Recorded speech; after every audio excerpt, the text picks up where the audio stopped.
Sounds good.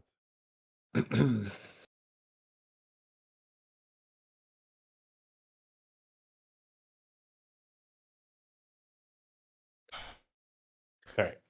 Quickly gonna stretch before the first game starts. Hype chats. This is the hype group. Only one person makes it out, and there's lots of fan favorites. It's gonna be a lot of fun to watch. This is arguably the most important day of the tournament so far because we do get to crown or to pick out our wild card. The person who shakes up the meta, who twists the game on its head.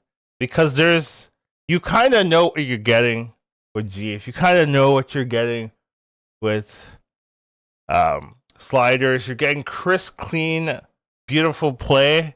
Here, from this group, you never know. They might be the ones to change the whole tournament structure, what people start going for, what people start playing around, because throwing out these builds that no one knows, no one's playing around, leapers, know me, that kind of thing, you do have to react to that. Like, you can't just say, oh, there's a leaper player, I'll ignore him. No. There's a leaper player, I have to now think about it. So we'll see what happens here, but there are a lot of good players here. So either way, it should be pretty fun and always will be someone to cheer for. So, gonna be a big one today. We have seen this has been a meta without Apexes, without Sergeant. I still think Undeads do have the edge, as well as Acid Rainfall just being a big standout, as well as just Tempo Nalas. That kind of thing just guarantees top 4. You do kind of have to play like a maniac to get out of this group. Group A, you kind of could coast. You kind of could play for top 4, be happy. Group B, you needed like major consistency or just a nice break to get here.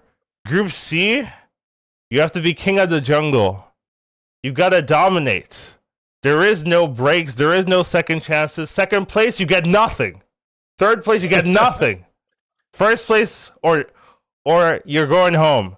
So we're really going to have to see what they have cooked up here. Maybe some special strategies just to dominate. Maybe people are hiding their true power level.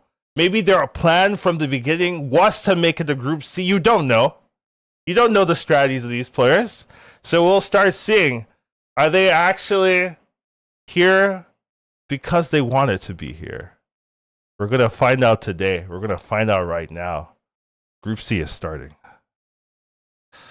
Hi, Shady. Hey, Collins. Didn't want to interrupt you there. That was great. I do think that is the master plan. Tank to Group C, get second place, get nothing. Wait, what? Yeah, that's...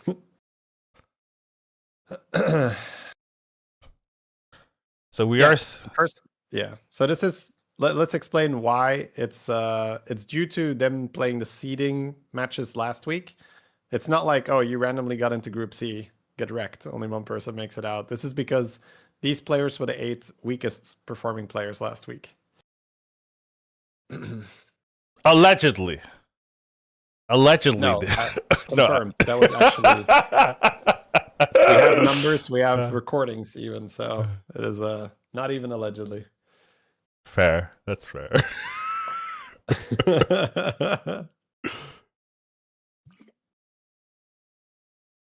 Doesn't mean that they are the 8 weakest players in general, but their performance was the weakest. I will go to share screen, actually. Or to knock. Oh, we are getting started. Okay.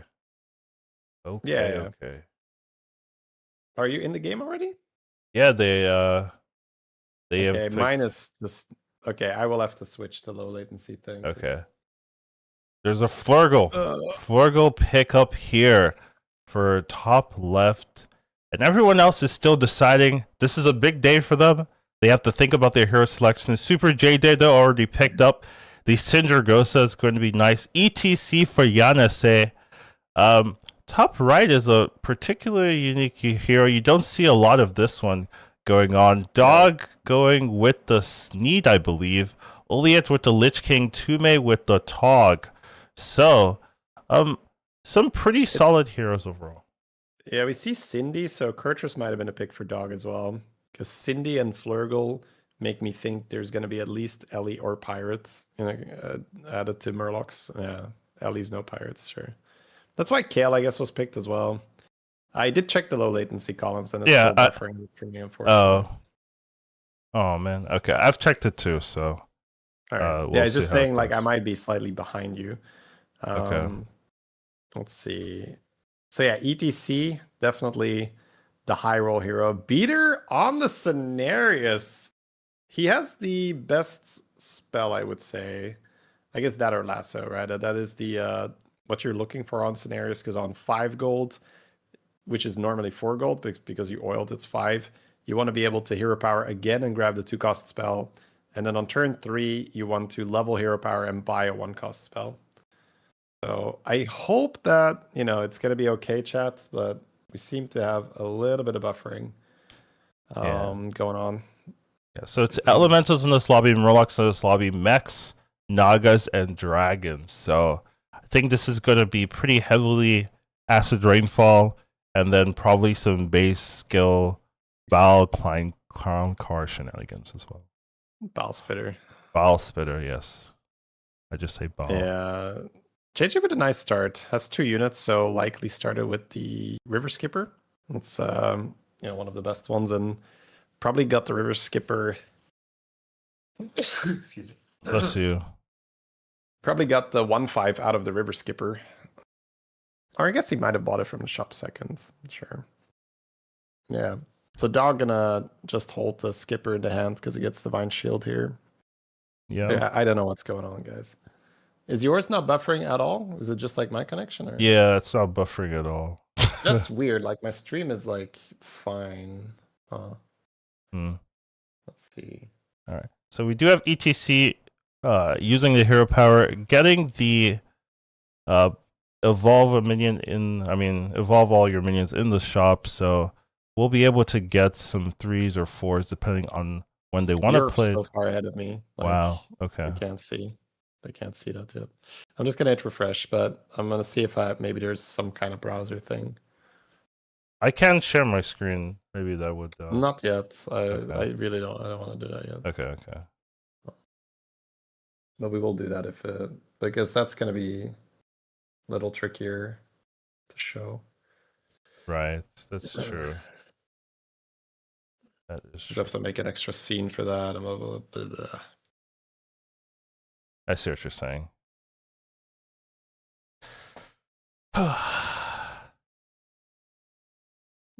Yeah, seems like no problems. Yeah, it's just the browser. It must be the browser. It's just weird.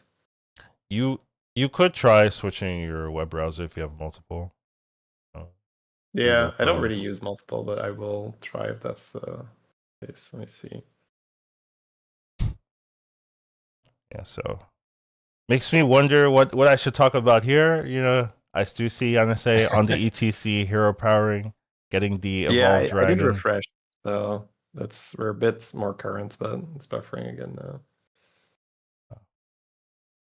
So might be the distance. No. This has nothing to do with I never get these things. It's just for this particular stream that it's happened a few times, but.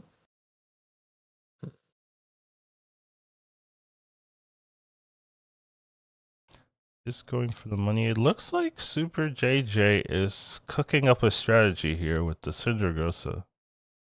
Has 2 ballers in his shops. on his board, so still on tier 2. Might be seeing something here. Someone's already on 25. Oh, Tume went 4-on-4. Ah. Ooh. His shop is not that great.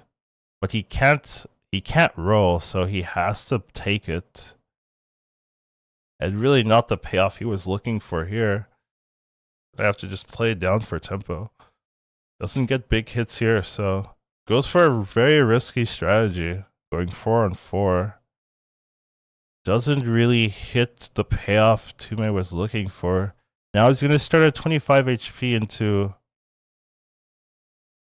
the rest of the lobby, but can actually just lose this fight though. So really rough start there for Tume. We'll see if he can recover though.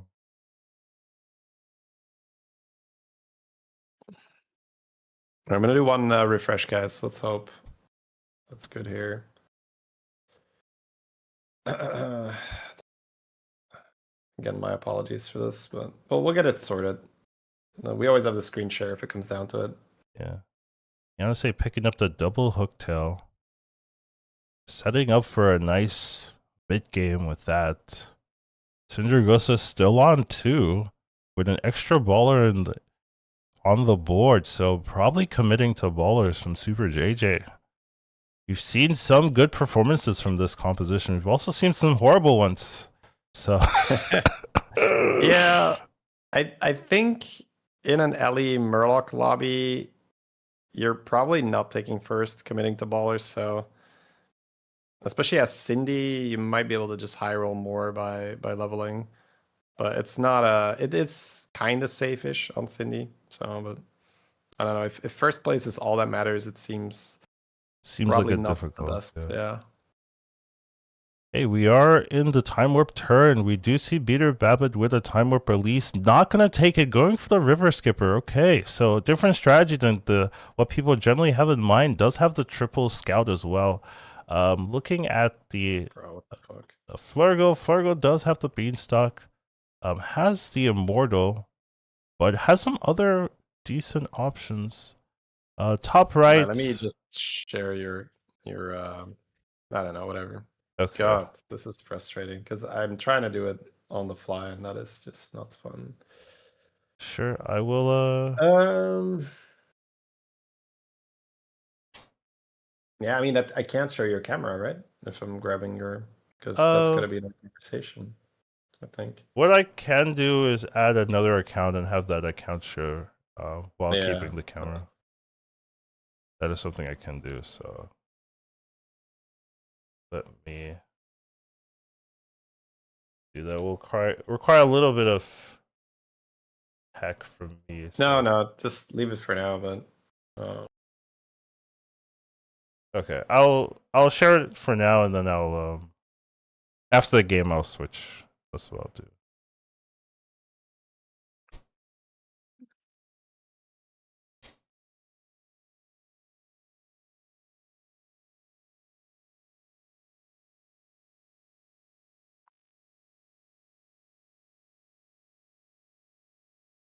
okay. Have it? Yeah, but no, I need to get it on the screen, right? So.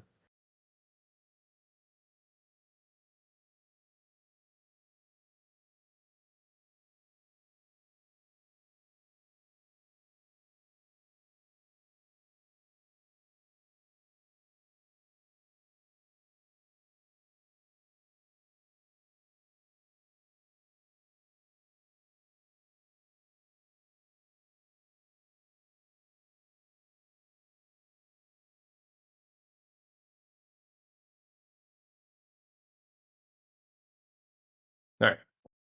Yeah, they got your Discord. 1 second. Oh. I'm trying to switch the streaming quality. All right, sure. Yeah, we're in the bottom right. Can we hide that? Oh, whatever. Maybe that works to have your camera like that. I can just let it be. Yeah. Okay, sure. We'll go like this. Okay. All right, you cast, and then I'll see if I can do something about the browser. Okay. So here we're back on. Skipped a couple turns, unfortunately, some technical difficulties. What can you do? But we are back here. So taking a look here, it's turn 4. Lots of people on tier 4. Couple people on tier 5. We do have, it says Speeders on 2 and Super JJ's on 4. So I wonder if that is accurate. Sometimes we've had some inconsistencies with the leveling, but we'll see if Beater is the one staying on 2. So yeah, Beater is on 2, so Beater is committing to ballers for the first game. Does have a couple ballers, hits a couple good ones here, so we'll see if this ballers can be a good, powerful option. He is on 20, so he does have to do a lot. Same thing with the Flurgle, both at on 20. The Lich King does have a brand with the skipper. There was a couple players that skipped the time up release to go for skipper. That pretty much Beater did do that, but he is committing to baller, so that does make a lot of sense there. Flurgle does have a decent board here. I believe he went for the Beanstalk and picked up the 13-5 to generate some spells as well. So couple options there. Decent board state. Going up against Super JJ, which seems like he did skip ballers, going for max stabilization. Is going to lose the fight here, but nothing too bad. Still going to be above 25 or so. So has some damage to lose. We do have Tume and Dog on tier 5 as well as Yanase, so not that many people leveling up super fast trying to go for 6s, but people are just trying to stabilize, get a decent sized board, and then try to figure out where they go from here. Flurgo does hit a triple, doesn't hit some Murloc synergy with his 6-drop, but does have the ability to start scaling. Needs a Bream or some Murloc that he wants to keep in his hand if he's going to commit to that game plan. But is generating random Murlocs through the Flurgle ability, so it's not too bad, but nothing too powerful for them there.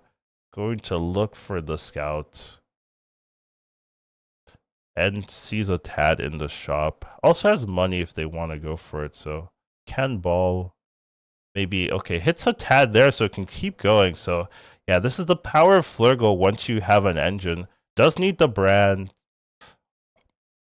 to really feel promising, but is in a decent spot there. Tume was the 4-on-4 player and eventually set up some Poet Dragon shenanigans. Not too powerful. Whoa, okay. Huge board here for this hero. With, I assume that's just Nala scaling.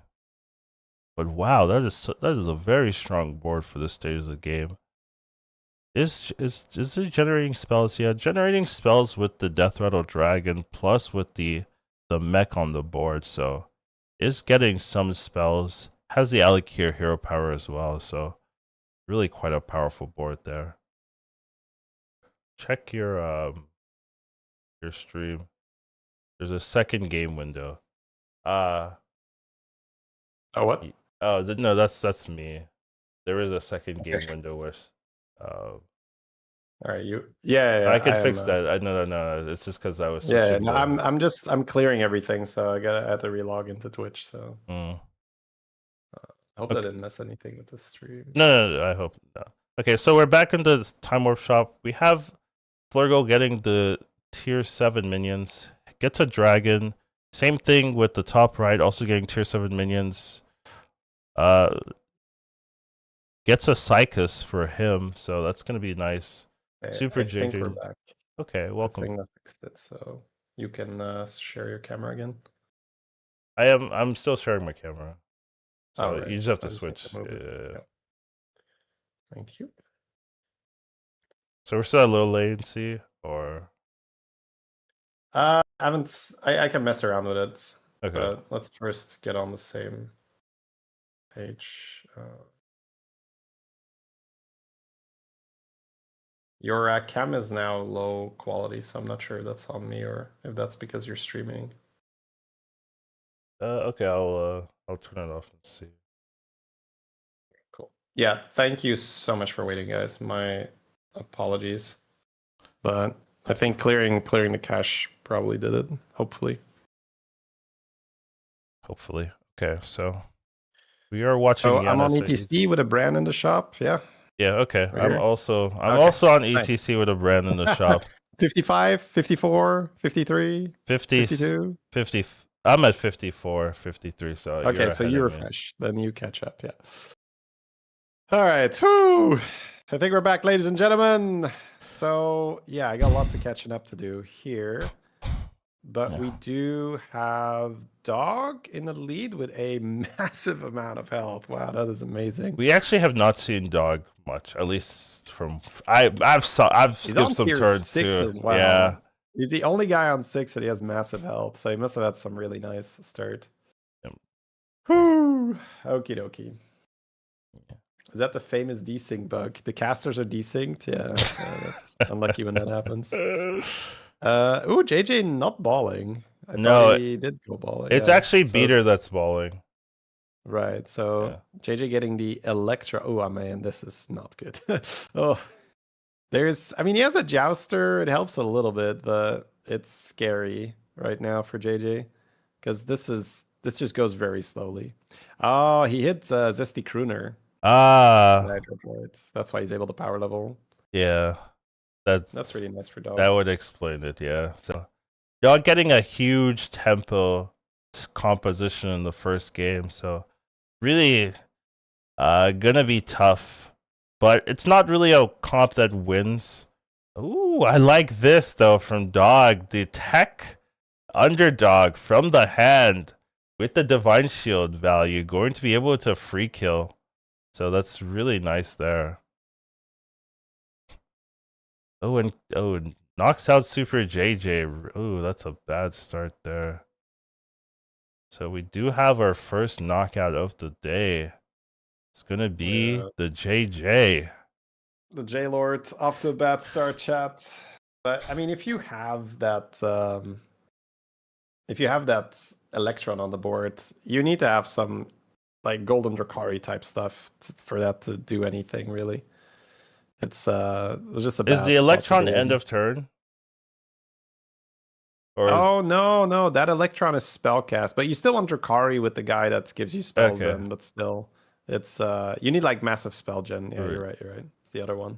I never pick it, so I wasn't sure. Yeah, you probably shouldn't. It's not that great. Chat is devastated. Yeah. The dream, guys, the dream.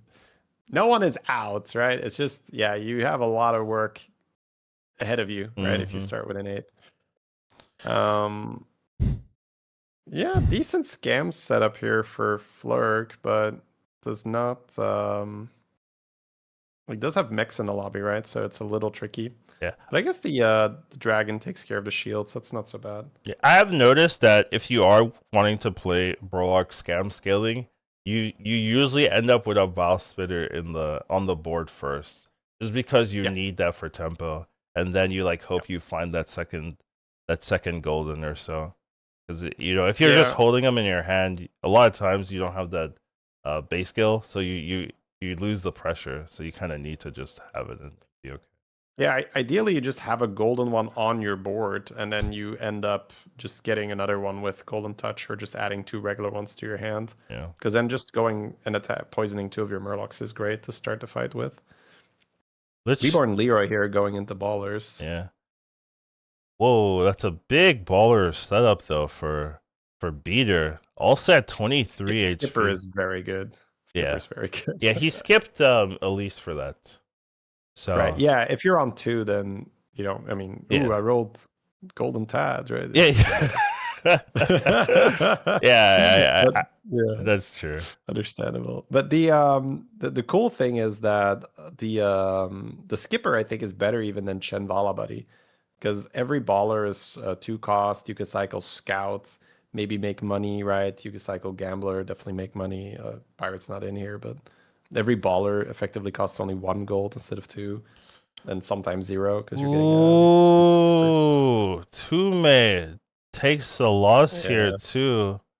He had a nice Stunt Drake board, but had a really bad 4-on-4 roll. Went 4-on-4 and his shop was horrible, and he had to take it because he can't roll. So he just We did talk about how Togwaggle usually gets away with that, but you could also just instantly lose the game. Looks like that's what happened to me. It's a risky proposition. Yeah, I do not want to change our hero power. Hey, Like, Golden Reborn Leroy Brand is here. amazing. Yeah. Yeah, Golden Brand, but we're really small. We're just, I think we are also just headed towards maximum scam. Maximum scam, yeah. I We got the wonder, Sneed Buddy to shield. can you run out of scam? Like, is there a point where it's like all the scam's gone? Scams out? Yeah, 100%. 100%. Yeah. In these lobbies, increasingly more likely. Mm-hmm. These guys know what they want, and they want all the biles, they want all the base skills. Probably going to be a fair few Leroys out of the pool already. Okay. Picks up the shield as well. And shield the skipper. The Magic Fin is super fun, but you don't have gold for a spell then. Also no time, so Yeah. it's fair. There's a base On the skill. bile! Probably want the Hamul for Murlocs here as well. I think Got so. the shield to end on. It's not awful with this board. Should have quite a sizable dream. Okay, it looks like he's just going to cycle and end on the bow and not really care about the freeze. Nice, nice. Good turn by Oliash. Yeah, we'll see if it's enough. Going into that Alec here, yeah. If we go first and pop it, that'd be huge. You go second, so though. We're gonna see how big the bream is here. Sizable. Should be enough, I think. Doesn't get the extra poison though, and the shield does get popped. It's yeah. It's bad, right? Yeah. It's a scam. Yeah. Oh my god. It's a scam for lethal. Damn, that's rough for early-ish. 10%. Dog is just continuing to scale with his deep blues. He has the golden Sneed Buddy by now, so he's summoning 2. Yeah, summoning that underdog with shield. You talked about that, right? That's a nasty thing here. Deep blue has not been enough. Yeah, deep blue is not normally the dominating board that you're expecting, but it's fast. Yeah, it's very fast. Yeah, and with this needs tech, it does give him like good poison options. We're very likely gonna want that Thrasher. Yeah, that Thrasher. Yeah, I think so too. That's especially if we triple our bluesy, we're gonna have the board space a bit easier to fit that. But Taunted Thrasher, for those of you who have not seen that interaction yet, the bluesy Siren casting the deep blue during the fight refreshes the keywords on the Thrasher, so you are getting shield, you are getting venom back. So if you taunt the Thrasher, you don't need to refresh Wind Fury because that's always on the card. It doesn't lose that during the combat. If you have double bluesy Siren, one Naga attacking will refresh both your venom and your shield on your Thrasher, which is just ridiculous. Like, you're getting so much value. How does Beater have 27 base gold? I know he's scenarios, but buy every oil every turn. I guess so. He's infinite every round, right? Right, yeah. Well, I mean, yeah, with 27. Yeah. Like, he can literally just buy every oil he sees. Yeah, I think his skipper, his ballers are now at like 30, which is pretty good. So with infinite gold, like, he's actually becoming a pretty big problem for players. Has a lot of shields on his minions, so good board state here for the ballers. Okay. Does have the tricky matchup there with Dog. If Dog does decide to taunt 2 Thrashers, suddenly Beater, it needs a lot of shields or needs to level for Leroy or something to get around it. So that is a tricky thing. If you are stuck on low tier, it's much harder to tech and beat specific things opponents are throwing at you. Yeah, and picking up the armor just allows Beater to be confident, right? To know, okay, I will hero power every turn. I will be buying Monster Strike also. I will get an extra oil. Thank you for asking. Okay, we have a tie here between Dog and the scam flurk. Yeah, very nice scam board though. We have Mutinist on top of the bow, I think. So that's big, and we also have a big cleave. Do you know which spell we have been refreshing? with that Naga? The last thing I remember was the baller spell, so I don't think it's still the Right. baller spell. So just doing some baller. That makes sense, right? Baller during the mid game. Yeah.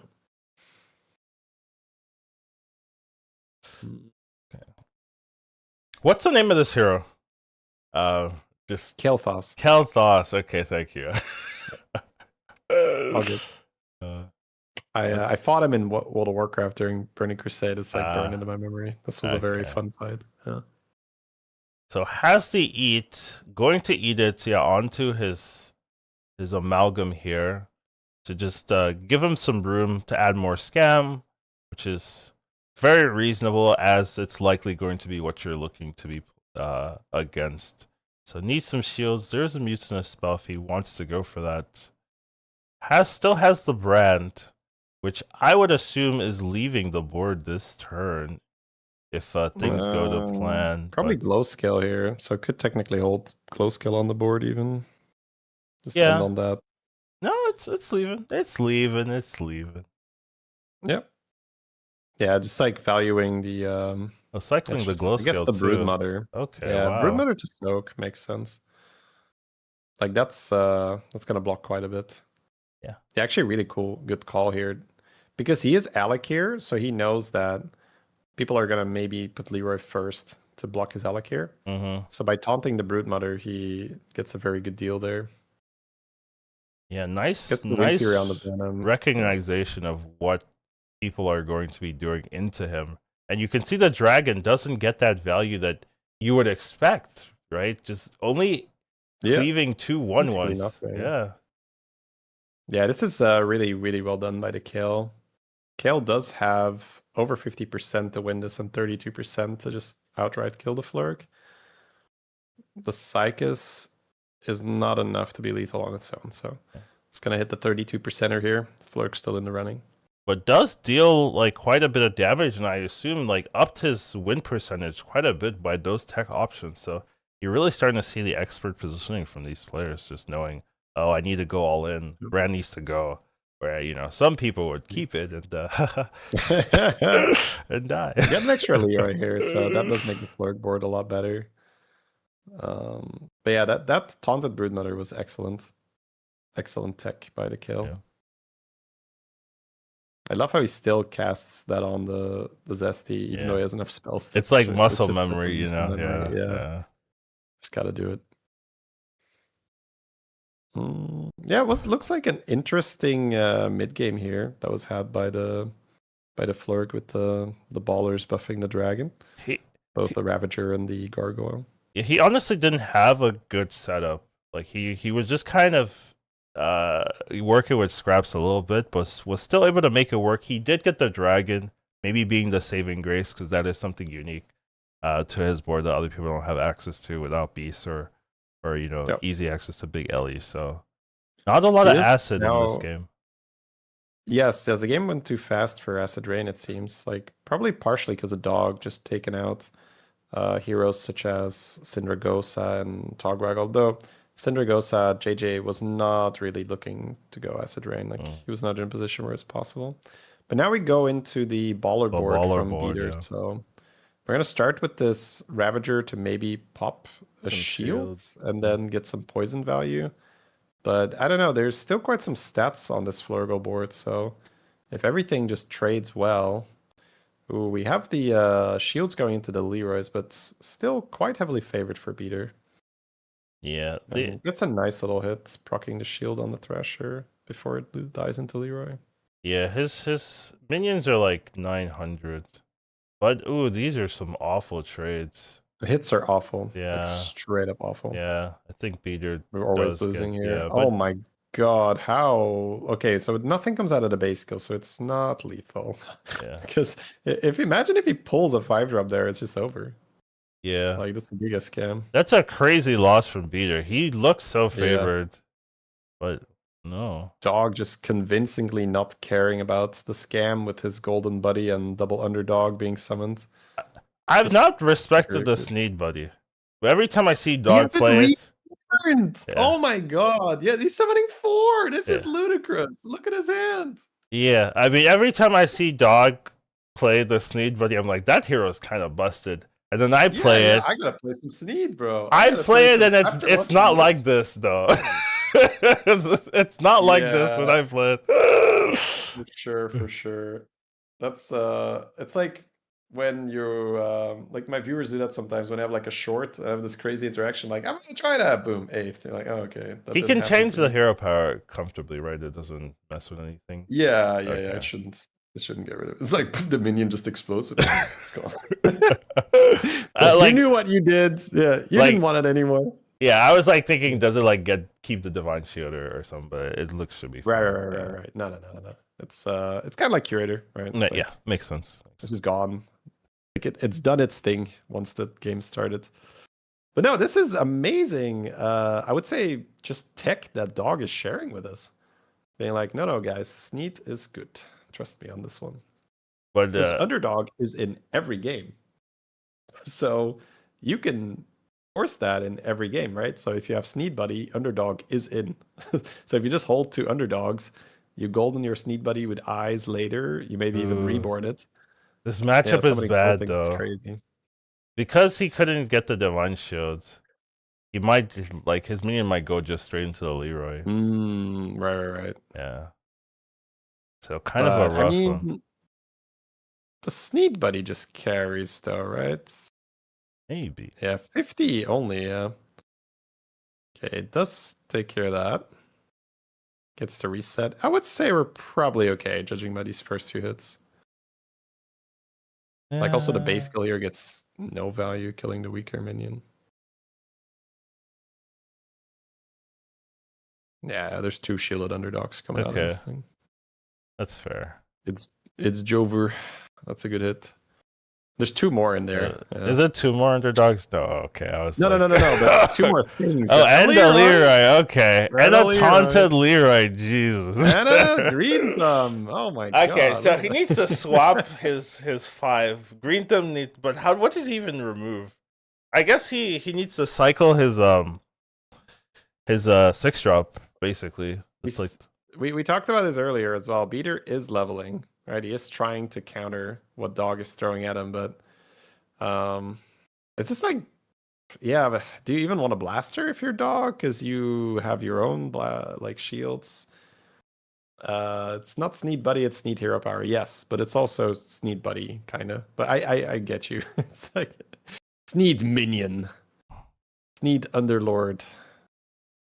Because Buddy is an actual mechanic, so that's fair. What is the tech here for both players? I mean, I guess the tech for Dog is just sit here and do nothing. But looking at Beater's board, I think I just give up on this bluesy tech, and I might just want Blaster, where I just blast 4 shields away, and I'm just happy with that, instead of trying to do the reset. Like, you could still Blaster and somehow get there, right? Because if you get a little bit of buff on your Leroy so it doesn't die to your own Blaster, you could still have them hit into the Leroy, and then you reset your Thrasher anyway, because you can sell one of these D blues for a blaster, but not gonna go for it. Probably didn't roll it even, and doesn't know exactly what Beater's board looks like anyway. But I'd say this is so this D blue does nothing, and this bluesy does nothing when it comes to killing minions, right? There's just infinite stats on Beater's board compared to this. But Sneed Buddy is just so good. Yeah. Sneed Minion is so good. He's going to be favored here. Only has 21% to lose and can never die no matter what the combat is like, because he has 35 HP. Pretty outrageous. It's really Sneed Buddy into double underdog. That's the tech here. Yeah, I gotta figure that out. Yeah. So, and I think Sneed Buddy is in lobbies with mechs, or can it spawn outside of mech lobbies? Because the minion is a mech. That's the crazy. Reborn, right? I'm saying for hand, like, yeah, this is a Dog just showing us the way here. My God, I was talking about the secret strats. Do people have secret stats? This is one of them here. Secret strat, absolutely a secret strat. But still fantastic from both Dog and Beater, right? Getting top 2 is a great start for this tournament. You do have 6 more games to play, and we have seen some players have a great start into some middling performances, into a crash and burn. So hopefully that doesn't happen here. But good for them. If you're rooting for either of these players, this is what you want to see. Yeah, I mean, we couldn't have really asked for a much better first game where we saw the secret tech already coming out. Where, I mean, again, it might not be so secret. These players might all know, but I don't think we've seen this in the tournament so far. So at least it is something. Yeah, it is something new for us. Dog is not sick no more. He's ready to play. No. Feeling better. Yeah, so feeling a lot better. It looks like.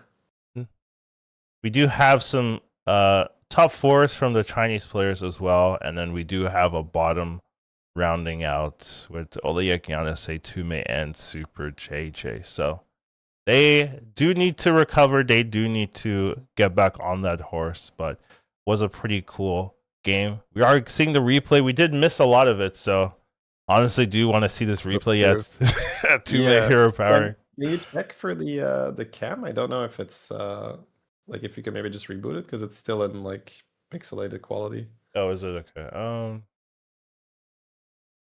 Sure, I will. I'll turn it on if that helps. If it doesn't help, I will.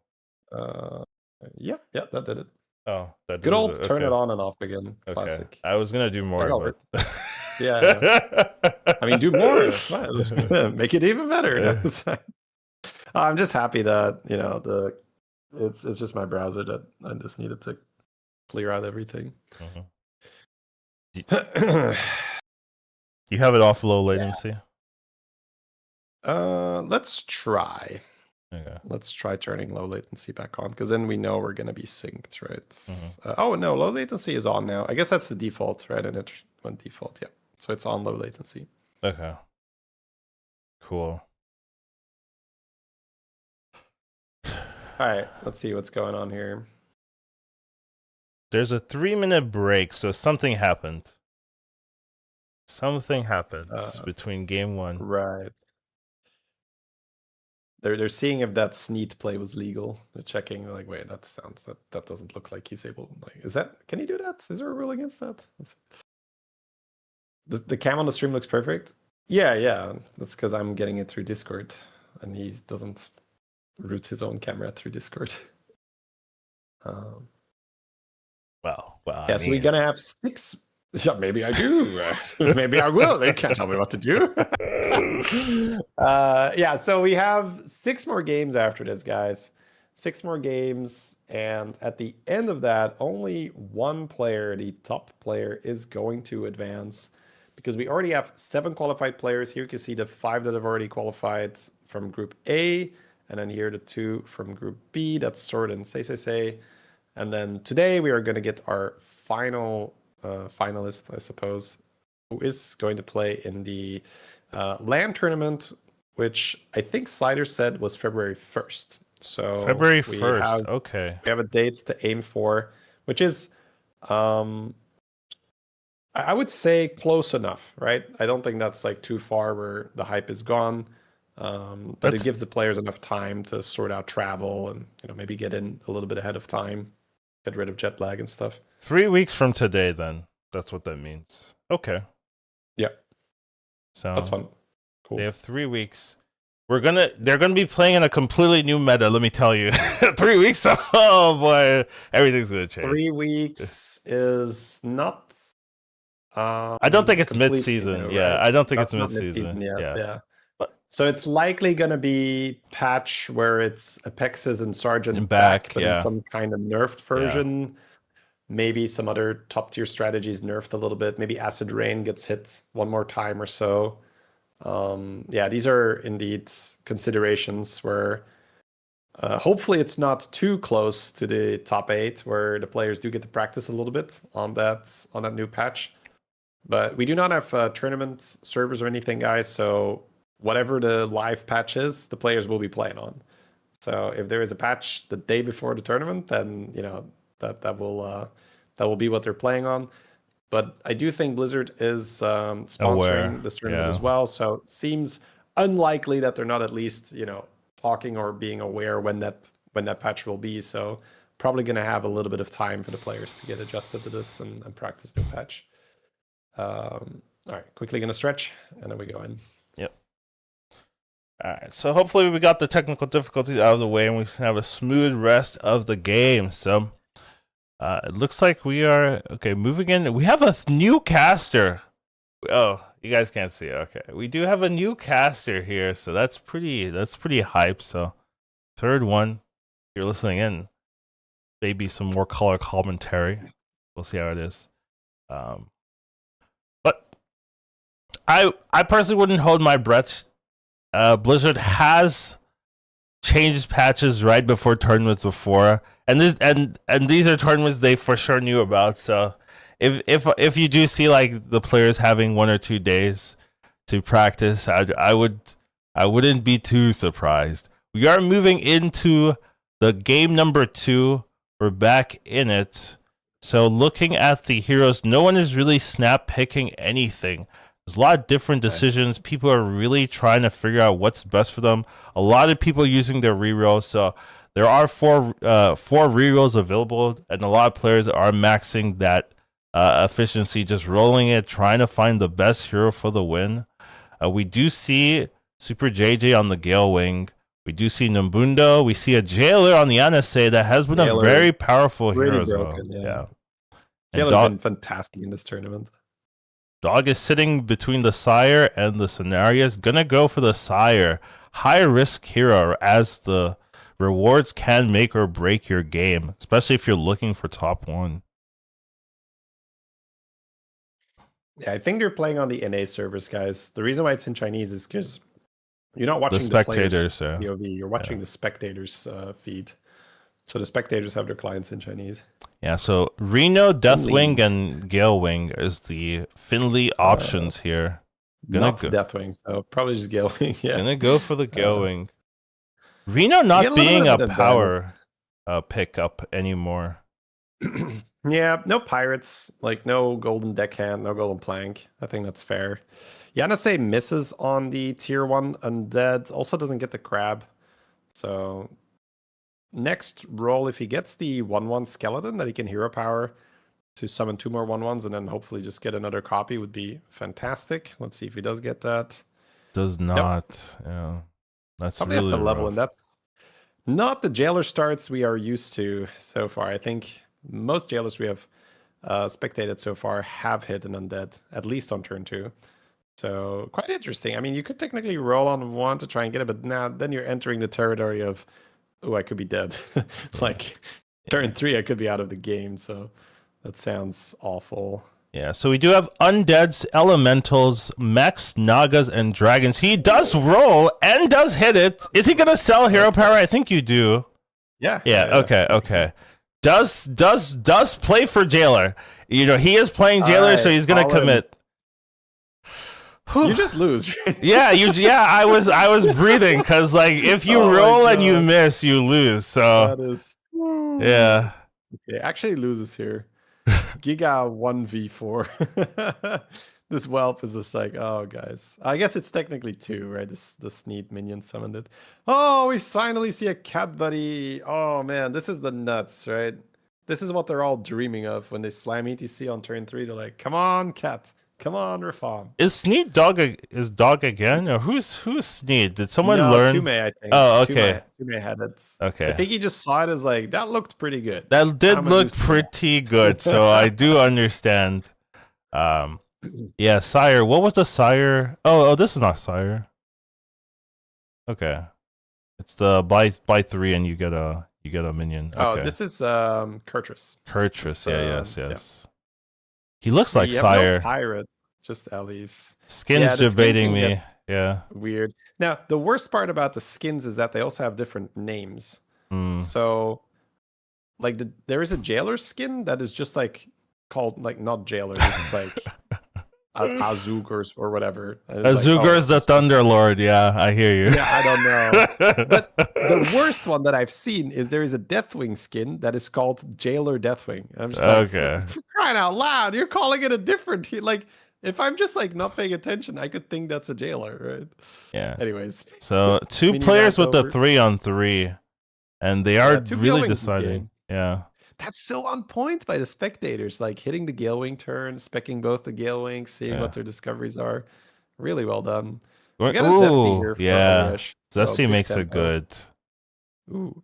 Also likes the 3-1-3 curve. We've seen some players do the 3-2-3 2-3 curve where curve, they yeah. go discover a minion into 2 gold into discover a minion, but it seems like the consensus among the Whoa. players is 4-on-4. Okay, cool. The Nabundo with, concept yeah. players seems to be like you take the minion and then the 1/1. Oh, Oh, hits the carapace. Wow, Jailer being really rewarded and is going to get another chance on the next turn, too. man, not leveling worked out so incredibly well.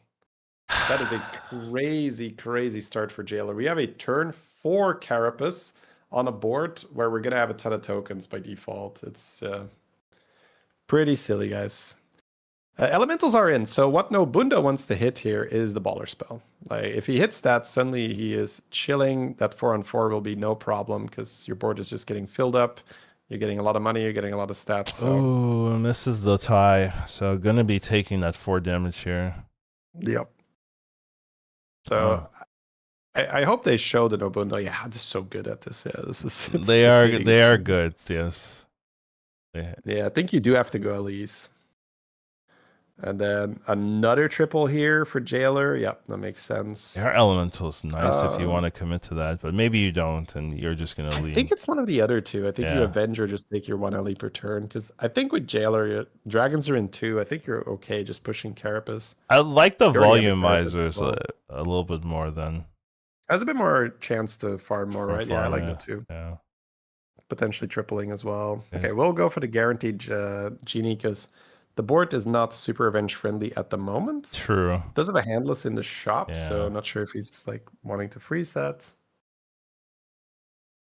Yeah, it's fine. Got the but the reason why we don't love the air there, guys, is that we just want money to set up your undead board better.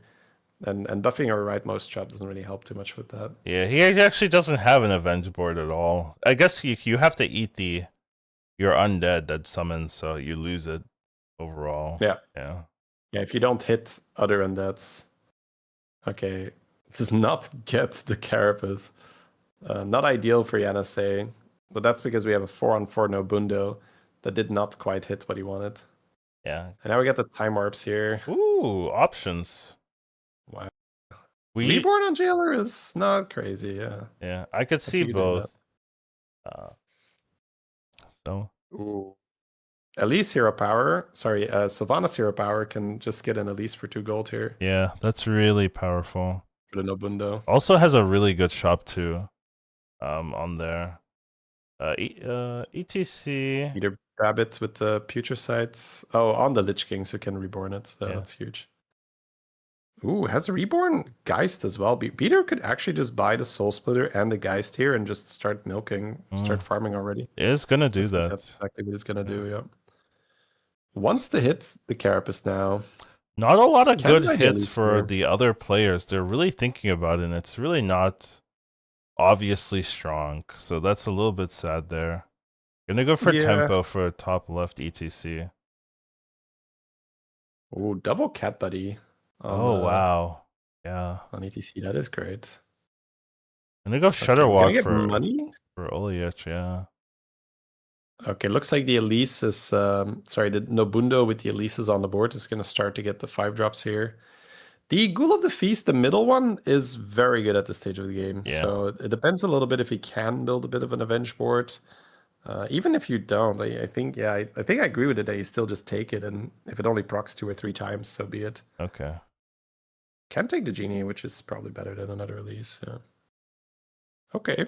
Pretty interesting board. Could even consider putting the 6/6 monkey in front of the Nagas, just to have the neutral die off, so you have more buffs on the types. And then, yeah, Beater honestly looking really solid here with this opener. Has a reborn on the Putricide minion, has a reborn on the Geist. If he can find Carapace now, he's in a wonderful position. Like, that's just great.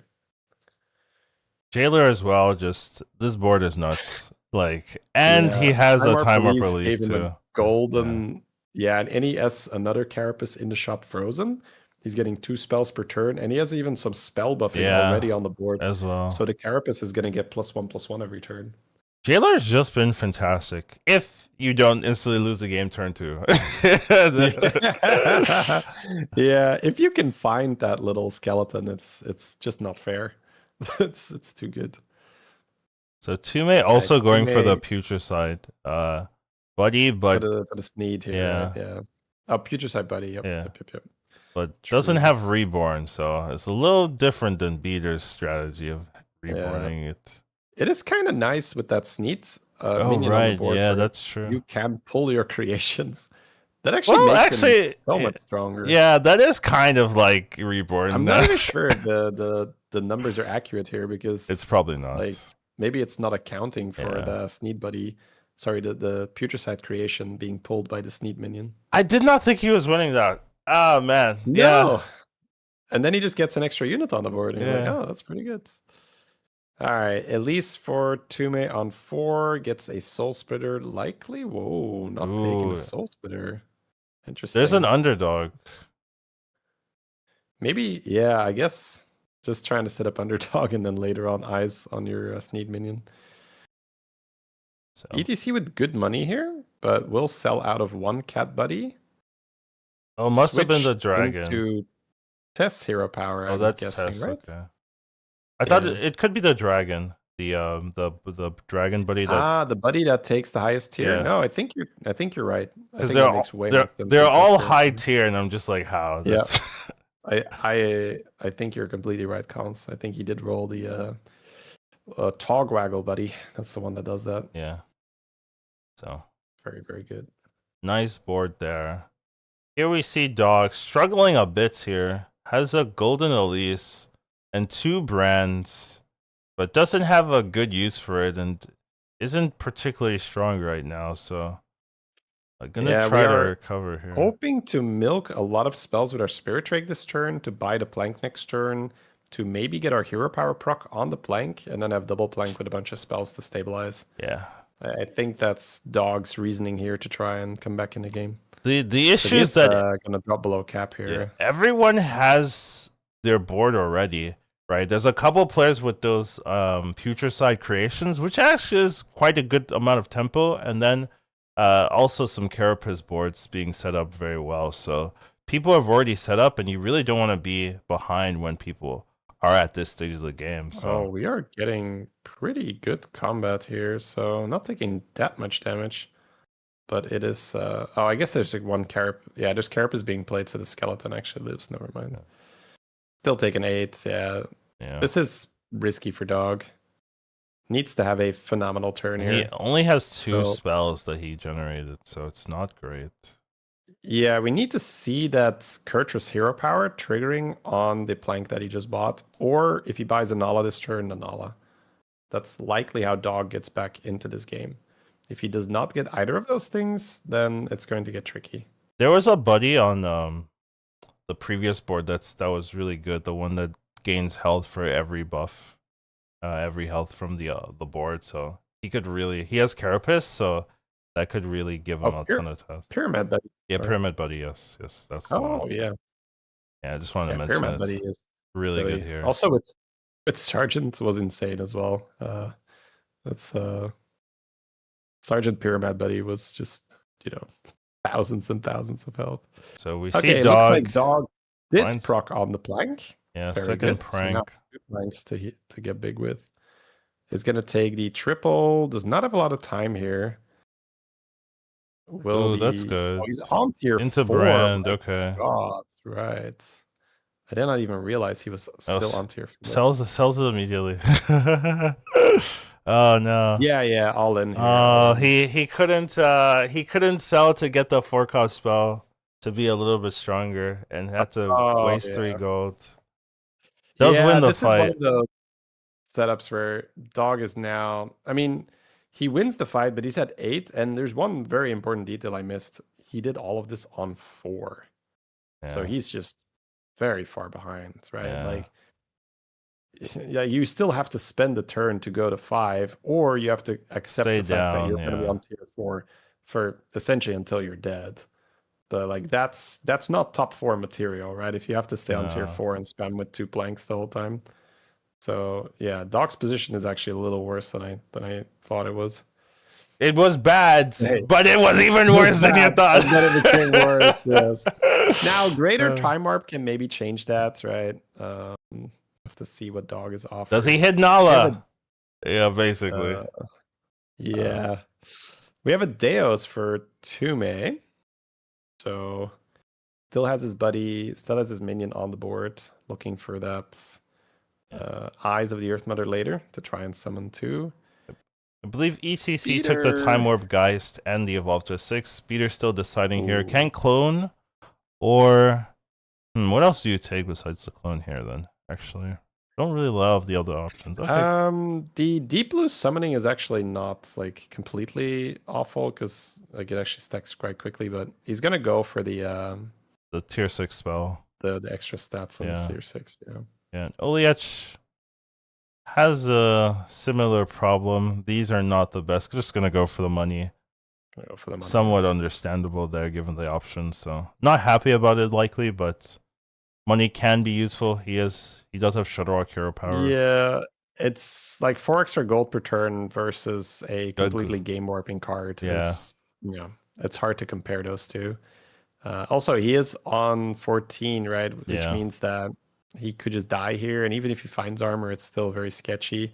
Oh. I would say in this particular lobby, Oleash is likely looking for Zarina. I think that this setup with the Deflecto there and it shield, is. There it is. All right. So finding this arena is huge for him. That might actually be the thing that allows him to survive here. Because that's kind of the only way that boards get stronger fast enough. Yeah. So ETC took the Time Warp Geist, I believe, but... Yeah, sells the regular Geists. So not interested in trying to double milk and maybe selling out of a minion. Being on 11 HP, that does sound wise, where he's going to go all in and have as many summons as possible and only keep the Time Warp Geist. There has been a big lack of acid rainfall in these first 2 games, considering that they're both elementals. Is something to note.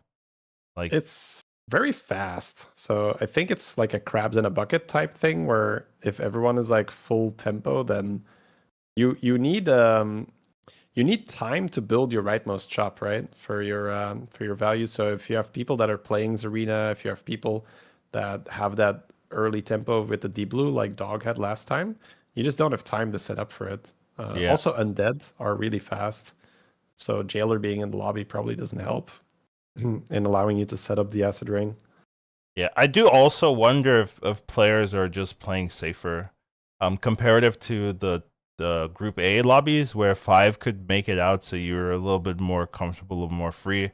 Now everyone's trying to win, trying to not die, especially. So you have people playing a little bit safer, trying not to be risky, because if you don't have the acid rainfall, right, your air elementals, they do scale and they do give you opportunities, but it's not as strong as like fully committing to a composition, especially with undeads in.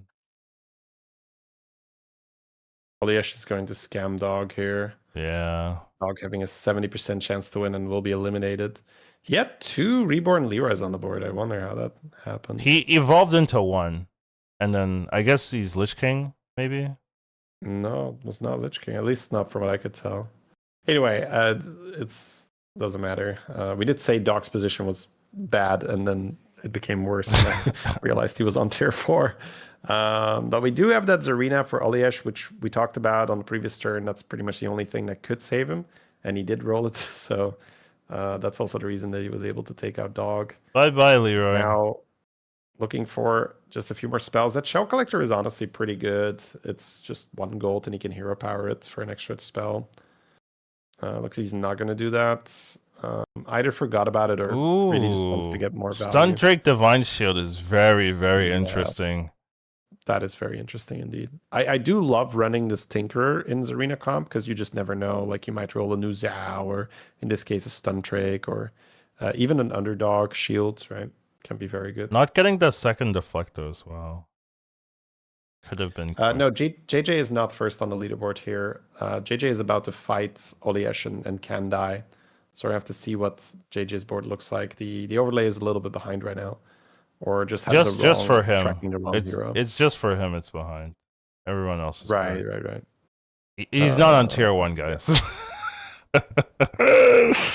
That could be the organizers having a little fun. Be like, all right, put JJ at the top. I don't think so. I think that's just like a bit of a glitch. Okay, so we do get to see Weaver board setup for Tume. That is a very strong board, like scaling composition that can do well. So he is going to go into Carapace. So yeah, Carapace is an awful matchup true. for that.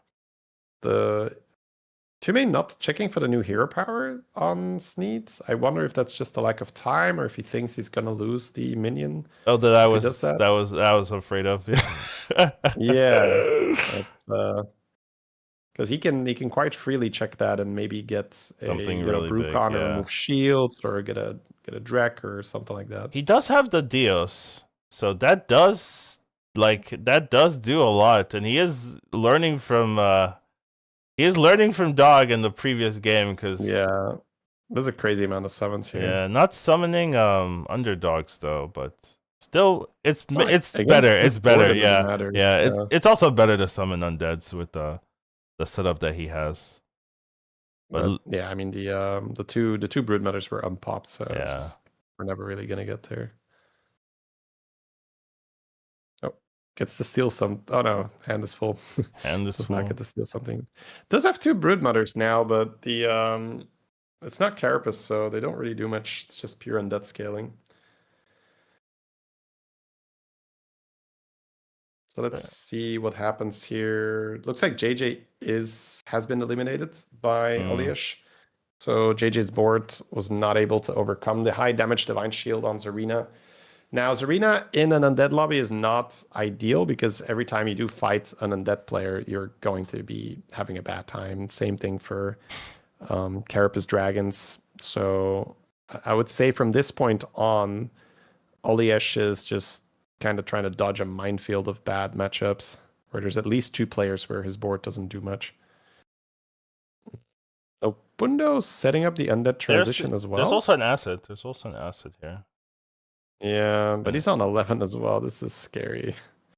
I don't know how much gold we have. 4 gold. Yeah. Gets shield, has a brand. I believe. I believe. Fights the Weaver board from Tume now, so that really depends on how good of a turn Tume has. Ooh, armor. Okay, gets the armor. Okay, we are feeling much better now. Do we lock the 6/6 here? We got 111 I guess stats. That's I think true. I probably just want money. Yeah, rolls. that's fair. We had 111. Okay, that's reasonable. Yeah, and rising, right? We got the Revenant still on the board, so likely just need to optimize the amount of rolls and scaling on the Acid Rain. Not sure you beat this comp though. 97% lose here. Yeah, like this Need has been looking so busted in these first 2 games, actually making it look like a busted hero power. Which, OP, yeah. Needs to get to tier 6 for eyes, and then you can have a golden buddy. I love that he has this golden caretaker, and it just fills the whole board, and you're just like, what is this? It's perfect. You don't want it on your board too early, because then it messes with all your other summons. But if it comes out when the fight is nearly over, it's perfect. Yeah. It's like, ooh, lots of board space. Looks like Jailer is going to defeat the Finley, which is the Oliesh's mech board, which we talked about, right? Has a horrible matchup into that Carapace setup.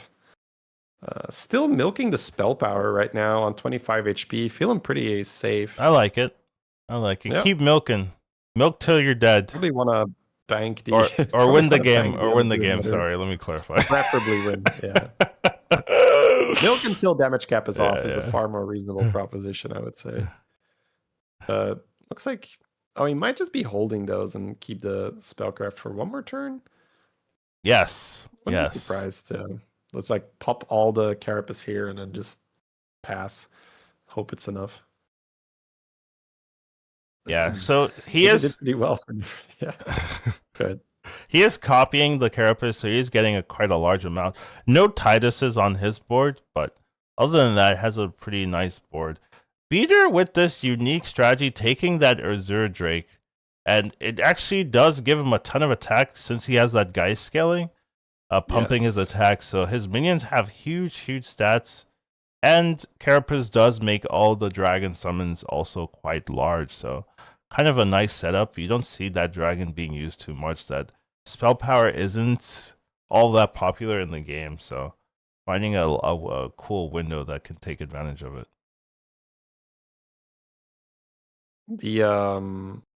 The extra damage also means that if anyone ever wants to try and make a blaster play, it's just not a thing, right?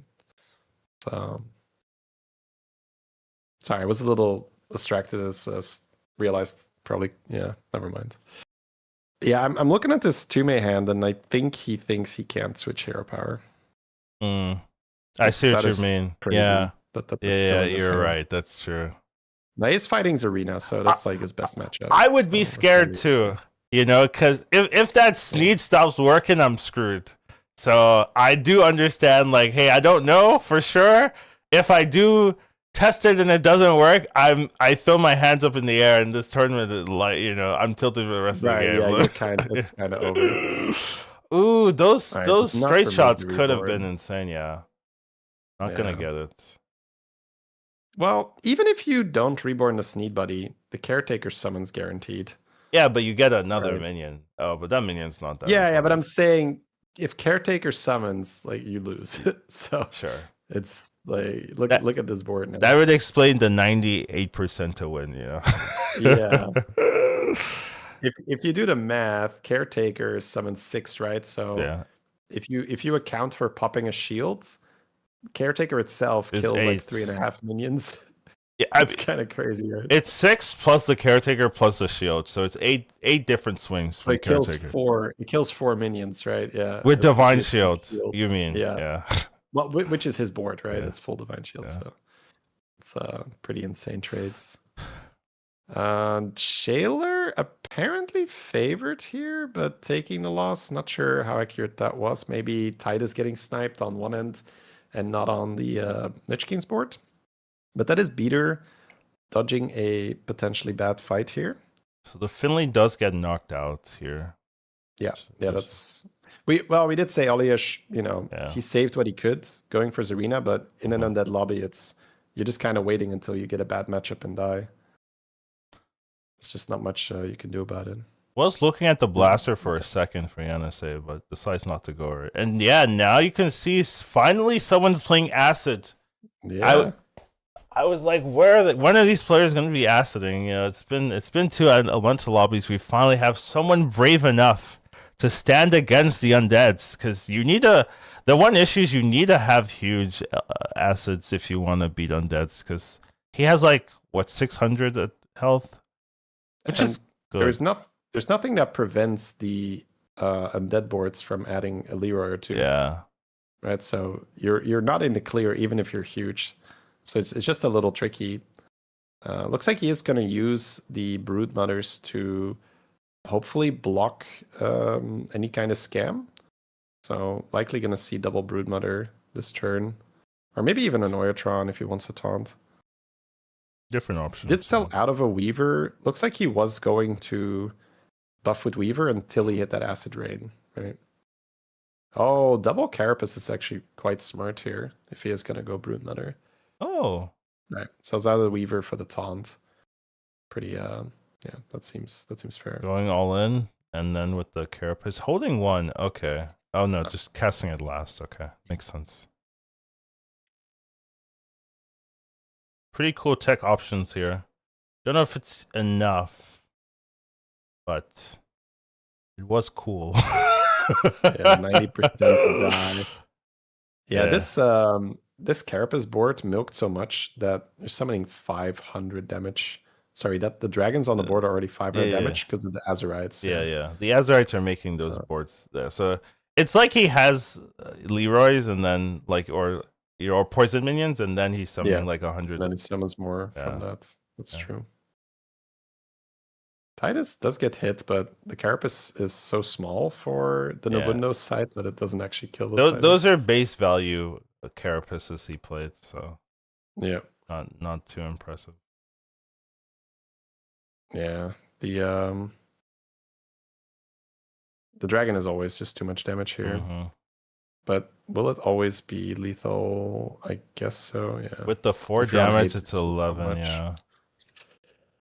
Not much you can do there, which is great for Beater, because Beater came off a 2nd place and is now going hard onto the Carapace, trying to take a first this lobby, but at the very minimum, Beater is going to come out of these first 2 games with a huge lead, yeah. Yeah. So looking to be the lobby leader after this game. Yeah, Yanase also had a pretty poor performance in the first game, but was able to completely recover through the back of Jailer. By going all in turn 2, yeah. So the Sneeds are out though. The Sneed abuse was not enough to deal with this. I guess Yanase has this Divine Shield Golden Reborn hand list that is just pumping a ton of minions on the board. We've also just seen this time and time again, right? The Carapace beats the Undead Weaver pump because your Carapace have extra health and the dragons like generally get more value. So like they just don't really care. Now usually there is a Titus on this Carapace board, which makes these summons from the dragon even better. But even without the Titus, it seems more than enough. Yeah, Beater going for the double cleave as the tech option to deal with this. And I like this because he can really mess with the setup here with 2 big cleaves. So actually having a pretty nice... That's so smart by Beater going for that Azerite Drake and then stacking and then just holding off until you have 2 cleaves and then unleashing it all. Yeah, I've actually not seen that Azerite Drake be used so efficiently in any game. It always kind of falls off, so kind of cool to see Peter found a strong line. Now, that taunt still largely neutralizes the cleaves, so don't know if that's enough. The copy on the Reborn Shielded Hand is likely just going to be too good. We do have a Titus. He does have Titus, yeah. That's true. That's I guess maybe with perfect difference combat RNG, this could be interesting, yeah. Has 144 health on that Titus too. How many summons is the handless? Is my question. We get the cleave again, and the Titus is still alive. Yeah. This is really good for Beater. Actually amazing for Beater. Titus attacking and living. Dude, that handless has so many summons though. Like, what is that? Yes. Like, legitimately, what is that summon handless? Okay, Beater gets so lucky. Beater's Titus is just Neo in the Matrix, dodging lethal left and right. I think that's gonna end the game. That's gonna be it. Yeah. Now, there is very, very low Carapace value on the Jailer's side, because that's only 50 damage from the summons. So the Titus was comfortably just tanking it. You know, it had 150 health or so on the Titus. So that did make it far more likely that he was going to live through 1 or 2 hits. As long as he doesn't hit like a huge minion that survived from the beginning. So Beater finds the line. Actually went unique. This was also like a secret strat, right? Where he goes for the dragon. You don't see a lot of people taking that. Carapace dragons. Buffing up the board, making those spells give a ton of attack, and then at the very end, adding 2 elemental cleaves, pumping up with the dragon that he could only do with the dragon in that setup, and then being able to cleave, set up the board with the Titus, and then just, you know, have a little bit lucky hits. But his Titus had shield, his Titus had tons of health because of the spells that he's been generating with the dragon the whole time, so it could take a couple hits, and was able to have a nice setup for the win. So another game, another secret tech revealed from these players going for these cool strats. So that's going to be really good for Beater, as he has 2nd place in the first game, 1st place in the second, and a big lead over the competition. Because Yanase did get 2nd place. He had a really tough first game, so he's recovering here, but not enough to take a huge lead. Probably going to be back in the top 4 but still a little bit of a gap between probably first and the rest of the group. The Geists, right, really enabled this, because normally I think going for that Azurite is just kind of whatever. You use it to maybe buff Evoker and you get a few more spells cast.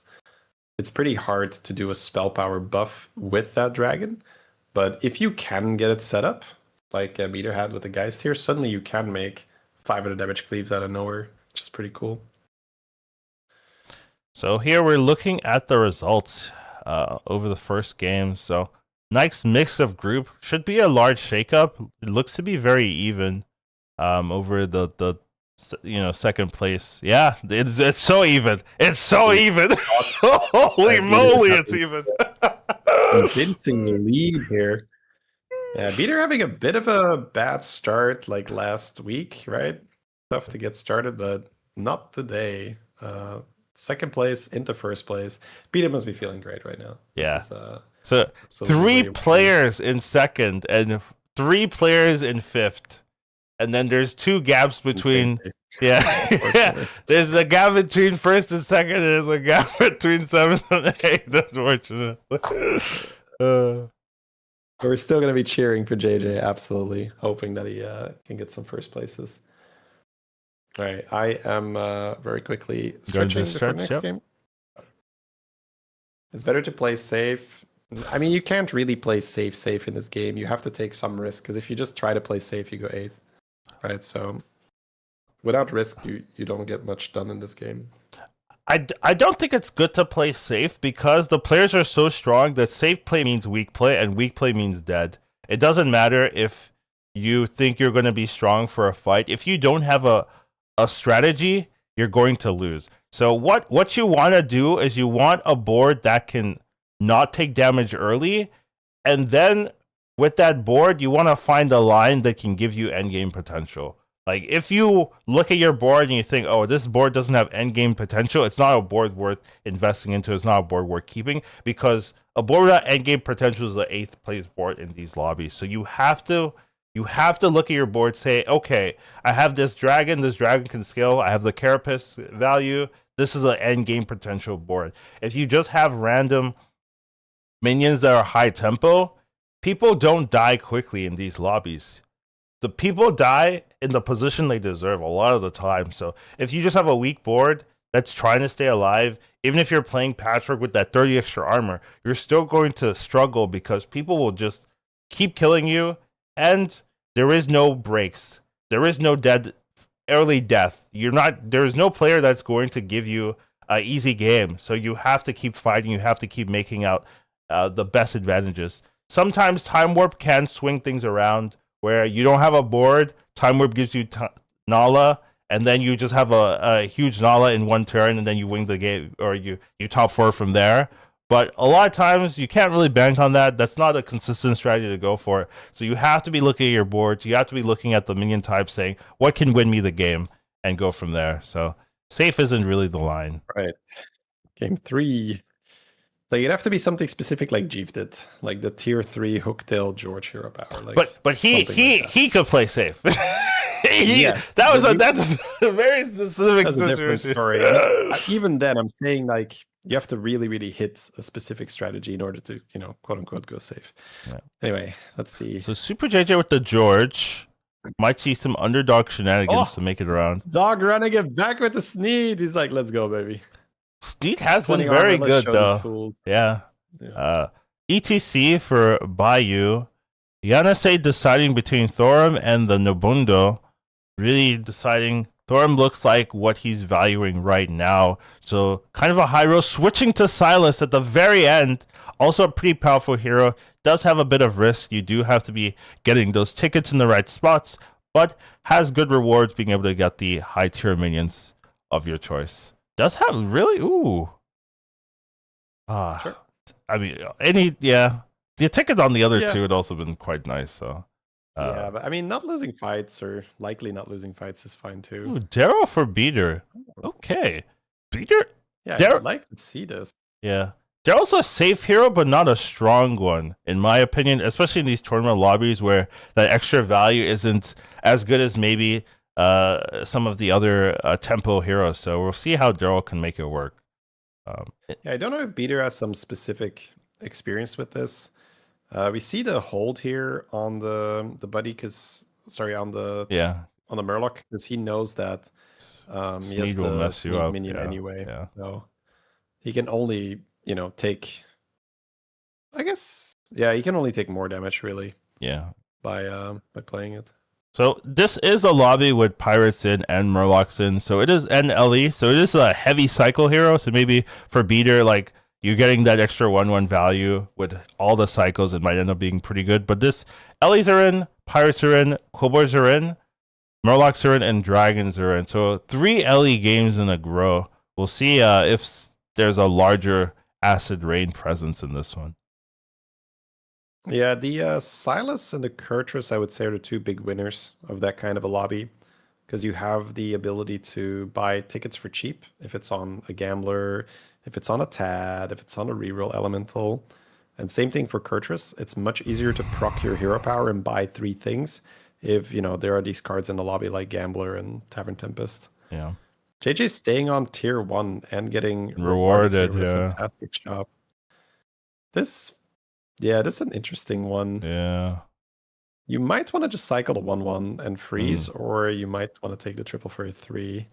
He could Hero power for ETC. Yeah, good. He could take the triple level and then level again and get a 4 that way as well. So he has options. Right. If you hit Industrious Deckhand or Plank, that is pretty good, yeah. Mm-hmm. So that is quite a call though in the tournament to hold a triple for a turn and take 5 I like damage. it personally. I think so too, but I'm saying in the moment, I think that's a tough line to spot. Right, yeah, I see what you're saying. Like especially after you've had two bad games, results, yeah. say, oh well, let's just hold my triple in my hand for a while and see, if I can get a little greedy. I do think it's correct though in this lobby. I do like taking the 4. Yeah, 4/4s have a punch of power in this to make getting Gale Wing 3-drop not super happy, but there's some economy, so it's not that bad. Yeah. Getting the Murloc or the Bedrock is okay. Yeah. Big Murloc fan here. Yeah, I like that too. I like it too. CTC heroing not super happy. Yeah, these CTC hero powers have not been it right now. Mm-hmm. Definitely not like the double cat buddy we saw earlier. So maybe we're gonna throw out the evolve or not. Yeah, I'm looking at the evolve right now. Not super impressed with the other options. So I am looking at JJ. JJ is on 3. So there is a world where he did do the line.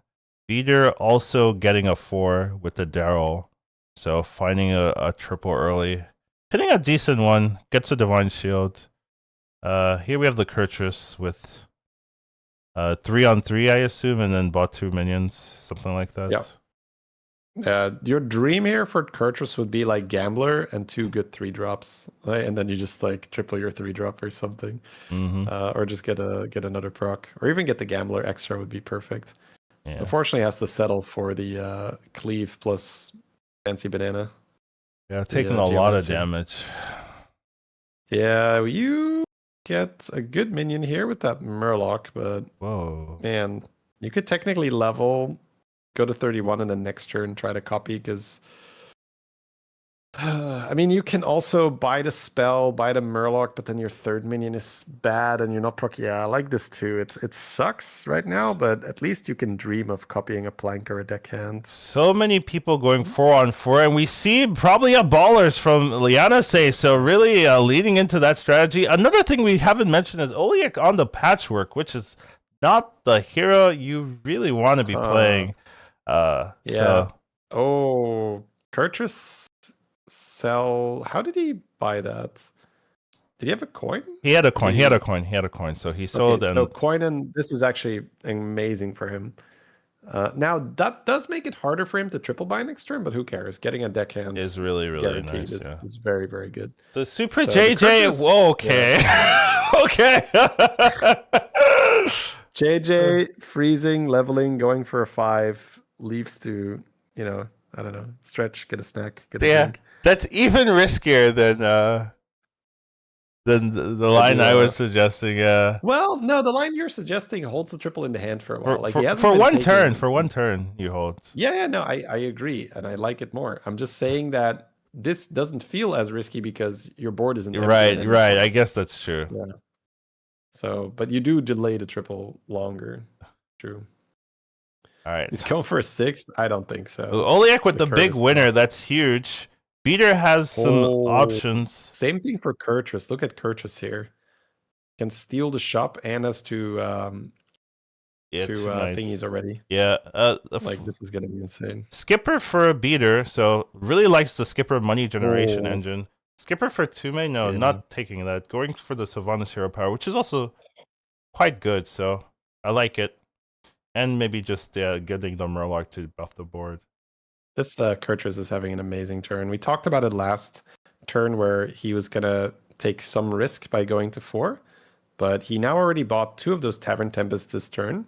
So it looks like he's either gonna buy that and get 2 more, or he's maybe gonna try to copy Spirit Rake or something, but looks like we're just gonna go for the guaranteed triple and the extra trigger into here. Brand! Into Nala! Okay. Solid. Types are not amazing, but still you're gonna take it. You're gonna get a lot of Tavern spells with your Industrious Deckhand as well, and he has Hooktail as an extra type here, being a pirate and a dragon. Yeah, and completed Deckhand. Definitely gonna want that spell from the shop, right? So yeah. We also have rolls. I think we're not done yet. I think we're actually buying that 1-cost spell.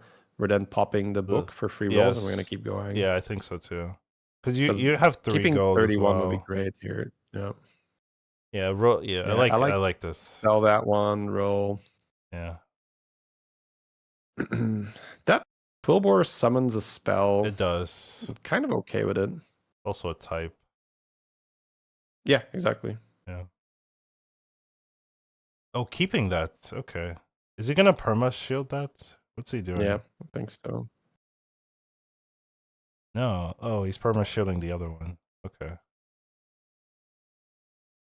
Yeah, depending on the Quillbore. This is really like crazy turn. Like someone's gonna hit this board and be like, "What? Excuse me, sir. It's turn 6." He's like, Time Warp is BS, and this was nothing to do with Time Warp. No. He got Steal the Shop.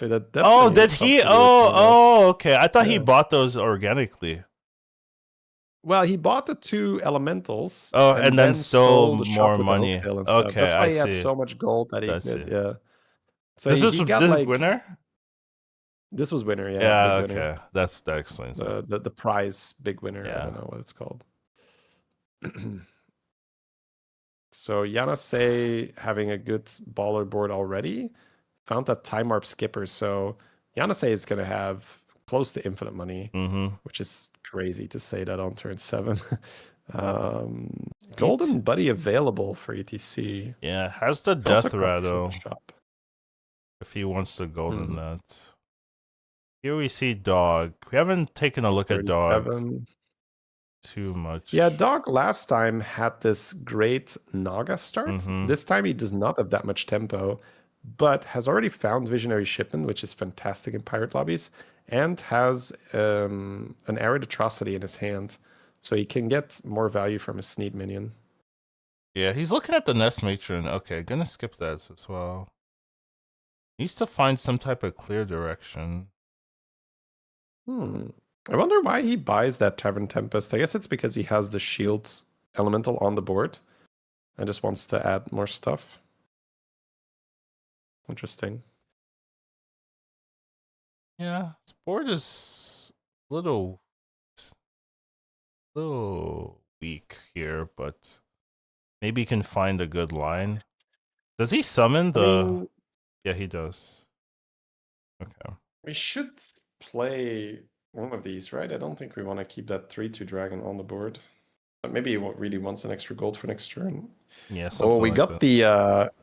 Right. Yeah, we got the golden zippers here for ETC because we have our buddy every turn. That's quite silly. What it is, yeah. Okay. Is the Time Warp buddy a valid target for the ETC buddy? Maybe not, because he didn't do it. I don't think so, right? I don't think you Yeah. can. I think they're different. Probably not a buddy. Yeah. Yeah.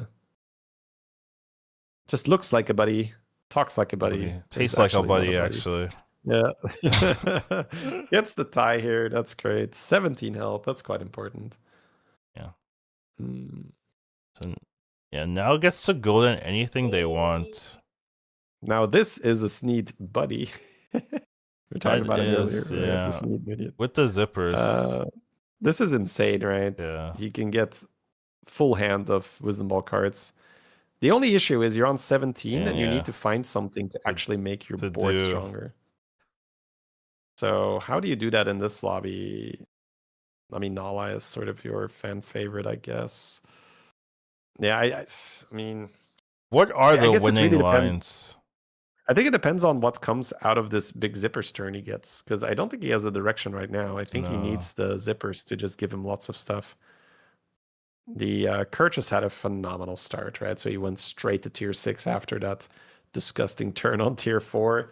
Has an evoker in the hand right now, so probably looking to go for Visionary Shipman plus evoker spell gen. Oh my triple lord. deckhand. Okay.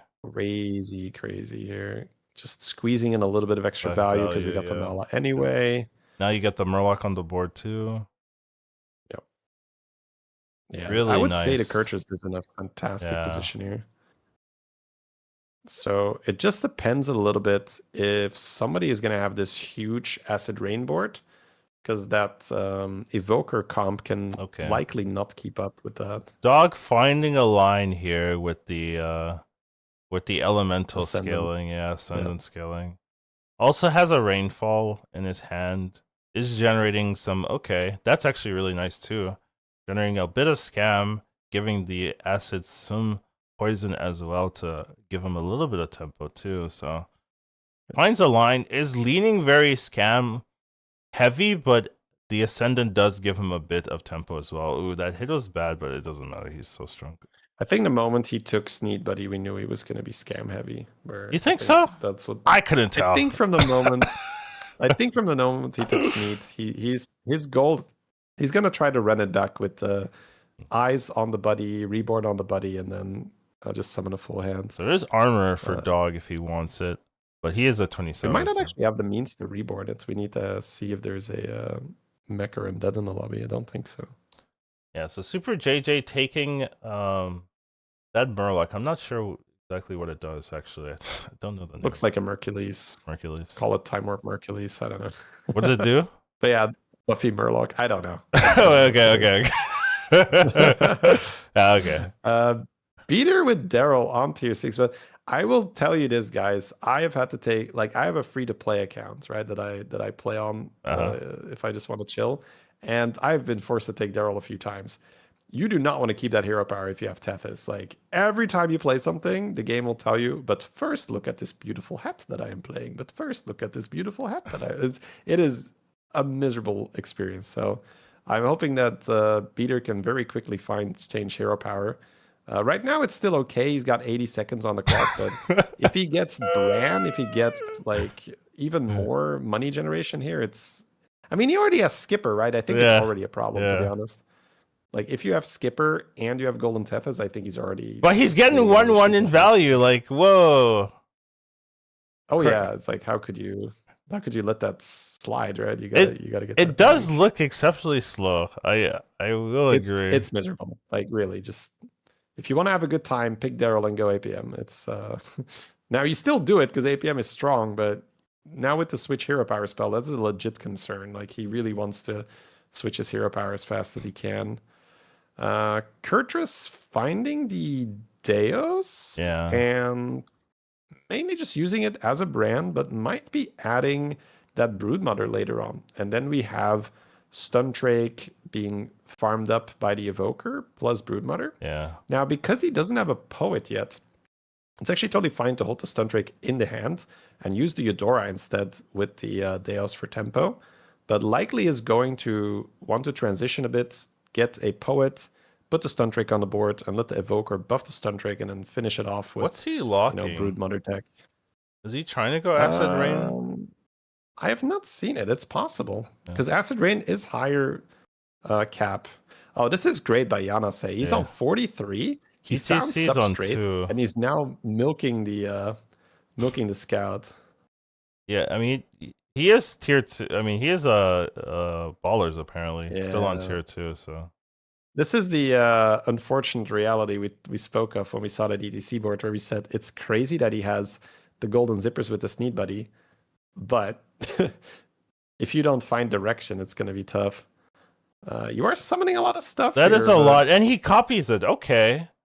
Is that the difference maker? Okay. No, it's not. Okay, well, that's the dream crusher. Bam, right in the center. Yeah. How? What's the stance of the tournament on DCing? Probably not allowed, but can't tell you for sure. Yeah. It's possible that it's allowed. Usually in tournaments, they don't do it. It doesn't really look like the players have been DCing, to be fair. Yeah, you can kind of tell, so. Ooh. Oliesh rolling, potentially cloning, but can also test if there's a great steal. Usually at this stage of the game, you take a clone. But a big tell, if you want to know, is like in spectators, if their minions in the hand start moving while you're watching the combat, but that has not been happening. Right. That has only happened when the spectator is so far behind. Yeah. That's a G-Fin. Yeah. Gao and Gasho problem where there's like they're too fast. They're too fast for the spectator's eyes. But here it's been perfectly fine, so.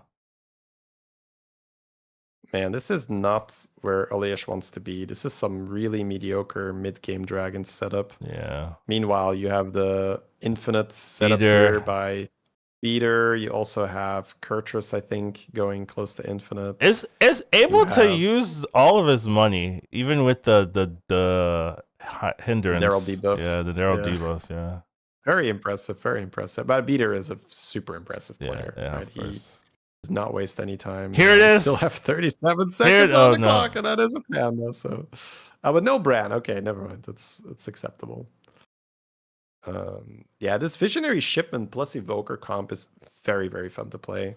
Beater already has the Poet, so every time these Evokers go into combat and buff, the Poet will give the Stunt Drake permanent stats, and it looks like Beater has also played the spell that doubles the attack. Yep. So this is why the Stunt Drake is in position 1. Beater wants the Stunt Drake to double the damage here, and then the Poet will make it permanent. And he has a chance to get shield as well. That would be huge. Yeah, that would be crazier if he gets a shielded Stunt Drake, because then it's not even going to die when it attacks. So, and then very good for later.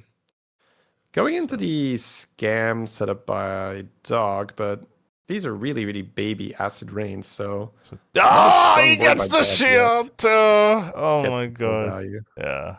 We also see no eyes, and I don't think there's a way to reborn this Sneed Buddy or Sneed Minion right now either. So, much weaker than we saw it last time around. It's going to be tough for Dog to do a repeat on the Sneed. Yeah. This lobby wasn't as good for the Sneeds without the ability to copy. Right, because there's no mech or undead, and maybe that's the difference maker to allow you to get 2 shots on it for the underdog. If you get eyes, then it's still 2. So like I still see 2 shielded underdogs being quite insane. I think the biggest difference for Dog is last time he just high rolled deep blue, so he was able to level to 6 for free. And Sneed hero power does not really allow you to level for free. Like other heroes, where if he hits like crazy Sylvanas setup or the Kurtrus copying, like we saw on that crazy turn on tier 4, allowed him to go to 6 for free. Yeah. Too many going Nalas, but Golden Mercules in the hand with base skill. This is some off meta stuff for Tume. I don't think we've seen people do this yet. It reminds me a bit of like that old meta where you had Mercules on tier 2 and then you just summon it with base skill and it buffs itself. It's quite a fun experience. Yeah. There's something you always notice is that some boards that have like good economy, good money, their boards always look clean. It's just 2 copies of like perfect minions, and then the one cycle spot going in, they're always doing something. And then you have the people that struggled early, and then you just know they're like a little bit on welfare. They're just trying to scrap what they can. I kind of feel This like is a sick deal. that's what Tume is going for it at the moment right now. But yeah, huge steal. Yeah, I think you're completely right. The second visionary shipment here being picked up for Kurtrus. This is a wonderful spot. I just wonder if Beater is Ooh, just gets in a the better triple as spot well. because he has the poet. I Yeah, think this Beater is is a much better spot personally. Yeah, that's what I yeah. would think. Further ahead, right, with that poet and the shield on the stun drake. Now Yeah. this is golden shipment, golden stun drake, and a Deos. So Yeah. having the Deos does mean you already have a Titus on your board, right? A Titus at like effect, double death rattle. So the Deos does make it a bit I easier. mean, but look at this Daryl, man. Yes, so Peter is having a good time, and he's doing it all with the Daryl hero power still active. Yeah, So yeah, and as soon as he hits impressive. or plays a couple of brood mothers, he just goes, his power level goes off the wazoo. He's still on his training arc, you know. He's still there, He's just still like buffing, he's powering up. Yeah. Soon he'll Peter's take off his powering weights up and create like some craters on the ground once those brood mothers growing. All right, that's enough anime for you. All right, we have JJ is just not in a great spot again. It's not a weak board with double shielded underdog, but if he fights any kind of summons, like it's already a problem. Yeah, so here we go. Just watching the Kurtrus jump around, trying. He has so much money, so much economy, so he has a lot of time to find what he wants, figure out how the tech plays. So he's not in the better position, but he does have a lot of resources to find that better position. So we'll see if he can get those hits. Ooh, gets an eyes for free. Gonna do it on the broodmother instantly. So yeah, lots of. If it is gonna come down to a stun drake war, the damage is largely irrelevant because the stun drake boards don't have that much health. So even if you're really far ahead on the size of your stun drake, it's only really health where if it has enough health to tank a few hits. If that's the case, then that's cool. But all the extra damage you're farming on your stun drake, not that relevant if you're going into brood mothers and stuff. Yeah. Dog did find the eyes, so does have two Leroys potentially coming out. The one issue though is that those go for the third one. That's the golden one. The issue is though that the Leroys are 4 and 2 health, right? So he has to basically have nothing in his hand if he really wants to commit that. Oh, he does find a base skill though, so that does help a lot. So can golden that if he wants to. Yeah, has the money here. Yeah, has the money. Has a golden touch, so double golden stun drake is like, wait. That is yeah, I did not want to fully commit, seems. Yeah. Kind of tricky here because I'm sure there is something with this stun drake as well that you could do, but it's just the tricky spots. You have to make so many decisions so quickly here. Yeah. I think the Sneed minion might summon leftmost, by the way. I don't think it's not highest health dependent. Oh. I think it's left or yeah. So I think it's gonna summon 2 Leroys. Oh, okay. I didn't know that. It's a bit of a cycle off at the end. It is funny where if you have Golden Brand and have all this value, what really just puts stats on your board is to roll. So if you really want to grow, it's counterintuitive, but you. By the way, we are seeing this go off on the rope because Dog queued up a ton of animations by playing Golden Brand, and the spectator mode sees all those animations at the same speed. Whereas if you are playing yourself and you stack those animations, it goes a bit faster on your end. So Dog did a lot. Is it enough though? This is a big fight for him. Yes. George, being George, that 2 underdogs shielded is literally the difference. And it is highest health. It is because he got the 4 cost. Yeah. Okay, cool. That's what I was worried about. I thought it's red left, but maybe it's Aviator that I'm mistaking it for. Yeah, Aviator's left for sure. Yeah, that's left. Yeah, Aviator's left. All right, there we go. Some niche things. I'm sure Dog knew that, right? Yeah. He just wasn't able to get it all off in time because that is the second time he picks Sneeze in this tournament. So pretty likely that he knows that hero well enough to know what the hero power does. Kurtrus with a lot of money, but going into, yeah, I honestly think that it's probably just between Those two, yeah. Silas Baller, right, who is having a good time right now, but then Silas is going to fall off once the Stun Drakes start swapping in Broodmothers on the board, which, you know, this board already has. Yeah, I think it's between the two Struntic players, and then probably top 4 for this. I'd say the issue here is that this board did not get a poet at any point. So if this fights the Baller board, it's actually not that big of a Stun Drake yet. So it's conceivable that you can outstat it. Not necessarily because he does have a poet in his hand now, though, so he can start doing it. Yeah. Okay, so probably might even bank another one of those brood spells. I like that. Just buy it for next turn. He could do it now. He could do it now. Yep. Goldening, in his hand. Goldening it too. Yeah. Okay, sick. Is he Straight going into the left? front, but I'm sure he wants to, but he's not though. Okay. On 29 HP. Yeah, I would for sure be moving that because it doubles too, right? He has a poet. Like he goes to like 300 health immediately. I'm not actually 100% sure if the interaction accounts for Golden Poet. Oh, it should though. It should, yeah. That'd be a bug if it doesn't, so. Yeah. It probably does. It probably does. Honestly, this Patrick board is like kind of big. Not I don't think big enough to win the fight, but like it's kind of respectable. Yeah. It's that Time War poet. Yeah, that's the difference. Yeah. That's helped a lot. And Oliesh also got really good hero powers where he first rolled Clone to make his golden tier 5 dragon, and then rolled Vandar to clone his golden tier 5 dragon. So he cloned that thing twice, which makes his combat a lot better. Is he losing? And looks like it is at least enough for it. Wow. It's a great fight for Oliesh. Yeah, really, Super really JJ hanging in there on spot 5. All you need is 1 HP. All you need is 1.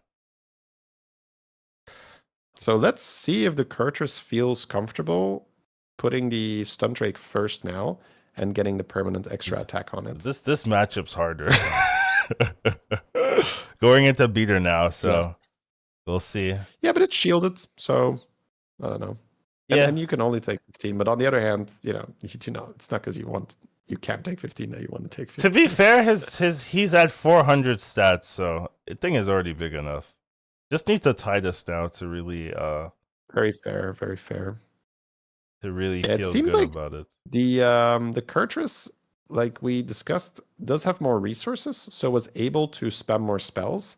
Because you can see that Beater has been using Poet for quite a while.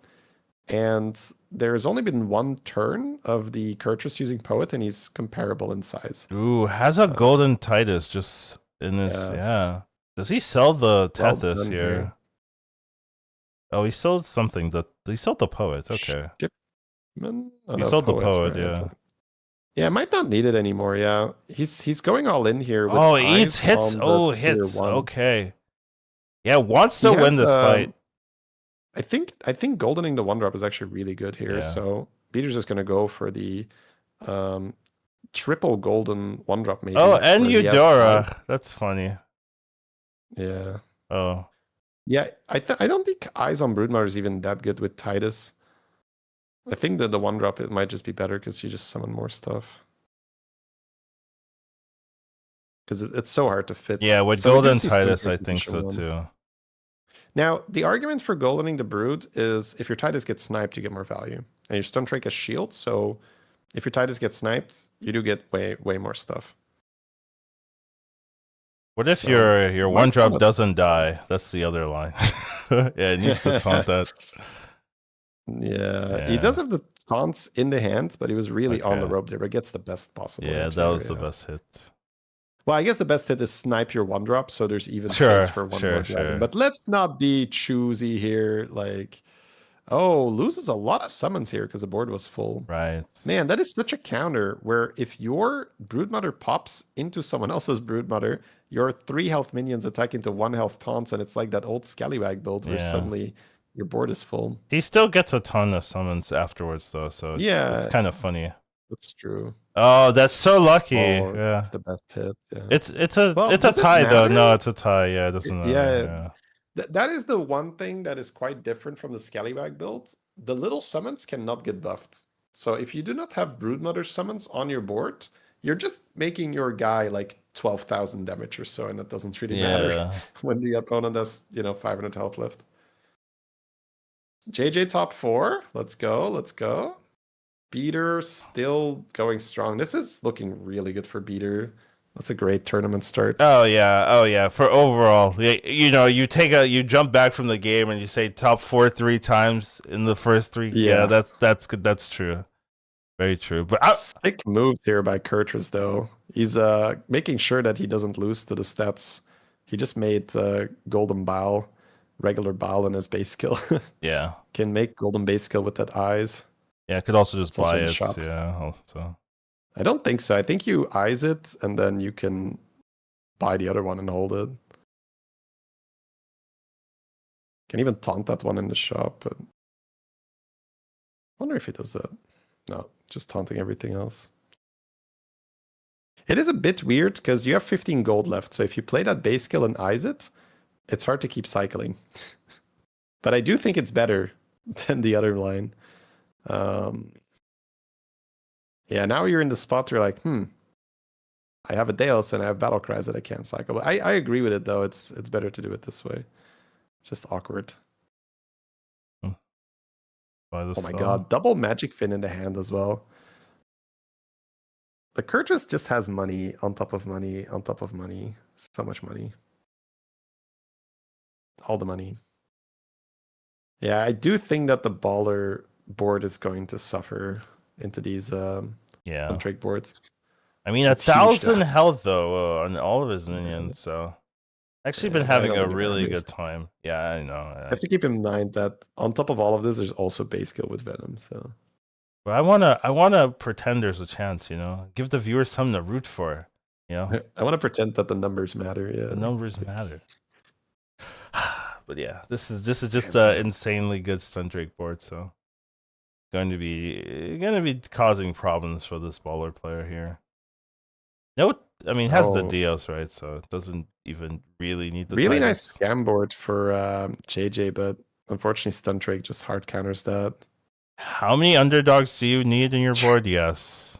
Oh, the dragon did not die, but it does now because the Titus does not attack. And now that's gonna solve stealth. Yeah, it just blocks too well. Like JJ has a great board against someone that is just pure stats, but the tokens just give him a hard time. And I think that's something that George is just like undervalued for in terms of like picking it as a base hero.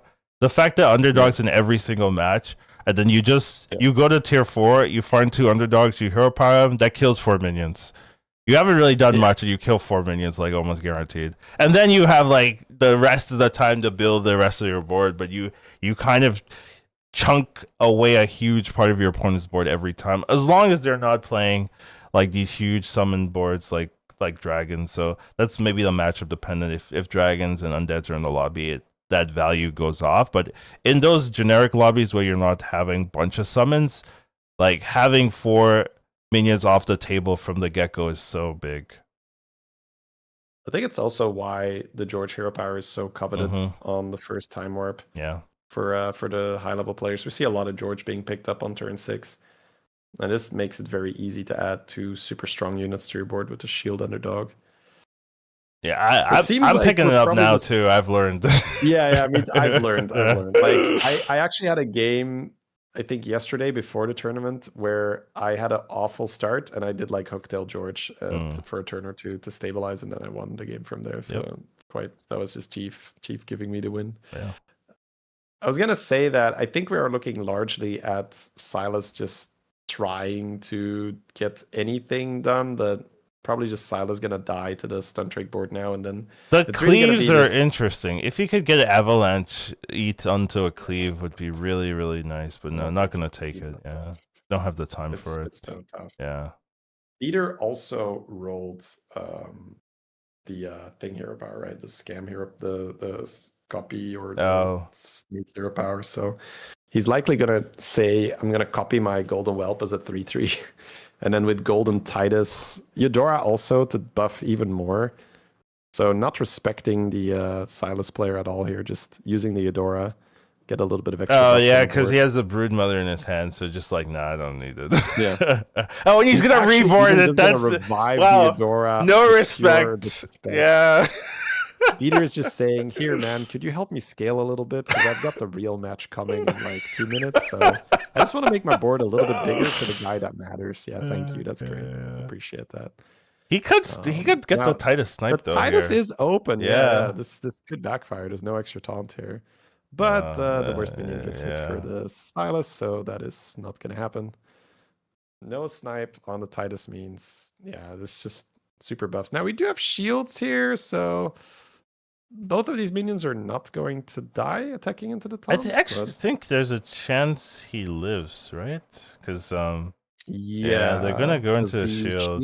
The shields are super useful for him. Yeah. So maybe a slight miscalculation here by Beater going for the full Eudora milk. Oh, but he gets the value trade on the Titus. But he does live. He does live. Oh no, he loses. Yeah. And actually loses. Wow. Little bit of hubris from Beater, not respecting. You have to respect your opponents a little bit at least. Oh yeah. Maybe not. Maybe not reborn. No shot. Yeah.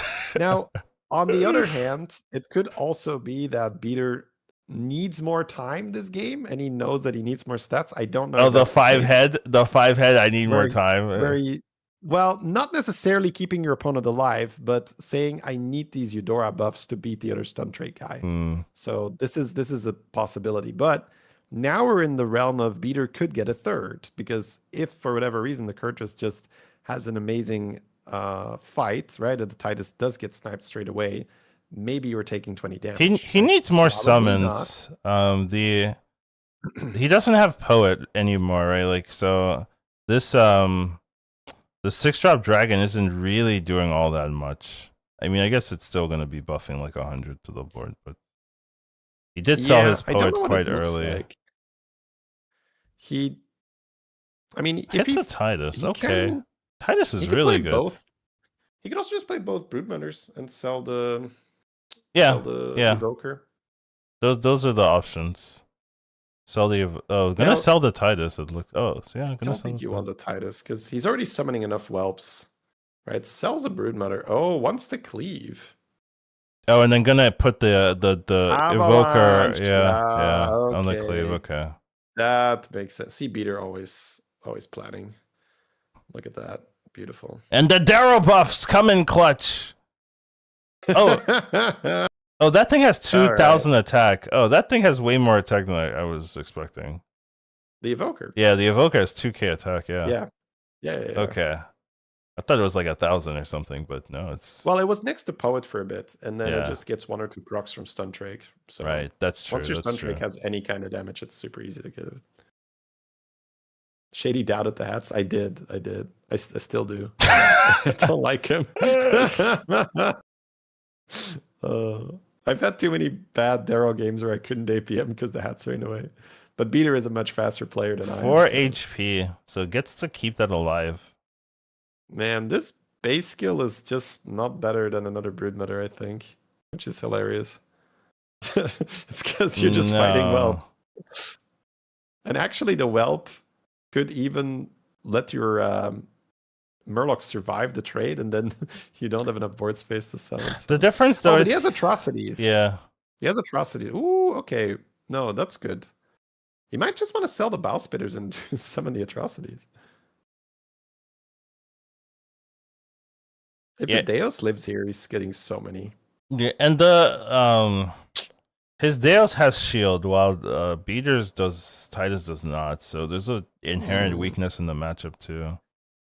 I think this base skill into Atrocity is sort of the final level that we haven't seen that much of, but that's like a crazy addition for the for damage for the Stun Drake board. And honestly, there is a chance. Yeah, I mean, Peter just straight up dies here, right? Yeah. Oh no! So the actual Doom scenario happened. Yeah, does not finish off the Silas because he farmed with Eudora for 1 extra turn and actually gets a 3rd place instead of 2nd.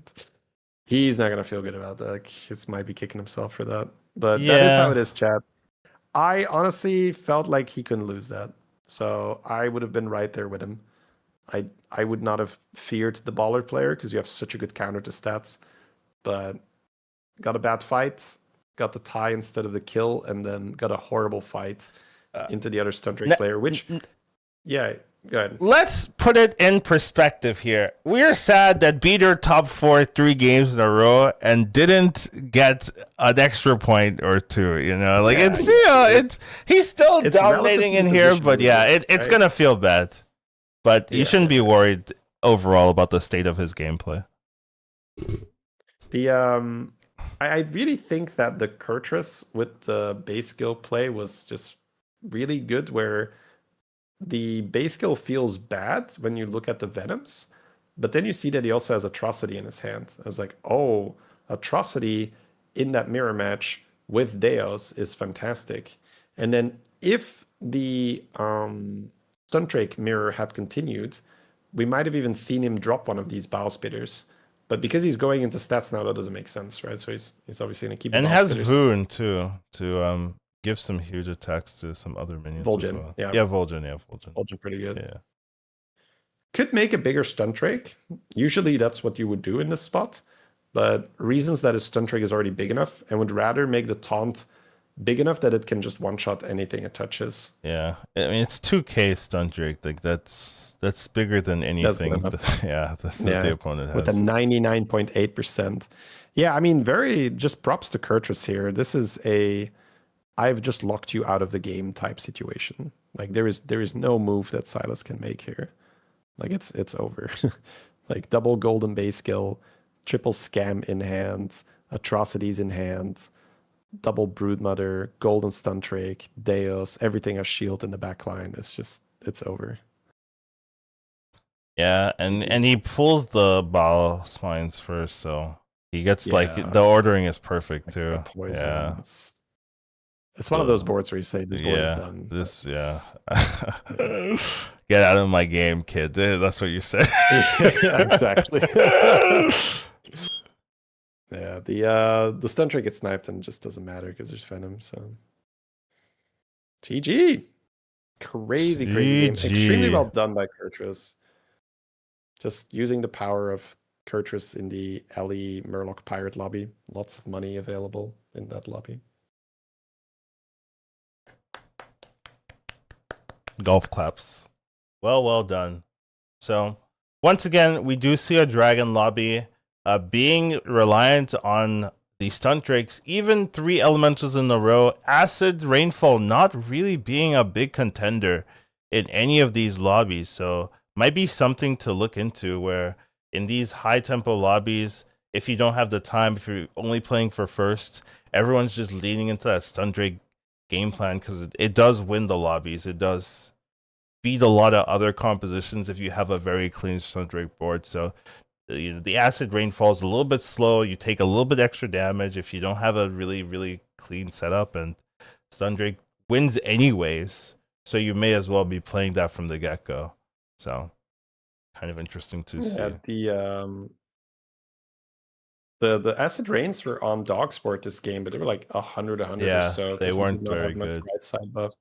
So I just felt like there was just no time to get that going. Yeah, couple ones. So here, Yanase with second place, Beater with third, and Moyi something, is that the name? Yeah. In first place here. Super JJ though, top 4, recovery, not enough to really make a huge dent, but it's a start, and he's getting better every game. So we might be seeing some top 2s, some top 1s coming from JJ. As the trend continues, 7 points? 7 points? Such a memer. Yeah, it's the trend is good. He's making a statement, you know? If he goes 7-9-9-9, that's actually like I'm just rolling it. All he needs to do is get first place 4 games in a row now, chat. So that seems like it's basically there. It's the next few games are just a formality. Yeah. Man, the lobbies are just so tough. Yeah, right? Yeah. And I do feel like JJ is playing a bit more for that instant getting strong, which I don't think you can blame him for that, right? Going for the George underdog line. But you see that these like the top players, they're finding the lines to be strong in a mid game while simultaneously keeping the option to go for an end game comp open. And it just seems really hard to compete with that if you are going for like something like, oh, I'm just gonna do George underdog and get a fourth. Yeah, that is the issue, right? If your game plan is George underdog, you honestly stand no chance, right? Because when you're looking at these end game boards from all the other players, they just do not care whatsoever about a George underdog strategy. They would just roll it over with the Sundrake value. So it's kind of unfortunate, right? If that is your like turn one, this is my game plan, you're already kind of losing. You have to do a little bit more. So kind of interesting to see the power level of these lobbies are always a surprise sometimes when you're just like, yeah, George underdog is really, really good, really, really powerful, but especially in these in these summon lobbies, and if dragons are in, if undeads are in, I don't think it's something that can really get you a high placement at this level. So a little bit of learnings as well, and a little bit of understanding of what end game boards your opponents are going to play, because that's also a big deal. If you know what your opponents are likely to play in every lobby, then you can kind of start prepping the counters, start prepping the answers to the board states that you're expecting to see. So we are 3 games in. We're going to be heading into game number 4, hopefully quickly. Don't think that we're going to be having a break, but we could, of course, but should be pretty nice. And I am visited by the gamer chair. It's an old chair. The paint's coming off, but it's tried and true, and you want your butt wants something they can trust. So Shady's doing that. Anyways, moving on. Should be some pretty interesting strategies moving on. So not much to do there. Yeah, that was not a good that was not a good segue at all. But we just take it here. Yeah, it does look like they are taking a little bit of a delay between game number 3 and 4, so we might be having a little bit of a break coming up. So we shall see. If anyone has any extra information, feel free to let us know in chat. Dog's been good. No, it looks like we are moving straight into game number 4, so no breaks here. I'm taking a look at the options. Beater does have Murzon, has George, has some couple of maybe options. Maybe a Terran, depending on the types. Terran, depending on the types as well, yes. Oliesh looking at Nazoth, so could indeed be a Beast Undead lobby. We see another Sneed being offered, but likely just going to be a Zarek. And then Tume has Sylvanas, so it seems like kind of a no-brainer here. Considering Patchwork, but I don't like that. I feel like that's sort of the definition of the playing to not lose. Okay. Flurgo's a nice pick. I mean, depending on the types, right? We have a Guff as well. That's pretty interesting to straight pick up Guff. We'll see how that goes. And then Dog with the Jandis. Yeah. So we have Undeads, Pirates, Murlocs, Demons, and Dragons once again. This is not an elemental lobby, so no more Acid Rainfall or Bowlers. Is the overlay? No, it is not correct. Thank you. That's okay. my bad. All good.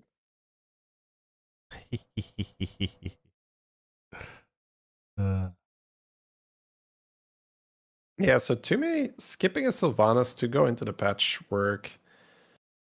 Again, I can see the reasoning, right? Like these are super high pressure lobbies, like take the high HP. And honestly, we saw, I'm not sure, maybe Seville go for Patchwork like 2 days ago. So maybe there is something about him that I'm not respecting, but it feels like Sylvanas is just the better hero if you're trying to get some, first or second places where you triple early, you get a 3-drop, you copy the 3-drop. It's just the game sort of just you run away with it. Yeah. As Patchwork, it feels like slow and maybe top 4. The one like distinction is that this is a lobby with a lot of economy, and if you can get a Tethys set up, then you can pretty safely find the change hero power, and then you just get the armor, the extra health with a relatively stable board. But it's hard to do that. It's been the issue. The issue is getting the Tethys. Yeah. And you do that because you have a Sylvanas hero power. Yeah. In my opinion. Wow, JJ with a great start here. Wow. It's a lot of money on a Flurk. Oh, it's gonna play eat here. Wow. Okay. I feel like you don't care. He does okay. 4v1. Yeah. He gets the tie or the win because of it. Yeah. So he saves 3 health to play Pick Eater there, which is, you can talk about the merits of that, sure. I think that's reasonable. You are still on 1, so you're not really getting a 2-drop, and you may as well. Oh, something happened. All right. Probably gonna level there for JJ. Gonna switch the Spectator POV. No, might. So this is gonna be either a remake or some kind of spectator issues, guys. Looks like just spectator issues. That's great. Just getting a little bit of a swap in. Really nice start for Oliet on the Nazat. So this is crazy good. Yeah. We're looking at Chef plus Gambler or Chef plus Reborn Minion, I would say. Scout. Or Scout. Are we a Scouter? Very low probability of Scout here. Oh. Because I think I still believe. Better. Okay. Ooh, Guff here going for a really nice curve. Gonna go for the play that Collins suggested earlier. Hold the triple in the hand. The opponent goes 3-on-3, so you don't lose. You level, you play it, discover a 4, sell the minion, and then use Seed Through Time to either pull a 3 or hold it for another 4. Wow, early Carapace. Straight away. Yeah. 3-on-3 for the Zarek and hits nothing. So maybe Chef and Roll, honestly. Yeah, Chef and Roll looks good. Preferably you want the Geist in that spot, but you'll still take a Carapace and be pretty happy about it. Yeah, could eat the shop too. Could eat the shop, yeah. That's also fair, yeah. As Zarek on tier 3, yeah. Chef and Roll for me. We need something that's a little sexier here. She's looking for the sexy play. Gets it with the Dragon or the Murny. Yeah, so you can go for a high tempo play by chefing the Dragon, or you can go for the money on the Pirates. Yeah, gonna go for the money. Goes for the higher risk reward play. Yeah. I was going for the tempo line personally, but I respect it. Yeah, it's tough, right? Because you could say I can get a Shielded Dragon guaranteed, but you did go 3-on-3, so you're probably still losing. There are a few pirates that are good, like Hooktail or the Money Generator. It's definitely a tough one. Ooh, Tube with a nice 3-on-3. So that's a 3-on-3 board. Holy, that's what you're looking for. 3-on-3. Yeah. It might not die. Okay, thank God. If it hits the 1-1 and then it goes into Caretaker and Caretaker attacks, like you might not get your value. Yeah. Whew. All right, very nice. So now we gotta see what we get. Even more. Wow. Very nice for him. Yeah. I would love the Hooktail, the damage coin, and a Gambler here. And then I would just see what happens. Oh. He could also level. He could level too. Like he could buy the 2/4 solid level and have good tempo. He could. But if I have a 3-on-3, it does not go for Hooktail. Oh. I don't like that. Oh, it's still gonna level. Okay, so he is. Yeah. Keeping the coin. I just bought that to see what happens. Yeah. So you can do that. I just really like going on tier 4 on the normal turn if I go 3-on-3 because it's like level buy and it's very clean. Now, on the other hand, it is a pirate lobby. Tier 4 has its Carapace, it has Geist, it has Plank, so there's plenty of reasons why you want to be on tier 4 one turn earlier. I think this is why you play Patchwork, right? Like you are 52. Yeah. Okay, I'm gonna take some risks. Yeah, so I like it. I think that's exactly right, Collins. I think him saying, I will go for the awkward curve and take more damage because that's what my hero power allows me to do, and now I can just find Industrious Deckhand or Plankwalker or Carapace Geist one turn early. Oh my. Yeah, beat it with the Terran farming. Looks like Zarek tiered, right? To 4, yeah. Yeah, it has to be. Might even lassoed another one of these 1/1s or so. Like his 1/1 might have generated lasso or chef, and then not chef but lasso. That he might have gotten another one. Yeah, just not caring about the health though for Moyi, right? So yeah, big turns. There's a time warp release for Beater if he wants it. There's Two-Mate looking has gonna take the Sylvanas hero power, very popular. Top left gonna be taking the Elise hero power and some money to kind of flesh out his board. Kind of necessary. So Two-Mate instantly popping the evolve spell. Not gonna have a repeat from last week. He's learned. Beater with the 555. You seeing this Zarek line? I didn't He's see on it. 5. Straight to 5. Ooh. Zarek is going in, shoving all the chips to the middle of the table, saying, it's a first or I'm out. Let's go. All right, gets a 5-drop here from the Elise. I guess that is a nice sense. line. Yeah, makes sense. Yeah. You can copy it. Oh my lord. This is actually so good for tempo. Yeah. I mean that's very likely to see a hero power here. That's why he's the GOAT. Insane line. Incredible line your chat. Insta 5, Elise, copy the 5. And you're not even losing, honestly. Like, no, you're not. Maybe. Like the dragons are really strong. The rest is awful, but the dragons are really strong. All you need is those like 2 Twilight Watchers this early game is really gonna do a lot. Yeah. Pretty likely he wins the fight. Like that's super strong. So they might attack again, right? Yeah. Double Carapace for the Guff. No guys to scale, but does have a time warp release, which we do know is a huge. Probably wants a deckhand to end on though. It's just so much value. So you sell one, get the deckhand maybe. Keeping the 1/1 instead of the shield on the dragon. Yeah. He's getting a lot of health on his Carapace with the whelp. That's interesting. True. That's true. Oliesh with the Nazoth farming. Getting reborn Carapace, really need that to die before the fish dies. If that somehow hits a small taunt and lives, it's pretty disastrous for next turn. Getting tons of money. Worried about hand space, actually. Wow, yes. Okay. Well, 2, that's 4 plus another 8, right? So he gets 8 total. Yeah. If the combat goes perfect. So throwing the apples away seems very reasonable. Yeah. You don't really care about apples anyway. Does get the full value. Guaranteed to have 8 cards in hand here. Not playing overconfidence, so not really believing in himself. What a surprise. And as a result, loses. If he would have won. Yeah, this is all about confidence. Oh my. Okay, so we'll go to 16. Little scary, but has a very good hand to make his board strong for next fights. Very symmetrical. Like 12, yeah. The judges love these kind of hands. Yeah. He gets 12 damage on all his minions. Plankwalker skipped. Oh my god. Did he skip Plankwalker? Wow. Plankwalker skipped. So is just going all in on summons. Like does not care. Reborn Cleave. It's cute. Especially with the Carapace value, right? Like it's gonna come back with a huge amount of stats. So I like it. That is a unique approach that can give him an edge into battles that other people can't easily replicate. So that's something to look at. Dog with the evolve, going for a big turn here. Yeah. Unfortunately, he's on 18 health, does not have a lot of damage on his undead, is now considering to start scaling Primus. So this seems sketchy. Oh, hits a stunt Drake. Yes, this is huge. The Zarek here saving so much health by copying that 5-drop, the Twilight Watcher. Now also has some Carapace on the side. This is super, I love this spot for the Zarek. Needs some spell damage scaling though. Has health on the Carapace, but would love to get some spell damage scaling.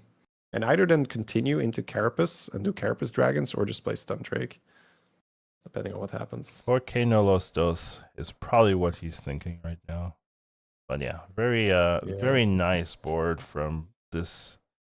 And it was very risky, right? Going for the tier 5. I guess less risky with the Elise because you know that you have the Elise and you know you have the copy still. So yeah, but still. But if his 5 is not worth copying, if that's not a tempo 5, you're taking 10 there, right? So then he's on 16. And then you're so hitting the dragon was perfect because that's one of those that's like a tempo kind of scaling 5-drop, right? So you're pretty happy to have that one so early. It's just that and Ghoul of the Feast, really. Those are like the two that can really save the game. So it just hits the core pieces that did a lot of work for him. Absolutely. Let's see if let me see if this updated. Is our standing sheet updated for today, guys? It's for So Oleas is going for the Cleave, the Reborn Cleave Carapace line. So this is a completely different strategy. It's very hard to get Reborn on the Pirate Cleave, and Carapace does give it stats. So he has this unique approach to be able to cleave into a big cleave, which can surprise a lot of opponents if he can scale the Carapace value to a high enough stat line. So we'll see if he's able to do it. That is a unique angle that can give him a big lead in the game if he gets it. Here we're watching Beater. You don't expect it. Yeah. If you're fighting Carapace, you're not playing around Cleave. No, not at all. So, very interesting. So Beater having a nice with the golden reroll 2-drop and a Time Police, but probably didn't milk that much because is already out of rolls. And has no Carapace, right? So a lot of the Carapaces are being taken out of the pool. So it's a lot harder to find him now. So he has the scaling, but not the payoff. So that could be a big issue for Beater if he isn't able to find the payoff for his Carapace scaling. And here we have Dog. Decent Carapace board. Dragon, yeah. Very, very early on his Broodmother. Would really like to see the Broodmother at least one or two back. But his main now, so maybe it's just perfect. Yeah, his main goal is to just protect his. Oh, that's so lucky. He's got some Primus milk. Yeah. To protect for the Primus. So that's like the main goal. Yeah. That's fair. This worked out really well for Dog, so I'm not going to complain at all about that positioning. It's just that he also has Carapace, so it's not like it's like a useless amount of spawns. That's unfortunate. Our money. Well, our scaling. Oh yeah, okay. But then again, if you have money, you buy scaling, so whatever. It's like my discount money. Okay, we're getting oil for Guff on 25 HP, just insta picking it. So tier 6, Super JJ going to go for the Murloc, which is unusual. Is somewhat Murloc-y. I mean, doesn't actually have a huge direction there, but he is.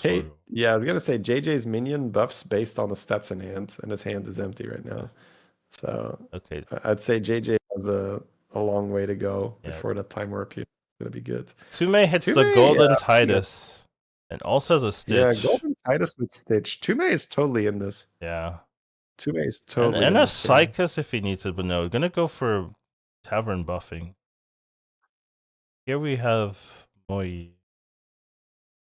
Really deciding here. Yeah. Not a lot of good options, honestly. Yeah, the Scout is like giving you at least a 7, and that's something that actually can change the game, whereas the other options don't really do much for armor here, which is big. Hits a Weaver and a Plank. Yeah, that could be it. Yeah, Weaver Plank here and give up on the 5-drop dragons. Yeah, he looks like he will be doing some version of that. So yeah, Taunt is nice. Weaver down. Will Plank also be joining? The Scouts for the Insta 7. Gonna get the Golden. Okay. Very good. Okay. Very, very good. It's a bit weird. Like, I don't think you can do Stun Drake from this position because you're gonna scale your undead attack, right? So it's not like you're scaling your Carapace. So I think the dragons are just out. So, and it's full undead here.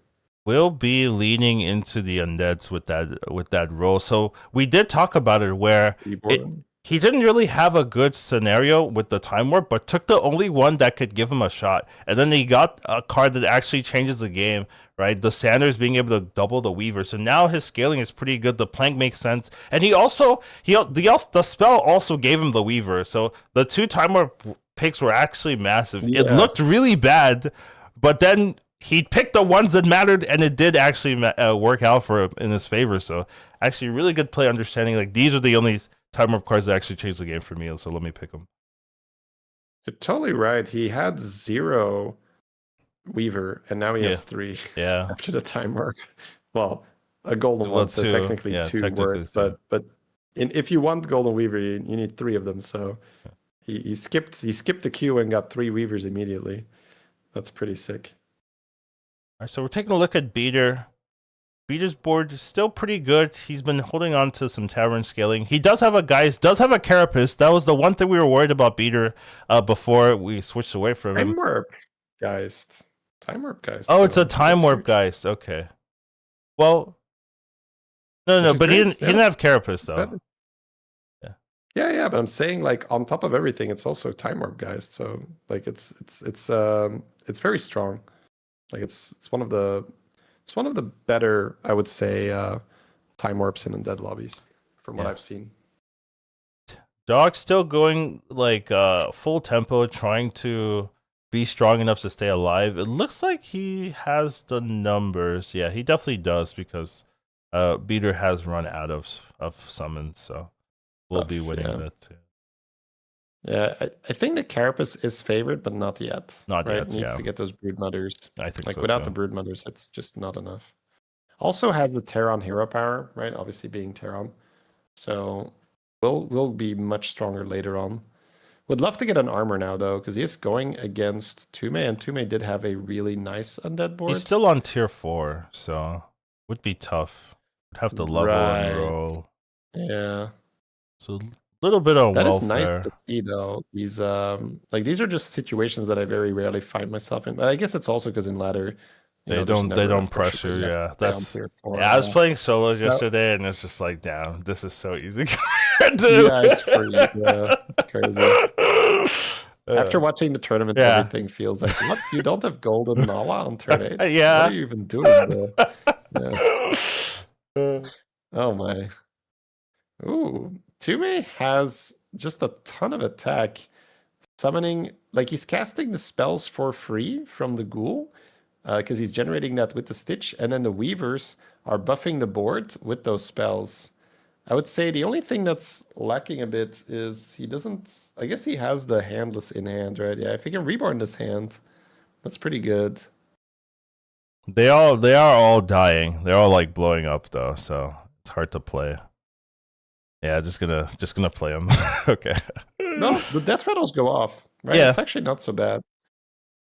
Yeah, it's when I played this build first time, I thought, oh, you get no money, right? But all the death rattles, it's basically like you sell the units because they just spawn something. And then if you're doing overflow, it's actually really useful because you get the you get the death rattle trigger.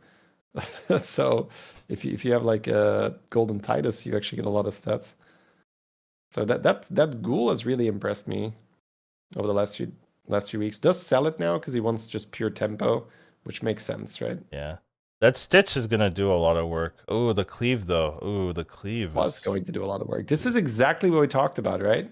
You do not expect to get cleaved in a Carapace fight. No, you do not. So Oliesh pulls out the is it Oliesh? No, Oliesh had it, but it's Beater that added a cleave, right? Because he's fighting Terran. Yeah, Beater adding the cleave out of nowhere.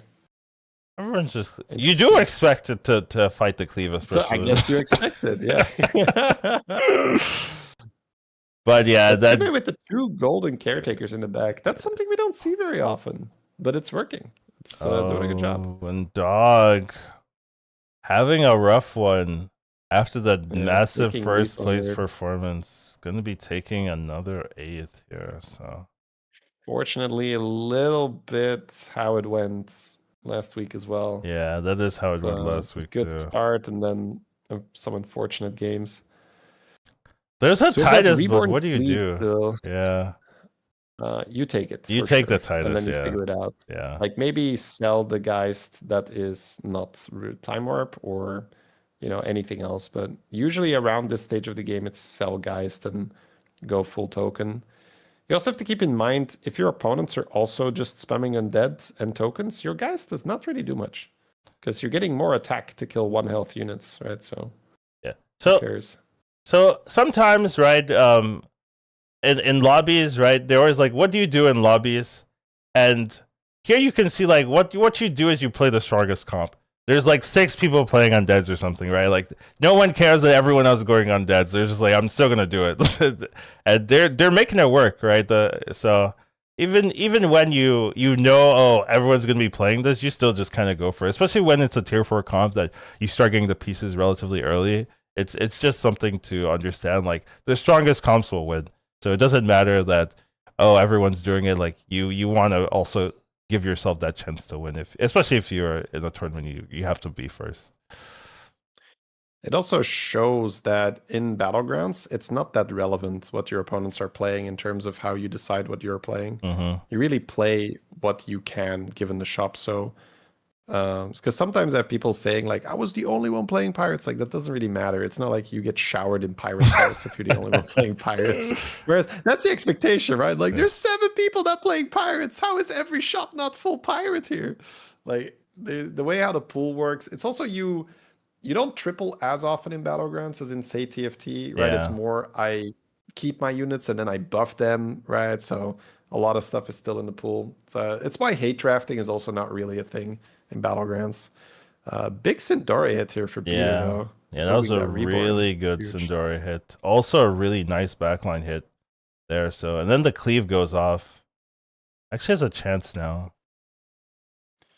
Guff with the 99% here to eliminate the Syndragosa, so made it work. The Guff pick switched his hero power to Vandor now, so summoning another big unit. Yeah, Vander doing a lot there. Yeah, gonna barely win the Terran, so gonna take that damage. Super JJ dying to dog. That's gotta feel bad. Yeah. Oh wait. JJ on the Flurk, dying to Ghost Yeah, there? dying to Ghost here. Yeah. Well, Ghosts are rough, man, in tournaments. These are real boards, right? Because you have to keep in mind that if somebody is a Ghost, it's likely that they were all in. So Yeah. you're fighting someone that went all in. Yeah. That's a tough one. Dead to Ghost, my goat. Yeah, that's unfortunate, man. Yeah, I can already see it where you're bottom 3 and be like, oh yeah, you guys also died to players, right? Yeah, me too. Me too. All right. Beater with So 4 Peter HP, yeah. Not a lot, but has had to not play for found his tempo. broodmother. He's had a really good sort of counter board from what he started with, though. Like what I mean is, Beater did not hit the like Golden Carapace, Golden Geist comp very easily, like some other players have. But he is using cards like Sindore and the Cleave to counter the undead boards to stay in the running. So very impressive. No Broodmothers either for Beater, which really hurts if you're doing that Carapace line. Oh, goes for the double attack here. Oh, throwing the Cleave in. Yeah, makes sense. Cool line here. Yeah, does not have that much damage because he is playing mainly undead, but has a little bit of Carapace value. So he's going to get over 100 damage Cleave then. Wow, a lot of all changes, yeah. A lot of all-ins. Needs to, right? Is at 12, so has to go all in. 99% to eliminate Beater, unfortunately. Yeah. Yeah, here you can just see the difference where the Guff did hit the comp easier, so was able to build a much better board, right? Has the Striker in the back, has the golden handless, has the regular handless, has the Broodmother on the board, so far more tokens and better tokens to take advantage of the both Carapace buffs and the Weaver buffs. Did his cleave hit Beater's cleave? Is that what happened? I'm not entirely sure. Sure, that's fair. It just feels like such a tough mountain to climb for Beater. There's just so much stuff in the back. I mean, he loses by one minion. Got very close, so, yeah. That is true.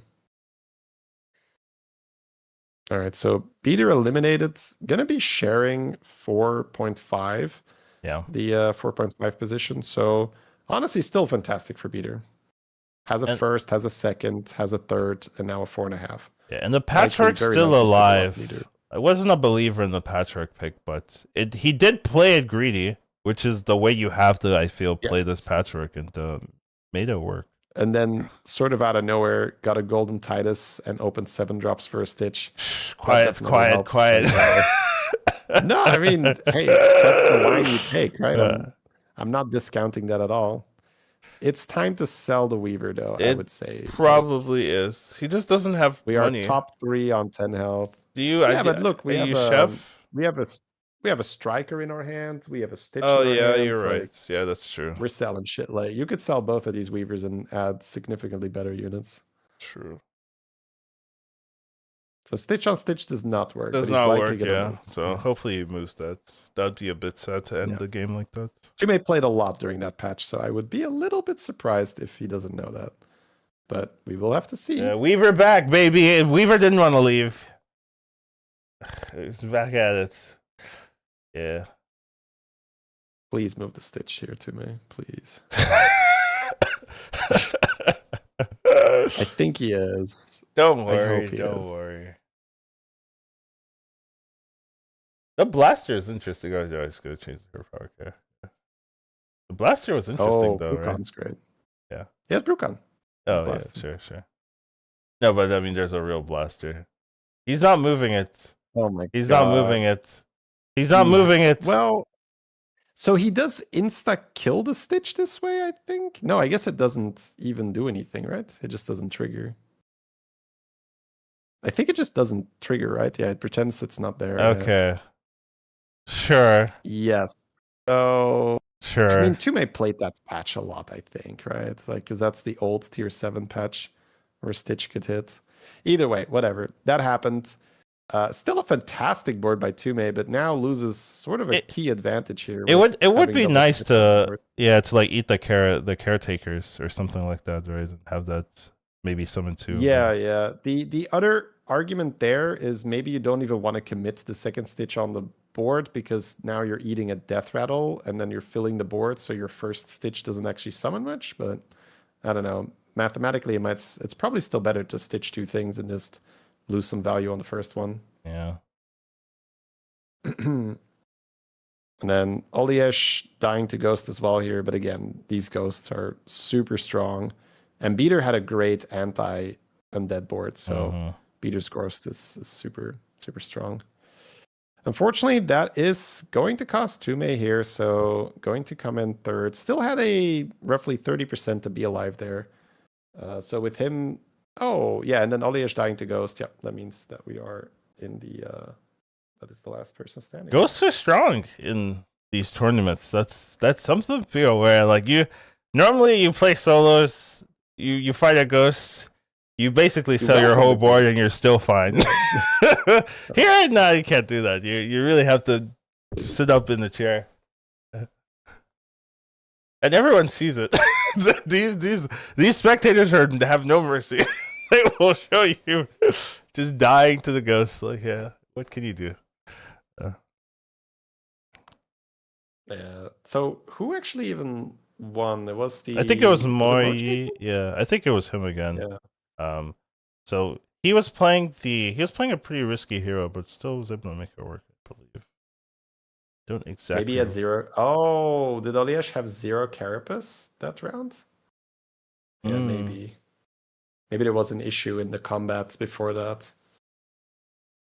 Or maybe you have to like sell. No, you can't eat Carapace anymore, right? Unless you're Jailer. Yeah.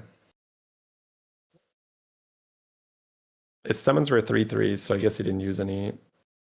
Oh, Moi was 4.5, so it was a different player. Okay. Well, we shall soon be seeing the standings, hopefully. So. Yeah, should see the standings on screen soon. But overall, I mean, Undeads and Dragons have really just been dominating this group so far. That's basically been what's been going on here. So, yeah. Oliech and Tume are sharing a second and third with the 6.5, so that's pretty interesting. Beater actually not making top 4 this time around. Still decent placement, 4.5. Yeah. Not going to be super, super sad about it, but has a bit to go. Dog and JJ and Yanase, bit of a rough couple of games.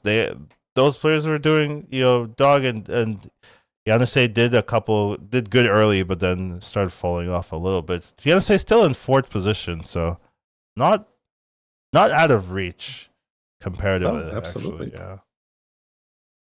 This is great. But yeah, Beater just still pretty dominant, like 5.5 point lead with 3 games to go. Like solid position, but obviously cannot relax, right? Needs to keep stepping up, keep performing in every game. But like 1 or 2, like I would say like 2 more good games, and then we are in the position where it's very likely. So let's hope that Peter can keep that up. Excuse me. Yeah. It's weird because Beater's been playing so well, and you still have to be like, okay, I still have to be God mode to get out of this group. Yeah, so it's like one makes it out, man. One makes it out. This is really feels a bit like lottery type stuff, although much less RNG, where it's like, well, it's not likely you win. There's a lot of there's really, really strong players, and only one makes it out. All right. Guys, we are probably going into our 10-minute break now. So a little bit of a reminder, if you guys are enjoying the broadcast, consider hitting the follow button for both myself and Collins. Same on YouTube. You can hit the like button, subscribe. It's very, very much appreciated. Also, if you guys ever would like to talk to other people that are into Battlegrounds, we do have a Discord community. So that link is in the chat. I'll put it in YouTube as well. Because sometimes you just get a really nice game, or you have a question about the game, but you don't really have a lot of friends that play Battlegrounds as well. Here, there's pretty much always people online, and you can show off a cool board or just ask something about the game. Yeah. All right, guys. Then I will be taking a quick break as well, getting some lunch, and I'm guessing Collins will also take a little bit of time. Yeah, I'll take a small break as well. But thank you guys for joining us. Cool. Hope you guys have been enjoying the games. Have 3 more games to go after this. Should be pretty interesting. No one is really locked in. We do have a little bit of a gap between first place with Beater having a around 6-point lead, but everyone else is pretty close together. And all it really takes is that one bad game, that one bad performance. That's why this particular group is so rough, because you have to be on it. You have to continuously be good every single game, no matter what the minion types are, no matter what the hero picks are. You just have to know what you're doing. And anyone's still available to win mathematically. It is likely the top 5, they have a bit of a gap between the bottom 3, so those are the highest chance to make an upset, but it's possible for sure. So we're gonna have to see what happens in these following games. So stick around, take care, grab some popcorn. We'll be right back.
Oh, I'm muted. Oh, okay. Whoopsie.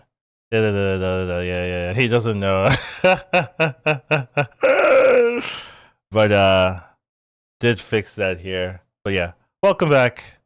We are heading onto the finals, and there is do have to remember what I said, but we've lacked critical information. We're going to get back into it.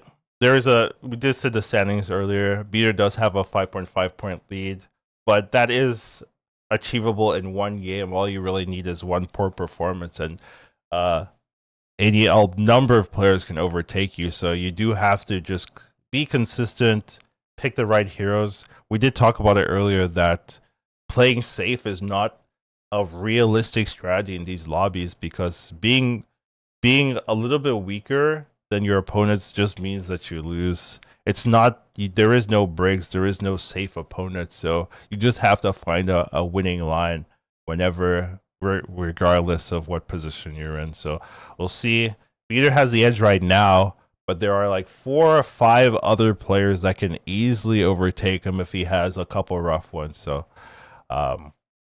gonna still be a tense matchup, considering that only one person gets out. It's a really big deal for all of these players. They're playing for $50,000 and a trip to China, so that's also worth quite a lot, depending if you've traveled there or not. So should be pretty cool either way. But we are quickly heading out of the break here, so might be quickly starting into the next matches. We have new casters. Oh, is this what happens? Is that what they do during the break? They switch casters?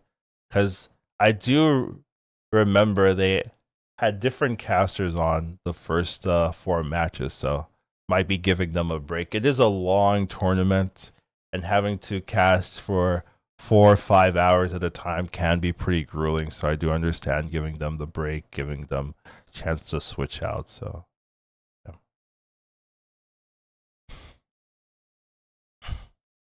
Can we get new casters too? No, there's no budget.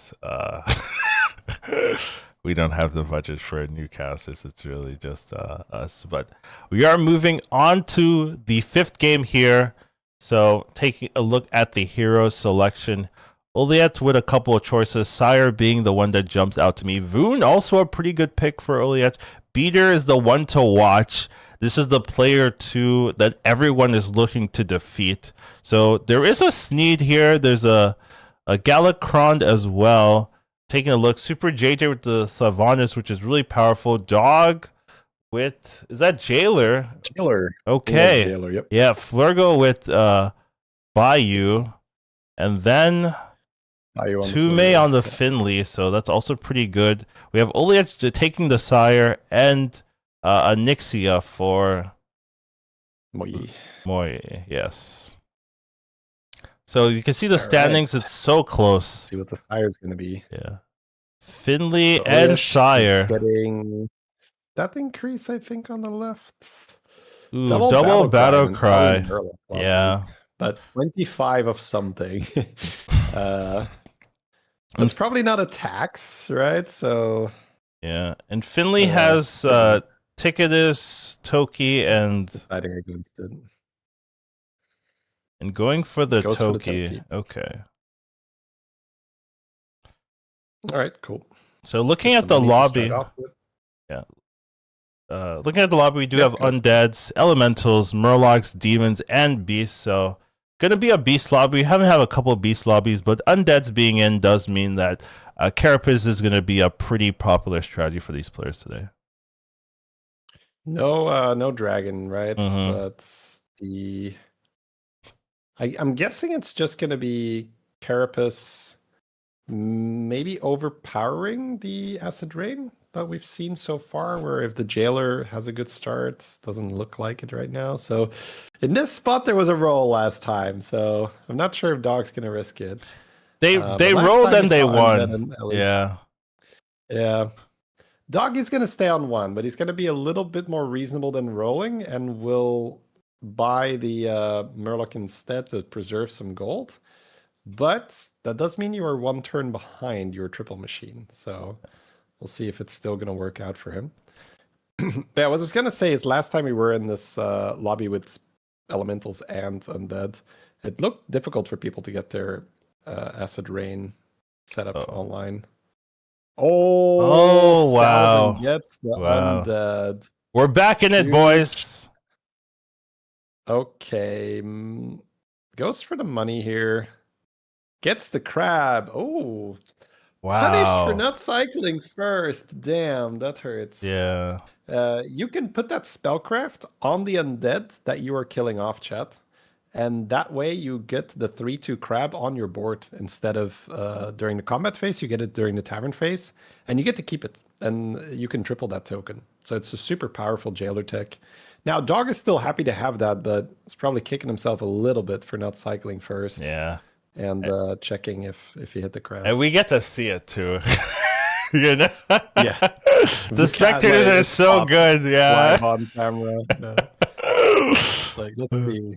It's like, oh, order there. Yeah. Beater on the Terron. So in an undead beast lobby, especially with how powerful Carapace has been, that is that could go really well for Wow. Beater. I think that's his second Terron, right? Yeah, that's the second Terron. JJ shop here. Yeah, what do you do now? So, just gonna level sell. Okay. Wow. Not going for the triple or anything, which is reasonable. But can hero power for it. Okay. And does hit.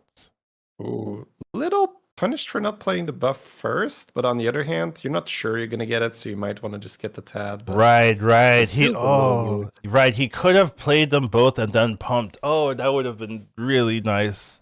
True. Yeah. Well, that card is now adjusted that it targets the hand as well, Colin. So he didn't even have to play them, but he just needed to play it while they were still separate to double the buff.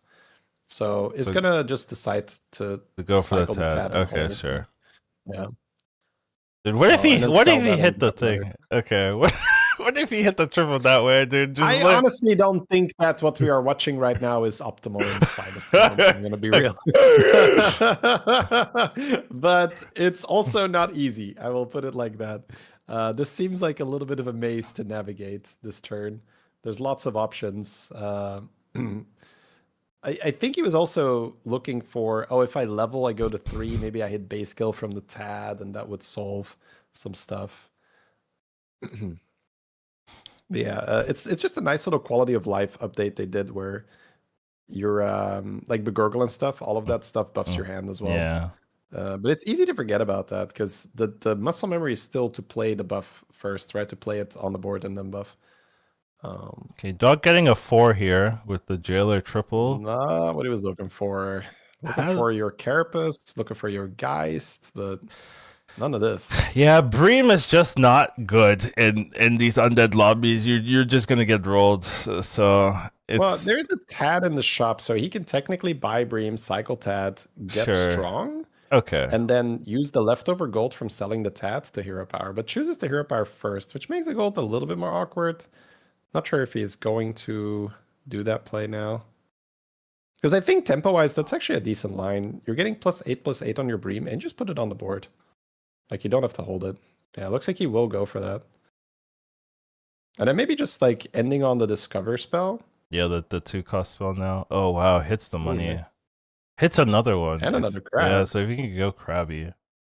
Ooh, I liked holding the Discover spell, though.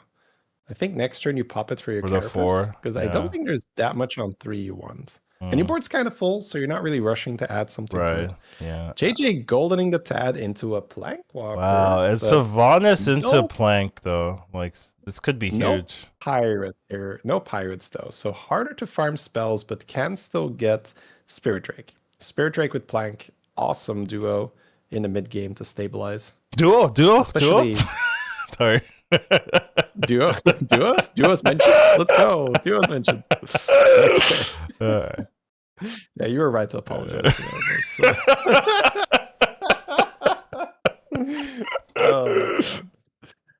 Derailing the conversation here, but we are going to be moving into the time warp top. We have Owen with the time warp Elise. And we do also have the Beanstalk for Tume if he wants to go there. There is a Reborn for Beater. Beater does want to lead into Undead, so that could be a nice pickup. There's also Gold if he wants to go there. And then on the top left... Money with the Terran looks so good, yeah. Yeah. I feel like I would take the money. Yeah. So we do have the Onyxia going for the Yogg here, Buddy, so that is pretty good. And then a little bit of tempo. Collins. Yes. Look. I'm looking. He took the boar. He took the boar. He took the boar with the Lich King. So with Terran and the Lich King, he can actually make 1 golden per turn with that boar. He could. He could do that, and we'll see if that works out for him, because that has been a risky strategy that people have been playing. Yeah, but I don't think we've seen anyone get a golden per turn, because it's been either Terran or Lich King. But Beater is like, what if I reborn this boar and then also kill it off with Terran? Then I get 1 golden beast per turn. Wow, skipping the big winner there. Going for the... Oh, wow. What did you pick instead, Collins? I think the Terran hero power, I think. Oh, wow. Yeah, so skipping big winner. Yeah, that does show how important the Carapace is, this lobby, where people are really, really pushing that. Beater finds one. And a Spirit Drake! Oh, my lord. Yeah, this is... Oh, this is a beautiful shop. So how do you begin to tackle this? Oh, there's also a reborn. You sell and then you think, okay, we're done thinking. All right. So we'll tear on the boar for the triple, but then reborn the. Wait, how is the boar reborn already? Oh, okay, yeah. He rolled a Scarab. Okay. So is he going to now just not take the Spirit Drake because he's going to generate some Carapace already and the Golden Beast? That's kind of interesting that it's so early and he's going to pass up on the Spirit Drake value. You want to say skipping the triple as well. So that's also he's pretty balling, it right. seems. So he just wants as many shields as possible. True. A bit of a weird baller board, though. Like 4 units on turn 6. But they're big! Seems like he... Yeah, I think he just sold the ballers. He had some on the board and just sold all of them and hasn't been able to add extra minions. Yeah. Exclamation mark standings in the Twitch chat pulls them up. If somebody does it, I'll just copy it for YouTube so you guys can have a look at the standings as well. So yes, that boar gives you a golden beast in your hand after it has died. After 3 boars have died for you. So because of the Terran hero power, because of the reborn, 3 boars die per combat. So now we see Oliach did take the guaranteed elementals in the shop. So probably into baller on 2. He has taken a ton of damage though, so this hasn't been too powerful, but I mean, this should be a good turn. This was sort of an awful time warp for him, right? He has the consume demon, like right. Playing baller with that. That's not what you want to see. Okay, Super JJ with a 6-drop, not exactly what you wanted. I could have seen like Goldrin Tempo actually doing some work here, but maybe that's a bit too memey for this level of boards. So yeah. So Beater did level for a 6. So is he potentially still looking at trying to do something? I mean, I guess he could hit like Lord of Ruins and play a bit of that, or I'm just wondering if he's still open to maybe playing an Acid Rain or so, right? Because you would think that tripling into a 5, but I guess 6 is fine. He has he has Reborn Atrocity for tempo here. Yeah, I think you want Weavers is what they're looking for. I guess dragons aren't in, so Carapace is weaker, yeah. So maybe some Weaver assistance is fine. Easy win here for Beater, I would say. Got the Reborn Atrocity. The Atrocity makes it so powerful. Yeah, I agree. The boar should always die as well. Ooh, so. Why is he getting 2 golden? Wait, is it bugged? Why is he Did he golden his boar? Did he golden his boar, chat? Did he somehow get an eyes or something? I don't know. That seems hard to do. Yeah, why is he getting 2? I don't know exactly why. Right, he should only be getting 1 if I'm understanding how the card works. Doesn't look golden to me, so he gets 1 golden per boar. Oh, I thought it says per boar that dies, not every time this boar has died. But he has a triple from last turn as well. Then where did that triple come from? He already had a golden chicken from last turn, guys. Didn't he get a golden beast from last combat? Well, whatever. destroys He it has with the hero two, power I that guess. counts. Yeah. Oh, it dies 4 times per combat. Oh, right, because it comes back with Reborn. You guys are totally right. Yeah. So it kills the... No, wait. Does he? 1, 2, 3... Oh, yeah, 4. Okay, it dies 4 times. There it is. Okay. Gets Yes, the math Weaver hard. here.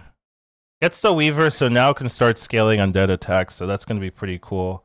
So should be and sees a Carapace in there, so we'll be able to do that. Also has Overflow available and has a Conjure to start scaling the Carapace once he gets that down. So really nice setup now for this player here. Yeah, This squeezing Onyxia a has little really bit of nice. stuff out here. I Yeah, like this.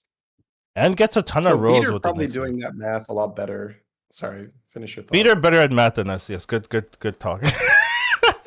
I was gonna say like Beater probably was like, oh, I'm getting 4, right? That's what probably pushed him over the edge to take the boar, which I don't think we've seen No, many players, if any players, take this tournament. I think we saw Beater take it last time. So yeah, he's the only one who's been taking it. But Really? Oh, okay. yeah. I think he took it once. Just didn't work out as like he didn't have Lich King plus Terron together, so it wasn't as powerful. But... Oh, this is some baller on baller violence. Yanase defending his territory, removing the other baller player from the game himself. Had the Molten Rock. That's a great one. The cleave into double the stats is nice. Yeah. Oh, not gonna. Into the. Oh, but he can copy Chameleon. Yeah. And then he can have double. He can have Molten Rock, get huge, and then Chameleon, copy Chameleon. That's pretty sick. Yeah, I guess he has Time Warp, Molten Rock. Okay, sure. That thing gets insanely large. Yeah, right? I was thinking that could actually just tank undead. Yeah, I was considering you get the cleave and then you copy the cleave and double the stats. But Me too. I would have done that. Yeah. I would have done that. I think that's also a fair vision that's going on there. Well, I've just seen that Molten Rock get thousands of stats. So like if he can get 3 of those, right? Because Chameleon copy Chameleon, it's pretty sick. It's a good end game. There is Murlocs is the one issue where Murlocs can kind of deal with Beater with some beast buffs here. That's one way to counter, right? Go Nuzao, buff Nuzao, keep that boar on your board, keep farming golden beasts, have a random golden Goldrin chilling in your hand because you level to tier 6. What a fantastic setup. He is also Lich King Terron, so nice, yes. Yeah. Okay, so this is a big one. I don't think he buys it. Okay, thank God. I was gonna say he has an Acid Rain, right? So I wanted to see because he picked up Bran. Oh, he's copying it. Okay. Wow. Yeah. I like this. Just going like beast buffing. And then this turn, likely gonna keep the Goldrin on the boards. Yeah.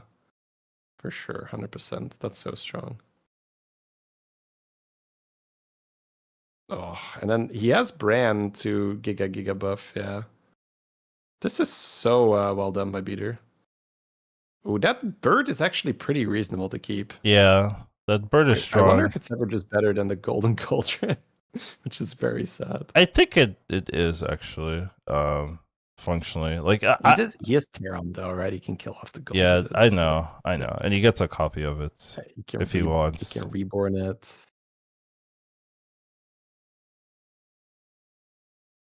Yeah, I mean, Beater is just much safer because my brain is like Unga Bunga scaling. I want that. Yeah, I want that bird on the board. But Beater's like, that's a golden Goldrin, my dude. Like, are you trying to die? I'm on 18. Okay, I can't do that. I think that's actually really well recognized by Beater because I would look at this and say I can't really fit this Goldrin into my comp, so I'm just gonna sell it. But I mean, look at how strong it is this fight, right? It's Golden Goldrin Reborn. Like that's what is that? 32 stat points to everything, and that's without Titus or Macaw. Like, that's a lot of stats.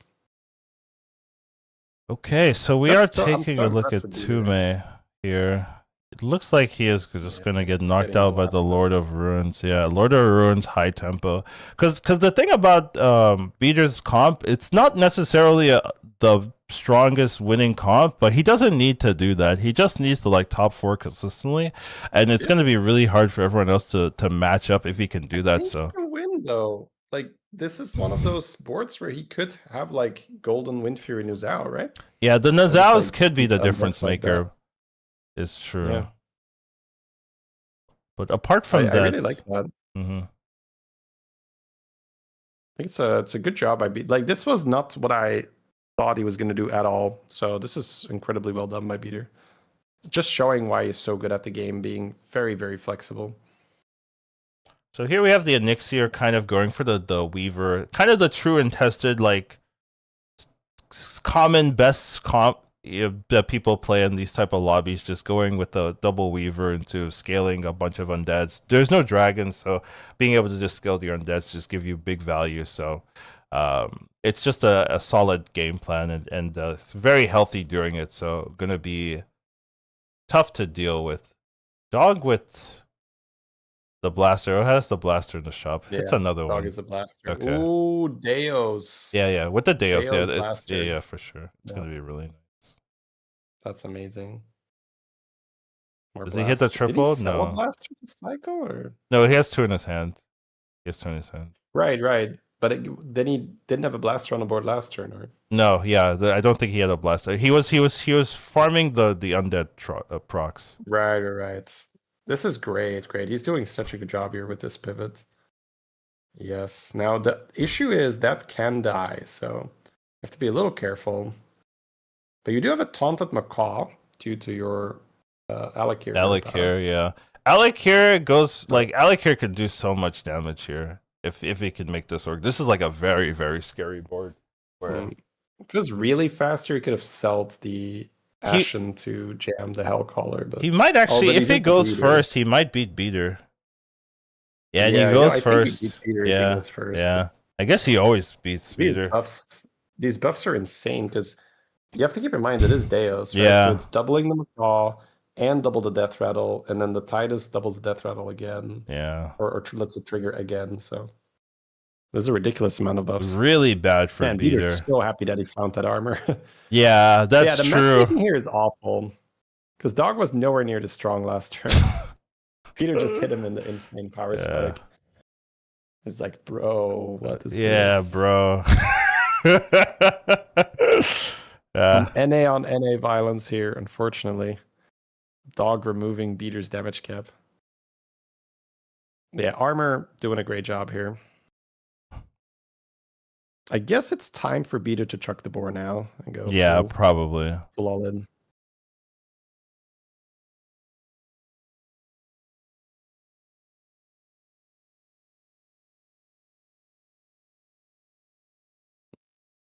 Okay, we have that free eyes here. I love doing that, selling that minion for eyes. Pretty much, like, you want a lot of eyes here because every time you have a handless, just throwing eyes on it so he can't triple, and you just have multiple goldens is great.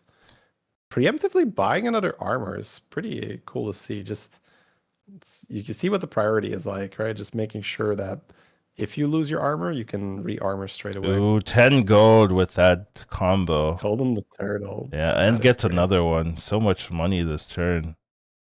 Looking for the triple. Good here. Yeah. I think you take the middle one, yeah. So going into Terran, Peter does have the Golden Macaw, Golden Goldren, and is going to add Mount to the board to give him more summons to take advantage of his Goldren. Needs a Titus really badly, though. Yes. Looks like he sold Bran to keep Boar, and that makes way more sense, of course, because the Boar is a beast and reborn, so it's actually quite strong, whereas the Bran is just money. And if your damage cap is off, then, just money is a little too greedy. Freeze here for another eyes, and then gonna put the reborn. It could be on Caretaker for now, but Caretaker armor, he's is maybe max considering holding. tempo. Yeah. Yeah. You can always throw it on Weaver and it's not bad, but I feel like he might hold it with the armor because he can die. No, looks like it is coming out.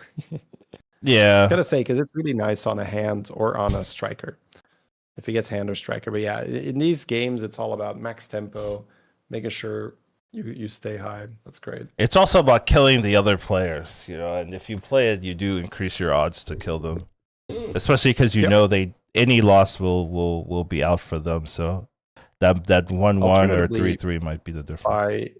By playing it here, you sort of go easy on the next guy though, because then your board is weaker for next fight. So it's theoretically right. If you hit the right piece, you might just hit a bunch. Yeah, you might just hit a bunch. That's true. All right, dog into Sylvanas. I think that was JJ. This game is he gonna taunt the second macaw? Yeah. Oh, untaunting it. Oh, okay. Okay, so only your macaw is taunted. Okay, sure. That makes sense, I think, because straight really shot don't want scary. Them to go first. Yeah. Yeah, but I mean, if they kill your demon, you get you nothing. lose. Yeah, you just lose. Yeah. You don't get nothing, but your macaws do absolutely nothing. Yeah.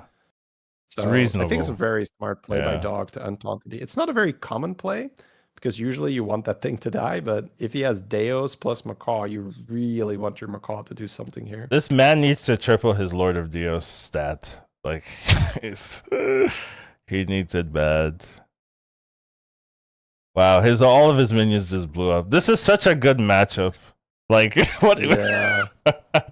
awful match. Who was it? I thought it was JJ with the Tad earlier, but that might have been last. Oh, but JJ's the Flurk, maybe? I don't know. Maybe I just completely missed. But either way, the Sylvanas board is getting absolutely cooked here. Yeah. This is the mount for beater to be enough here. Yeah, this is the weakness of these undead boards, right? They can lose heavily to the blaster. So dog I talked about this a little bit, knowing what the opponents are going to play and then playing the counter to what the opponents are going to try to play. Dog is kind of being one step ahead, just blasting their board. So like they didn't even get to they get to attack one. They have like 20 something minions. And, 0 units. Yeah, and they do nothing there. 0 units were killed that fight for the for dog, which is funny because dog is the jailer. So he is the undead hero that is actually bullying all the undead players. So fantastic move by dog doing this. You can see dog just rolling it down for a load of runes and doing nothing else. Like, I have one job. I need to hit taunt maybe taunting something else, right? But I mean, what do you taunt? What do you taunt? Not much to taunt, right? Yeah. So it's just like, I guess I just have a macaw taunt it. That's it. So Yanase, right, does have the elemental at 500 attack, and I would say like not that powerful of a board yet. So needs a little bit of time. It does keep scaling, does get stronger over time. So maybe you can hit the 1,000 mark, maybe you can hit the 2,000 mark. Then it's worth copying. But right now, a little bit unimpressed by the stats of that elemental. Yeah, it looks like he cloned the Molten Rock instead of the Chameleon. So that loses a little flexibility, but maybe there's some... I think Chameleon is maybe even better because if the opponent plays like the 1 HP spell, I think that can trigger on Chameleon, and then Chameleon turns into the Molten Rock anyway. So but alternatively, if that hits the Molten Rock and you're copying it 2 times, then you have nothing. So that is fair. Maybe he's playing a bit around that because that is a doom scenario. If the 1 HP spell hits the Molten Rock and you copy it twice, it's you get nothing. Kind of a weird spot for a dog here, where he really just needs triples. He's looking at that macaw. You could even consider like cycling macaw for the 5/7 here to discover 2 more, but that's so unlikely. It's such a weird spot. Maybe just buy both and chill. That's fair. Illidan hero power for dog. Yes, that would be good. That would be fantastic. Also very, very good. The Eyes is still good. Golden Ruins, another Titus. Another Blaster Demon Probably not, just because Don't know you want space. more macaws Yeah, anyway. no space for that. Yeah, the DUOS makes the macaw just so much better than another blaster. Yep.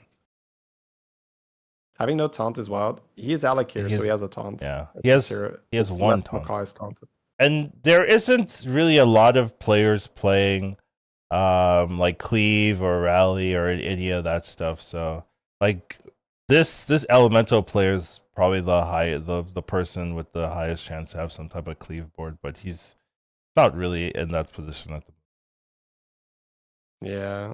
Then, as you mentioned earlier, the Molten Rocks just are not big enough to deter these attack damage undeads. Yeah.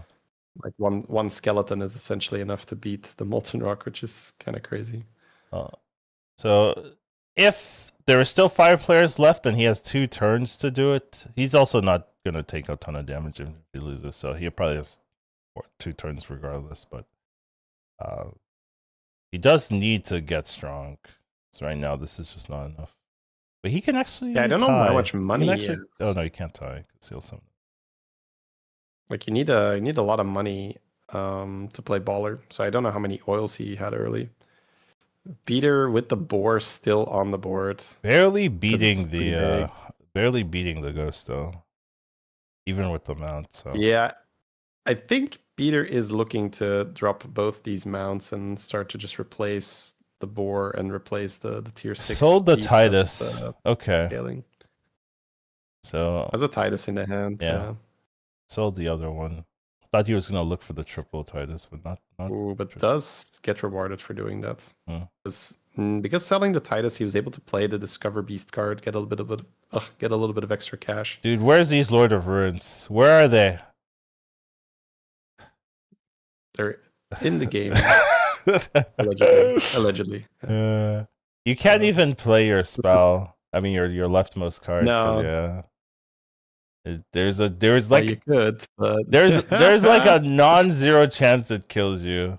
This gives you a ton of money. Okay, this is huge. Actually found the line. Yeah. Oh my god, dog, a magician making money out of nothing. Nothing, yeah. Printing money, illegal activities. Okay, you take the Discover minion.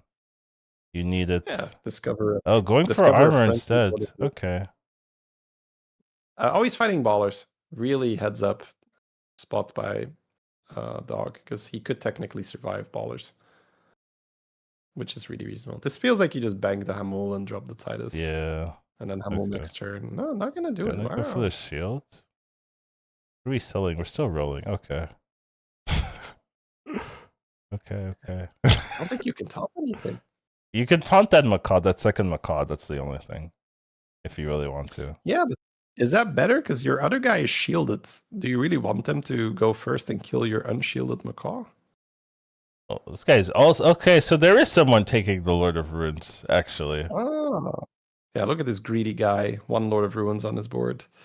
So Beater lost to Blaster earlier, but this person is missing everything. DUOS, Everything. Yeah. Alec hero power. That Nizao is just too strong. Like it's basically soloing the whole board at this point. So yeah. And then he gets the macaw value after that. Yeah. I can also see why Beater can't fight a Titus. Everyone's just looking at it too. So really tough. Yeah, he gets so much stronger when he has a Titus. Kind of crazy. Nixia actually being a difference maker. Also, this ghost is like actually causing problems for everyone. Like everyone actually has to fight this ghost, and like it's not free. There's a non-zero risk here. Yeah. There's a 5% to die. 20% there is a 5% to die. It does get the full reborn value here. So oh no! It blocks the reborn. Yeah. Oh, Nixia hero power. What are you doing? He gets one more though. So it should tie him. Yeah, it's fine. He's okay. He went too. Just funny how the carapace doesn't reborn, because the game is like, you want a little whelp instead of that, right? Let me help you here. Still 5 players left, right? It's like turn 14 or something. Oh yeah. Yeah, and still a large amount of players in the pool.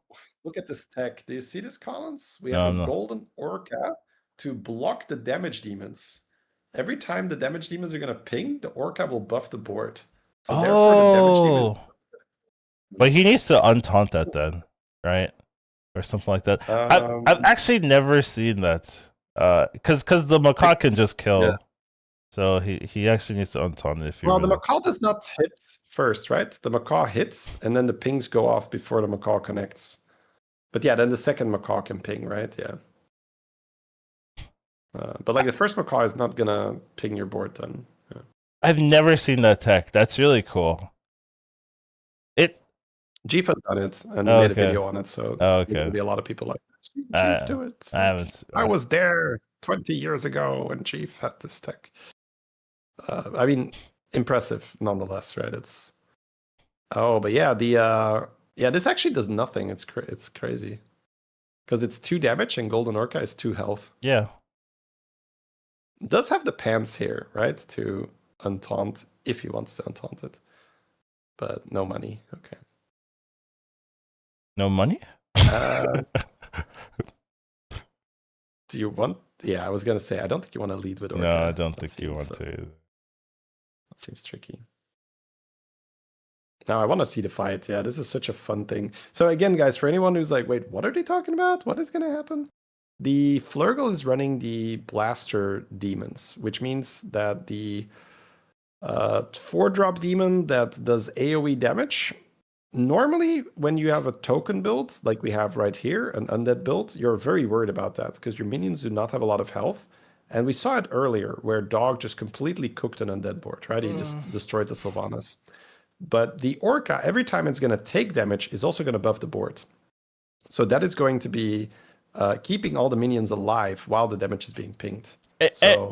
And you do not have Golden Orca by accident. Like this, like on this board, this is not I just randomly got a Golden Orca. No, it's actually intentionally done to So really cool to see. This is experience. Surprise! Right? He's done this before. Time to block you with the Orca attack, my friend. I'd go straight into it though. +2. Yeah. Yeah, but I think he's done enough buffing because the Terran Hero Power did nothing. Right. The Macaw did nothing. So now it's just 2 regular demons. Oh no, he goes again. The Macaw actually does do something. But our summons are not dying, I think. Yeah, our summons are. As long as the summons don't die, we're fine. Yeah. He does have his huge Nazal though. It's scary. It looks scary. Yeah, the summons are dying. For a little bit longer. Well, the summons were dying because the Nuzao popped it, right? I think, or even without. Oh, Still it's close. Has the Onyxia here. Yeah, the Onyxia might be the difference. Yeah, he's got it. Barely though, right? Needed that Orca. 100% the Orca. Yeah. Like without the Orca, there's just no shots. 0%. Yeah. Crazy prep. Also Golden Orca, right? Because like regular Orca would only buff half. Yes. It had to be Golden Orca. Oh, did Beater just die? No. That's so sad. Who did Beater just face? We just saw Beater be, like he had this nice beast board. Maybe the Baller? Or Dog. Yeah, it must be Dog. Yeah. Yeah. I would Dog think. probably blasted him. Yeah. Oh no. Okay. Yeah, that's not a great position. However, nothing is lost. If Dog does win, that's good. Yeah, that takes a lot of points away from other people. That's true. No, I'm rooting for Dog. Yeah. Absolutely.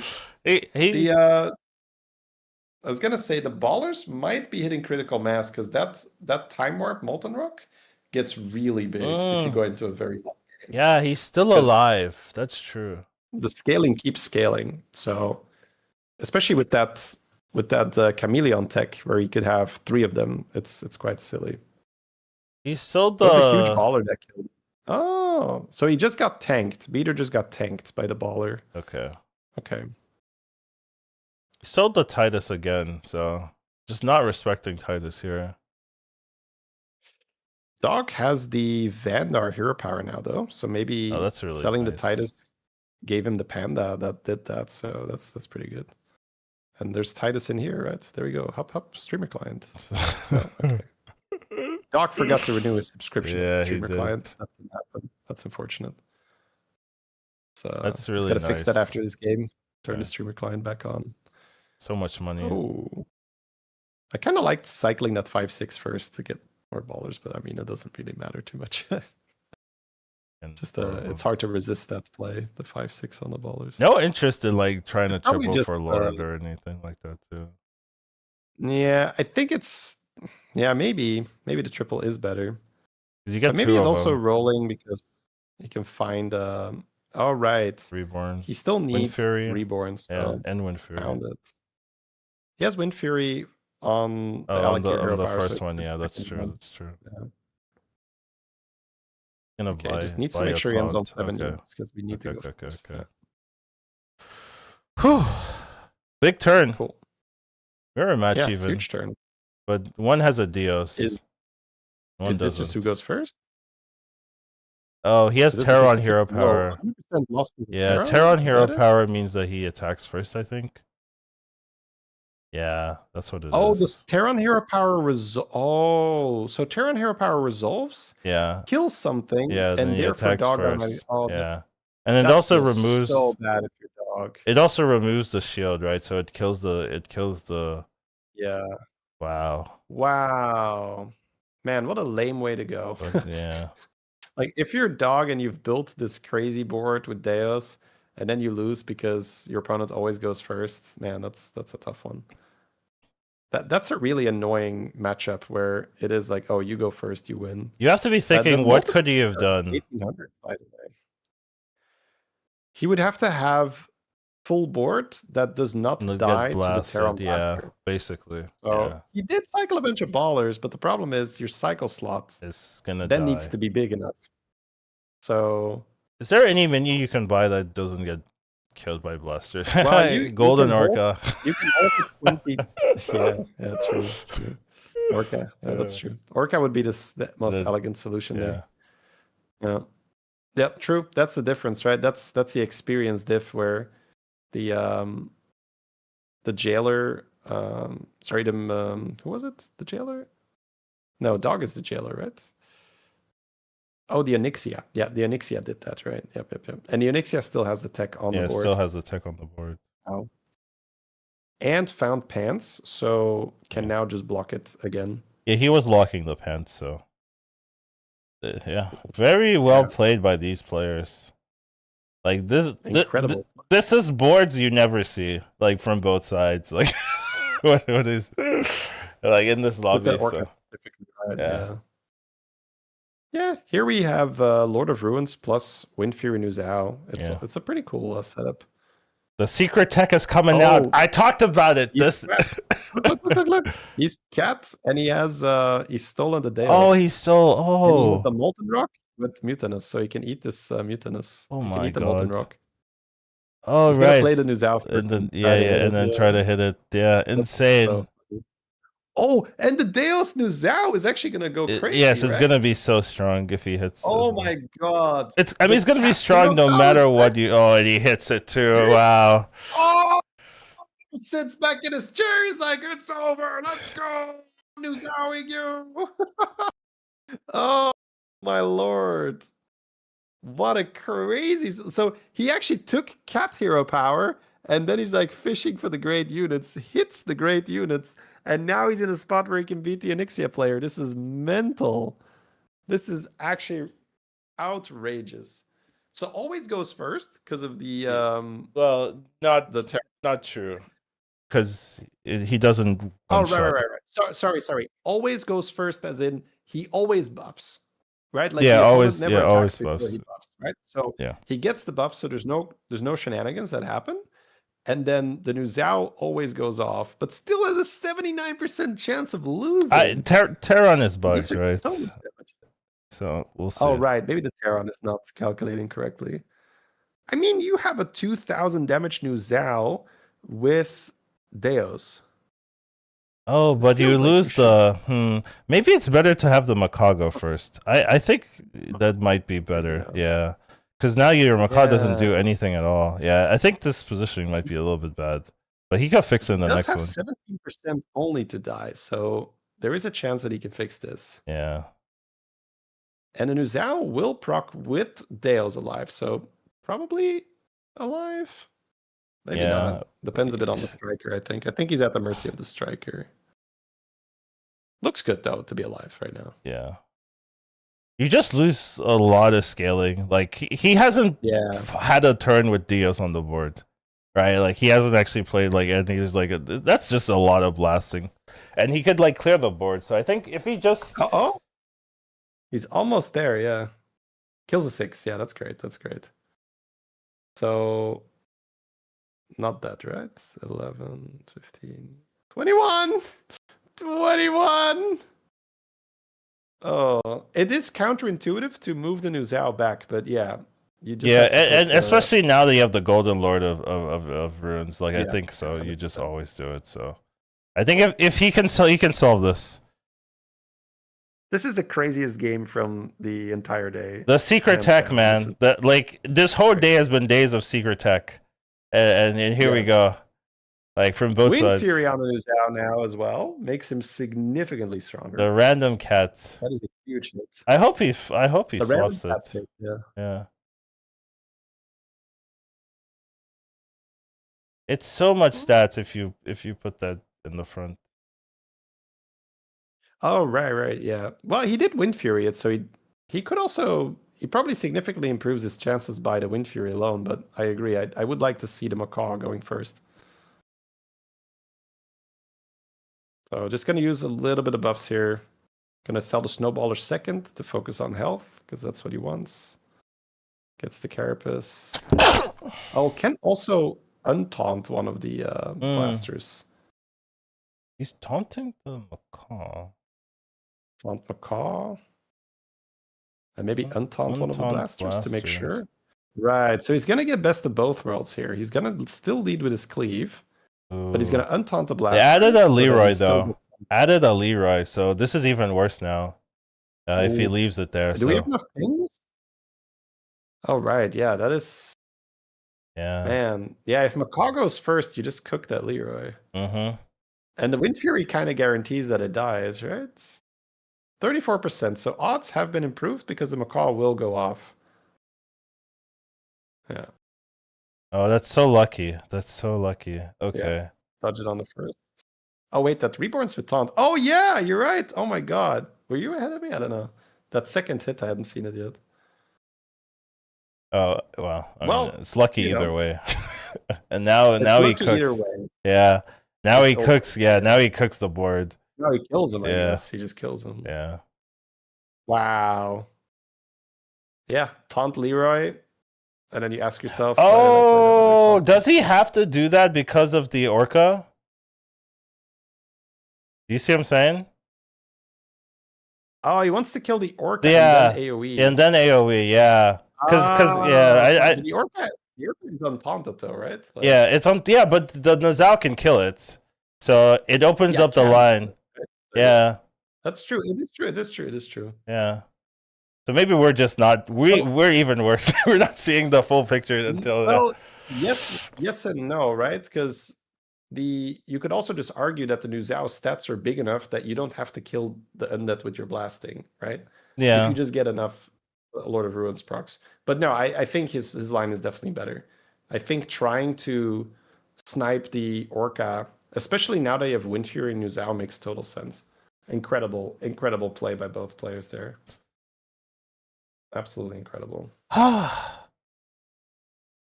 These are games you're not gonna see anywhere else, chat. Just have some real secret tech going on this whole tournament here, where you're really seeing things I've really not seen before from other players. So finding the lines, finding the plays, the Blaster, Nuzao, Cat Tech, overall getting the win over the Golden Orca Counter Blaster Weaver combo. I would say that after the efforts the Onyxia has made, not winning is unreasonable. But then the Flurk player just saying like, I'm just gonna take Cat, and I'm just gonna steal that Molten Rock and that Deos. Now I'm going to go with Wind Fury, but sorry, with Cleave, but the Cleave is doubled by the Deos. Yeah. I think Deos is like the first card that actually enhances Cleave to that extent, right? Where it's like Bran for Cleaves. Yeah. Which is hilarious. The Chinese players going on to Overdrive, getting 9 and 7 for them. So really doing well. Yeah. It's now hard. Games, oh my god. Winner takes all in this group. It's first place or go home. So Beater needs 2 solid games here. Oh my lord. Yeah, I think he was feeling comfortable over the first cab, but you see, once again, you can't do that. You can't do that. You have to be God mode every time. So every time. Yeah. So it's kind of wailing, and people are catching up. So they're so close. He had a 6 point, or it was like a 5.5 point lead, and he lost it all. Well, most of it, in this one game with 2 more to play. So really going to be watching out for all these players, seeing if they can make the miracle happen. Yeah, really cool stuff from these players. Just some cool tech options, boards you've never seen before, directions we haven't really expected, and then making it work. So finds the line here. Whew.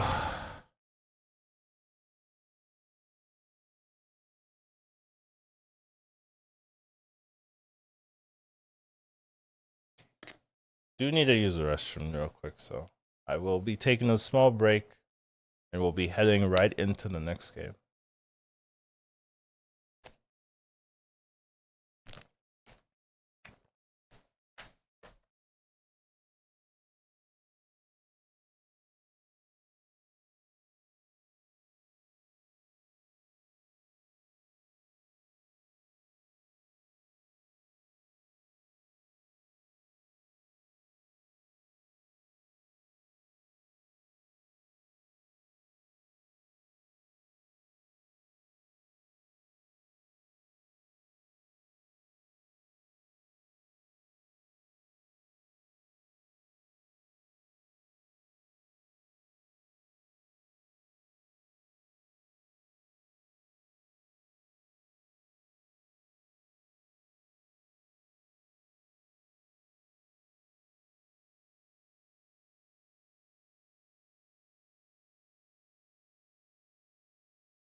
Hello.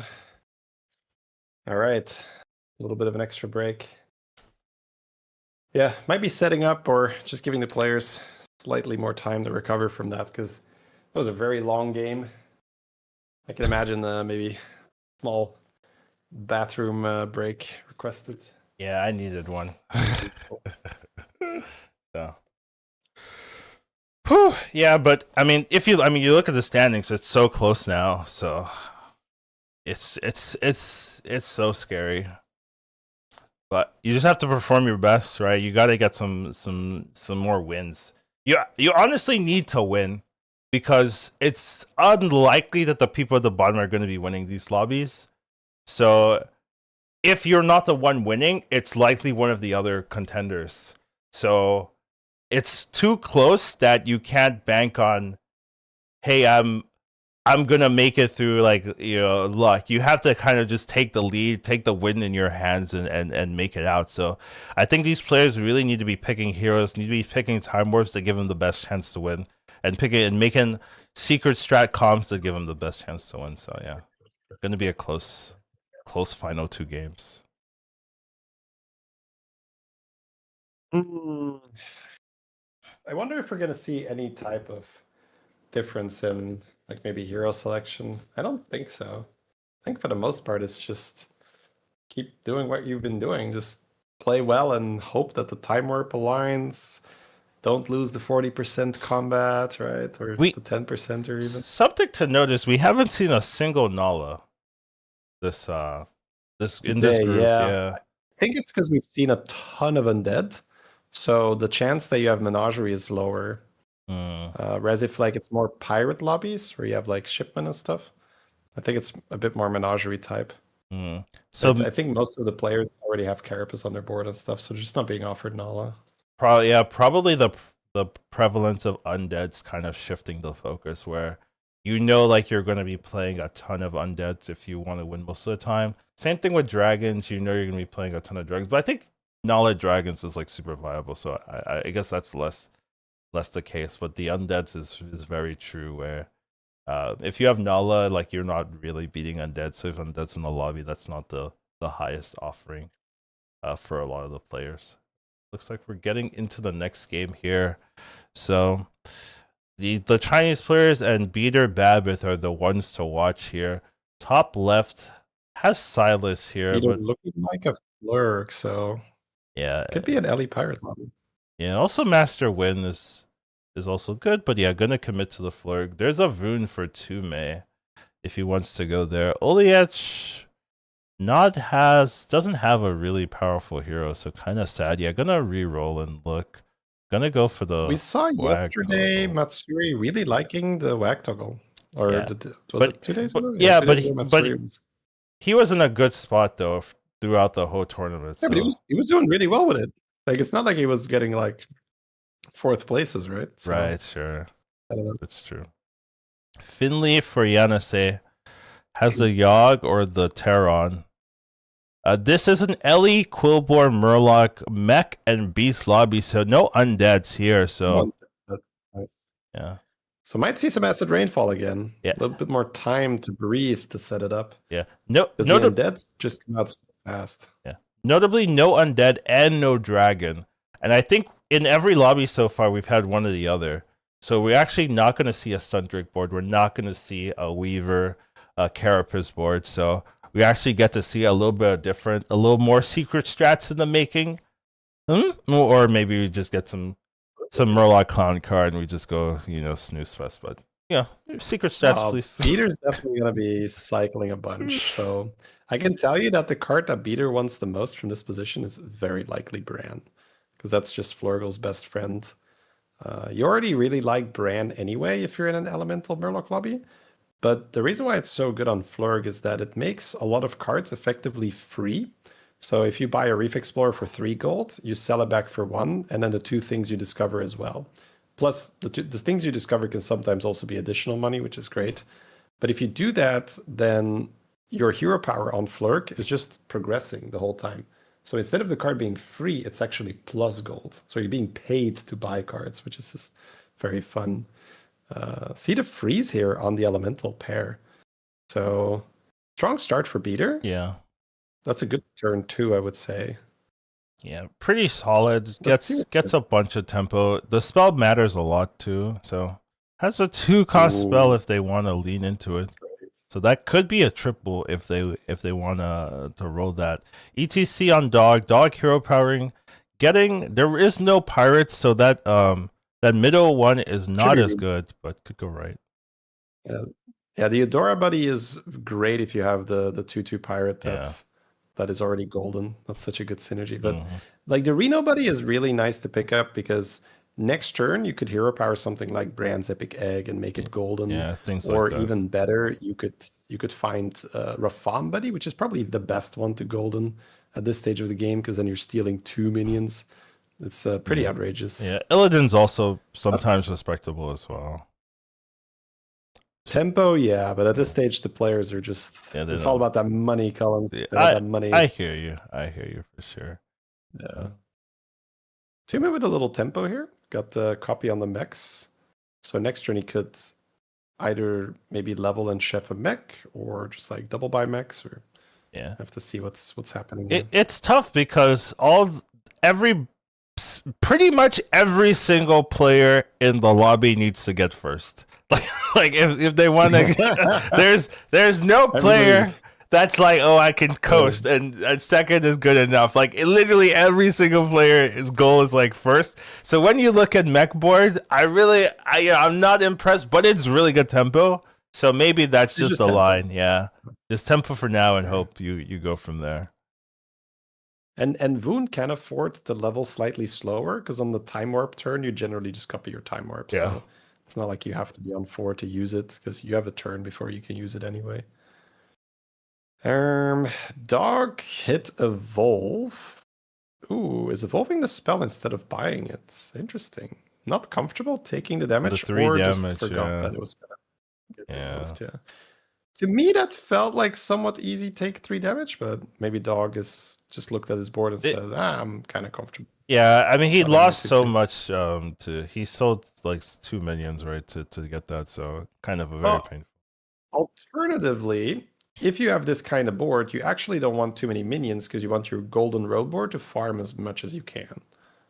So somewhat of a okay. Like, God blessed. God so blessed that. Yeah. Yes. My God, yeah, we probably don't want to keep that in the back for too long. It's a bit weird. Well, I mean, if you're running 3 minions and you're gonna like level, I mean, I can kind of see it. But Hunchman is insane. Okay. Hunchman is insane.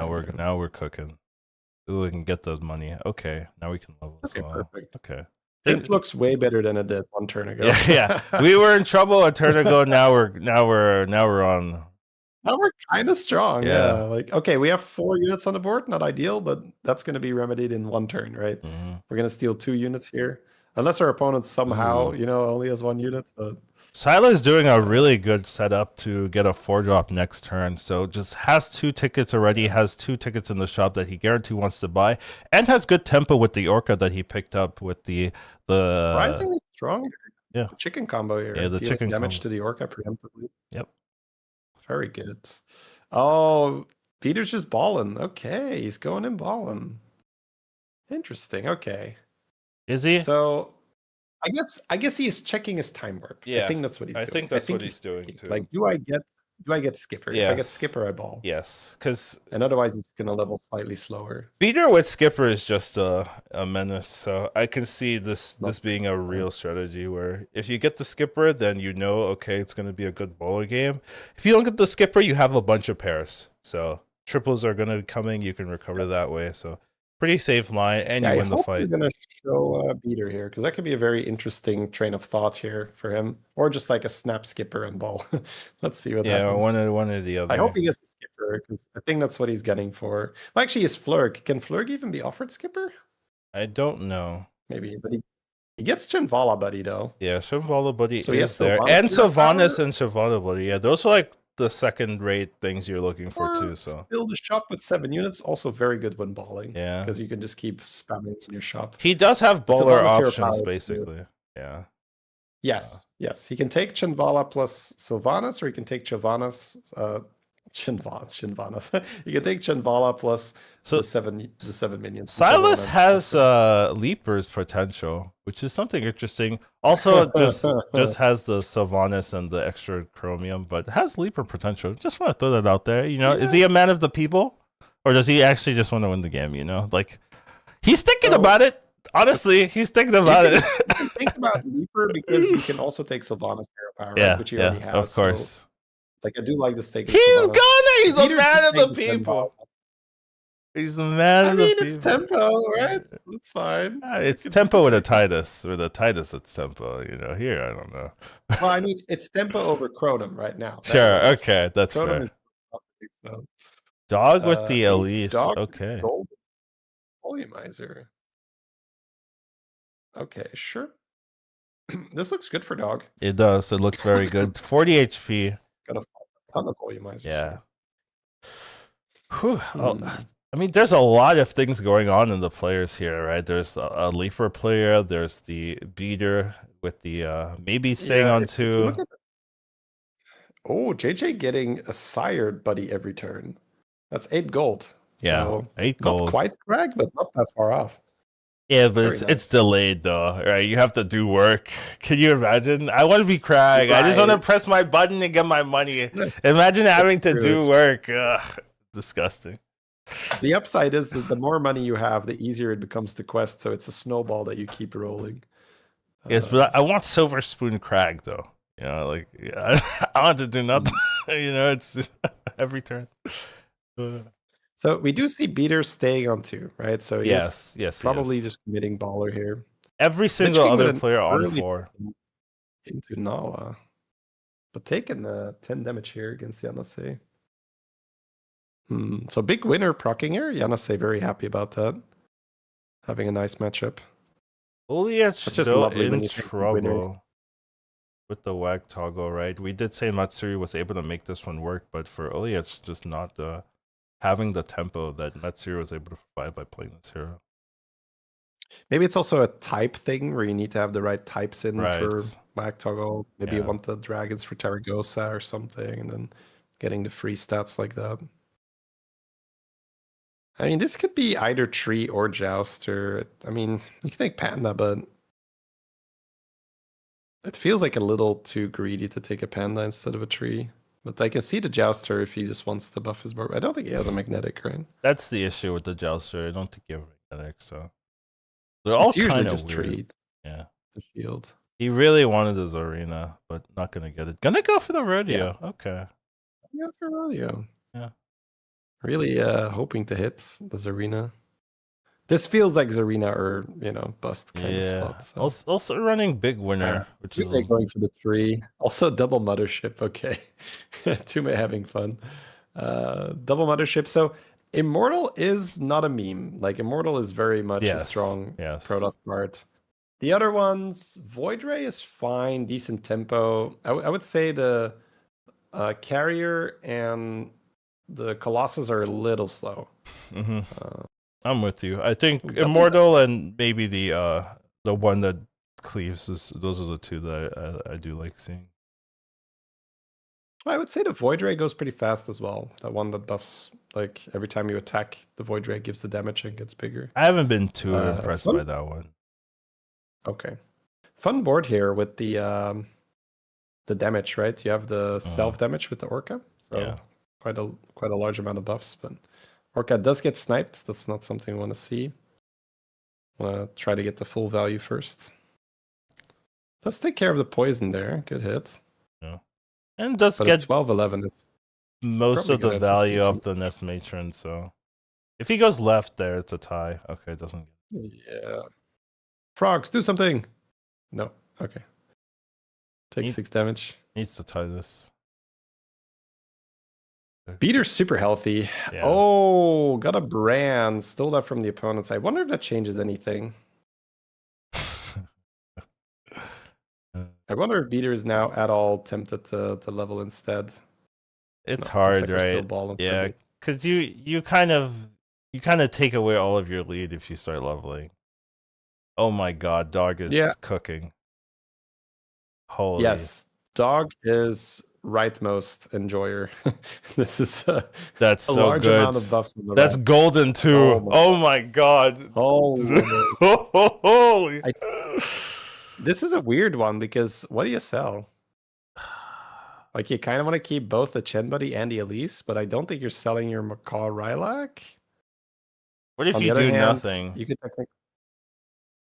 Nah, you gotta play the 4-drop and eat something. This turn. I think so. Okay, so I'm gonna sell. I could see selling Macaw even because it's not guaranteed.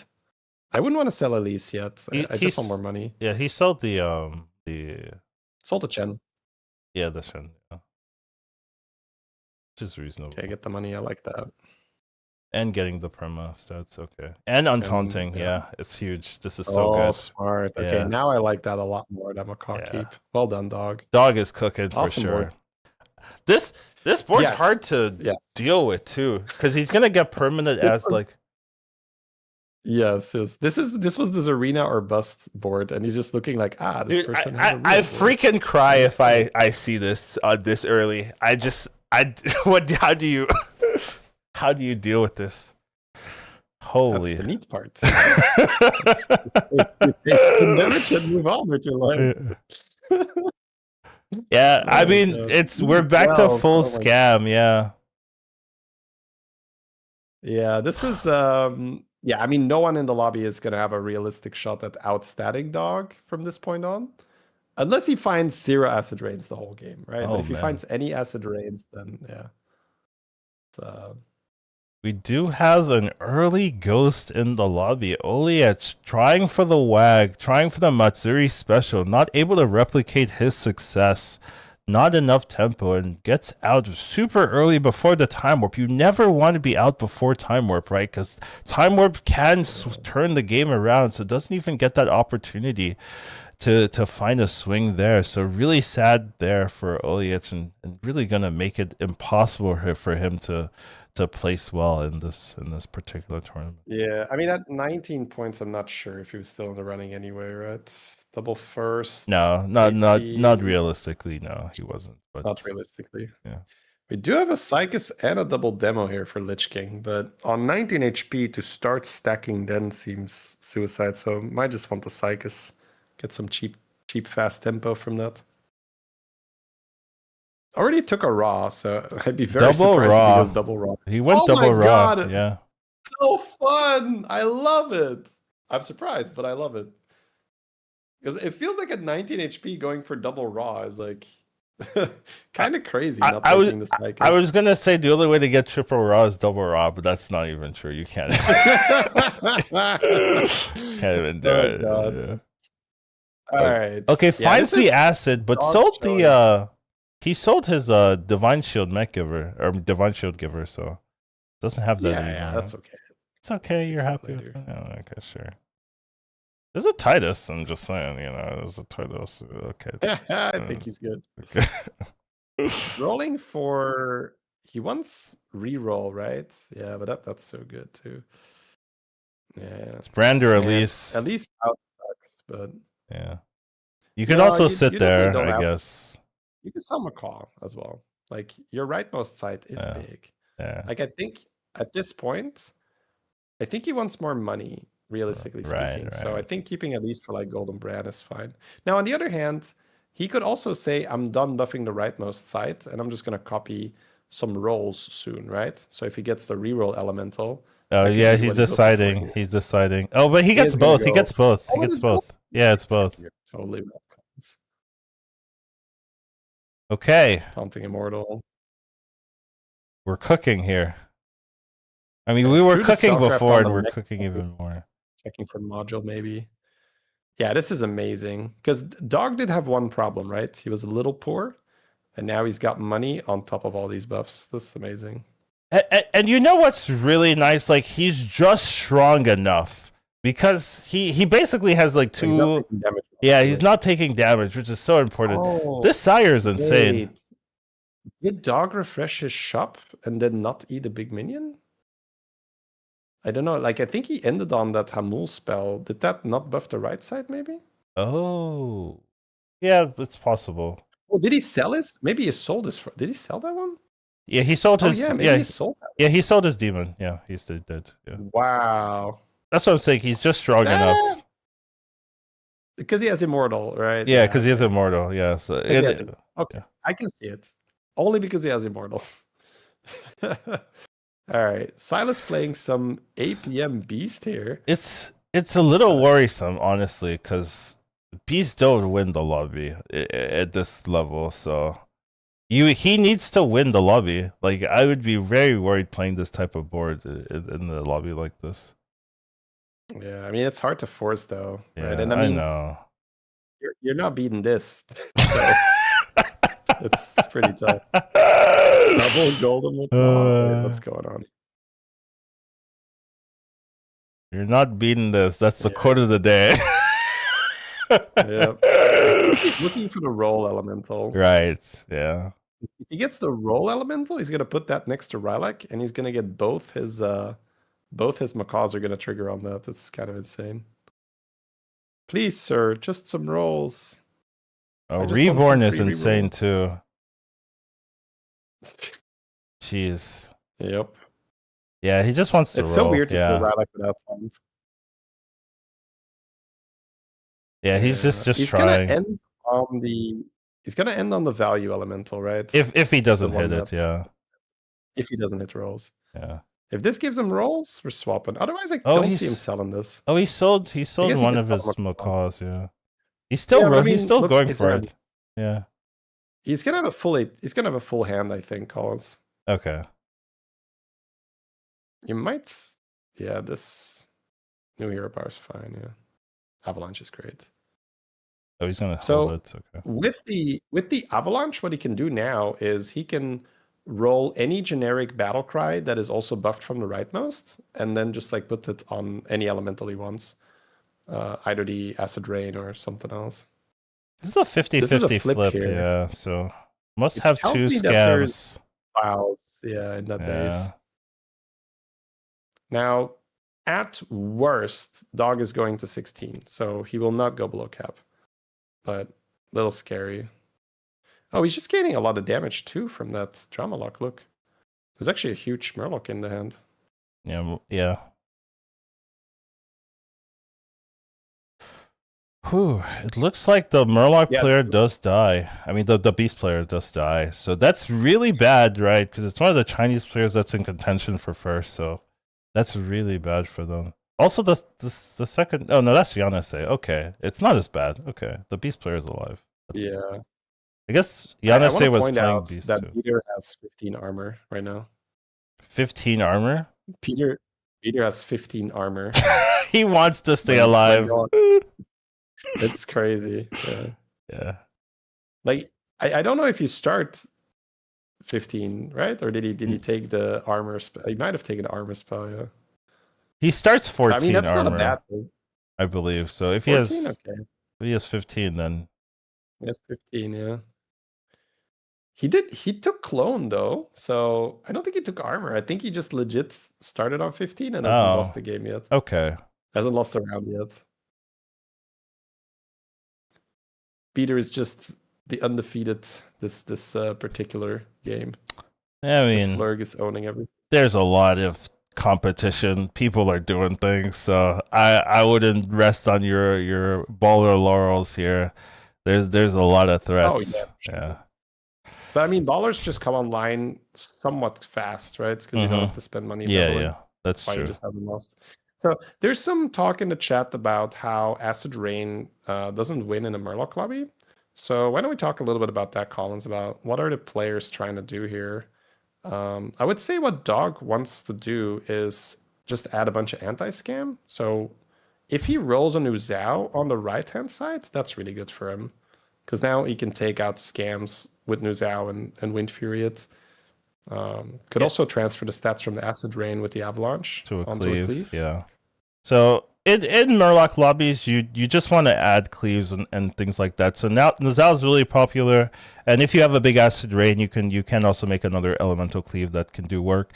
And being acid's nice because it's just one minion that's big, so you can supplement your whole board with anti-scam too. So if you're both scam but you have a big minion and they don't, like your big minion can like take out 3-4 minions at the end, where sometimes you're not able to do that with and don't even, like, you can't forget that there's no rule that prevents Dog from buying base skills himself, right? He can put just base skills next to the Acid Rain. He can just do that. So he did lose though. Okay, lose the mech 10 here. Yeah. To the mothership board. So there's like Leroy, I guess, that scammed him. Yeah. Must have been. Holy, are we tripling that? I mean, Dog, we're tripling that. It's crazy. How do you get 4 without getting 3, Shady? It's as simple as that, you know. Yeah. He has 3 with the Immortal. If he just has Immortal with Acid Rain. Well, I mean, this works if he just adds enough other anti-scam now. But my God, that's interesting. Has the Murloc hero power? I can't believe that he hasn't rolled a free reroll elemental yet. Yeah, Because it's a I'm bit sure that he weird. would have put that next to the Rylak, right? Do you want the second avalanche? That's the question. There is a cleave. Well, you can just you can make yourself much less scammable if you say buy the 309 from the shop and just avalanche that onto your Tavern Tempest already. Oh, that's true. It's like it's a little thing, but I think it's not horrible. He's doing it. It makes He's your doing fight it. a lot. Oh, You can also just sell. You could sell your Macaw and just buff it to cleave, maybe, but not buying. Ooh, not buying the other avalanche. Interesting. Selling the wildfire. Oh, I don't like that. I kind of like keeping the wildfire there. Oh. For upgrading our brand. Okay. Okay, so I gotta say, I feel like Dog is milking a little too long. I think this was the time to shift the board around a little. Yeah, to give some stats. He's running the Macaw and the Rylak and the Tavern Tempest and these are like 4 units that don't do combat very well. Yeah. So we'll see who he matches with. If he takes another loss here, that's really bad. Sure. Two-May got a funny board, but it just collapses against beasts. Like the one mount solos his board. Yeah, that's true, huh? Yeah. That one mount is you can't really deal with that. The cleaves are nice though against the beast, but yeah, the reborn mount is just too good. He's against ballers. This makes sense. Dog recognizing I am playing against someone who is on tier 2. I do not have to be afraid of Leroy. Oh yeah. Good chat, good catch. And we see Beater losing his armor. Losing his armor, yeah. Chunk of damage. So Beater lost his armor into a chunk of damage. So he lost against someone else before this as well. Because he can't take that much damage versus just Dog. Oh yeah, you're right. So maybe he's kind of falling off then. It's really bad for him. Not great for Beater here. Yeah. So we do see Dog going into Scam Central here. It finds the second acid.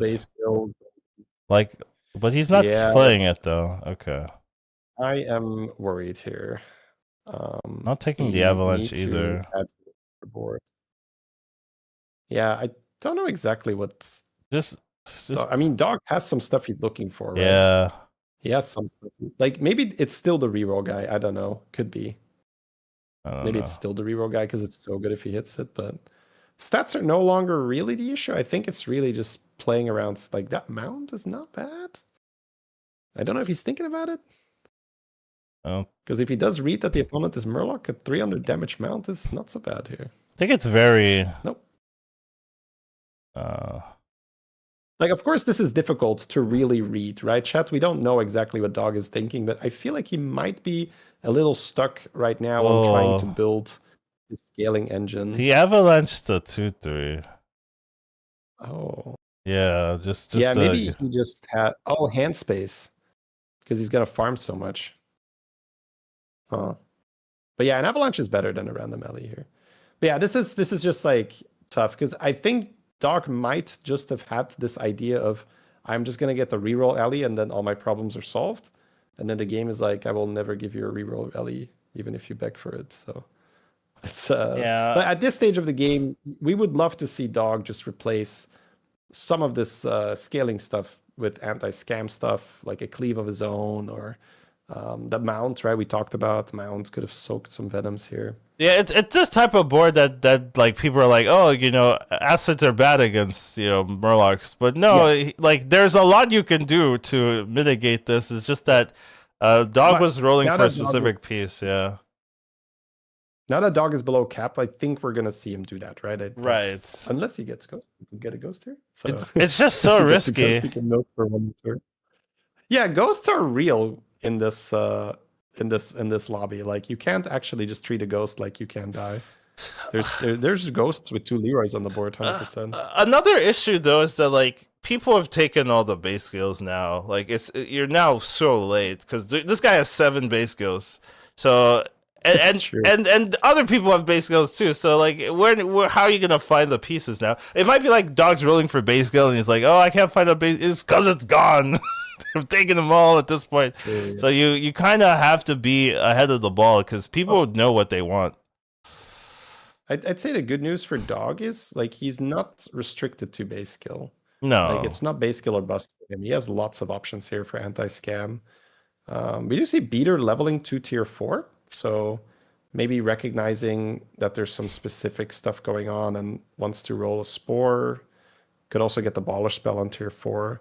It's going into the Protoss boards from Tume, so probably fine, because I think Beater has enough stats to tank the cleaves. yeah, Tume's holding 2 Nomis in his hand, so I wonder what that's about. You know, maybe he just got them randomly, but kind of interesting they're still in their hand. Okay. I think the Silas is just waiting for the like he's milking the Guff hero power until he's scared and then he's gonna swap. Yeah. But he is below cap here, so he must have some kind of read that he's not afraid of the Lich King.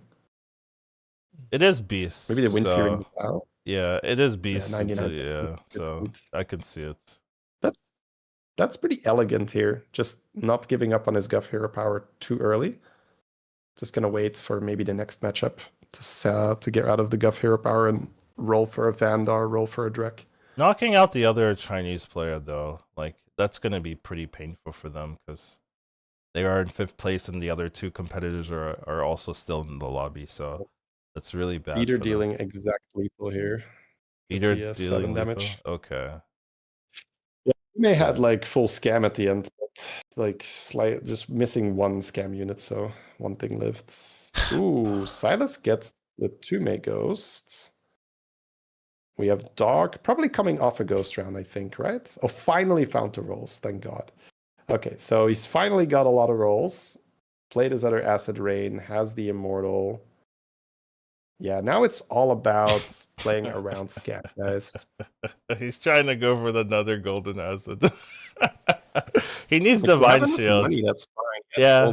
Down, Yeah, it needs the Icaron or so to shield all of his acid rains. Now, the good news for Dog is that he does go into Beater here. And Beater is unlikely to have a lot of scam. Right. So Beater's at 15 too. Bad news for Beater is that he's going into Dog here. So yeah, Beater needs Peter armor actually.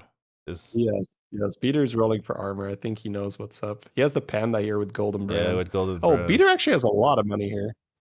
Oh yeah, he does. Yeah. Actually, armor is maybe not even enough, right? Like, oh, you're right. Off, so right, cap's off. Oh, there is armor though. So maybe Dog deals 8. Well, Dog deals if an too Acid much. Rain survives, it's not Acid Rain anymore. He's changed it. It's Divine. It's right, Cleaves. but the Wildfire is only a 3-star, so that's actually good for Beater. Sure. But it's that Immortal that scares me. That's actually good if for we don't Beater. have any scam. Well, the Immortal is going to tank our whole board, so that's not actually going to be very good at all. Yeah. Actually good for Beater. He All still right, has this Rylak. Yeah, he still has this Rylak just on the board. Yeah. Yeah. But doesn't have anything to replace it with, so seems fine. So this is what Dog was waiting for, by the way, the whole time. Yeah. Dog was just waiting to get the rolls so that he could make this play. Was eventually able to get the rolls, like won the last turn possible, and now was able to make the transition into the Cleaves. But the opponent that he's going to be fighting does have a ton of answers to this, so it's a little bit risky. But still good plays, good setup. Was able to get a lot of work done. But yeah, nine base skills. No one else has base skills apparently. With the amount of elementals that Dog generated, it was pretty ludicrous that he didn't hit still. That was really crazy. Because he was getting a full hand of elementals every turn, so like 20, 25 gold or something. Man, this was really creative as well for the Chinese, the ETC player. Going Beast into... Playing this Beast. Yeah. Basically, he's using Beast only to buff New Zhao. Pretty much. And then he's adding Murlocs. Yep. So it just goes to show how much New Zhao is part of the meta, where he's running the 6-drop and the only other beast on his board is New Zhao, which is crazy. And it's good enough, obviously, right? This is great. And he's just adding the base skills here to do scam on top. Just beautiful, beautiful boards here being built. Doc currently going for the... Oh, he tripled his wildfire and is going to shield it. Yeah, going to now. shield it, yes. He's going to have shields on everything. So it needs Okay. to... And okay. Gets the shield. But he needs counter scam more than tech. That's the one issue we have here. He needs to... Yeah, he's like looking at the score and stuff.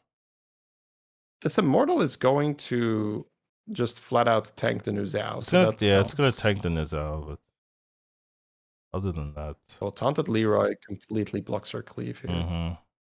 That is bad for Dog. Yeah.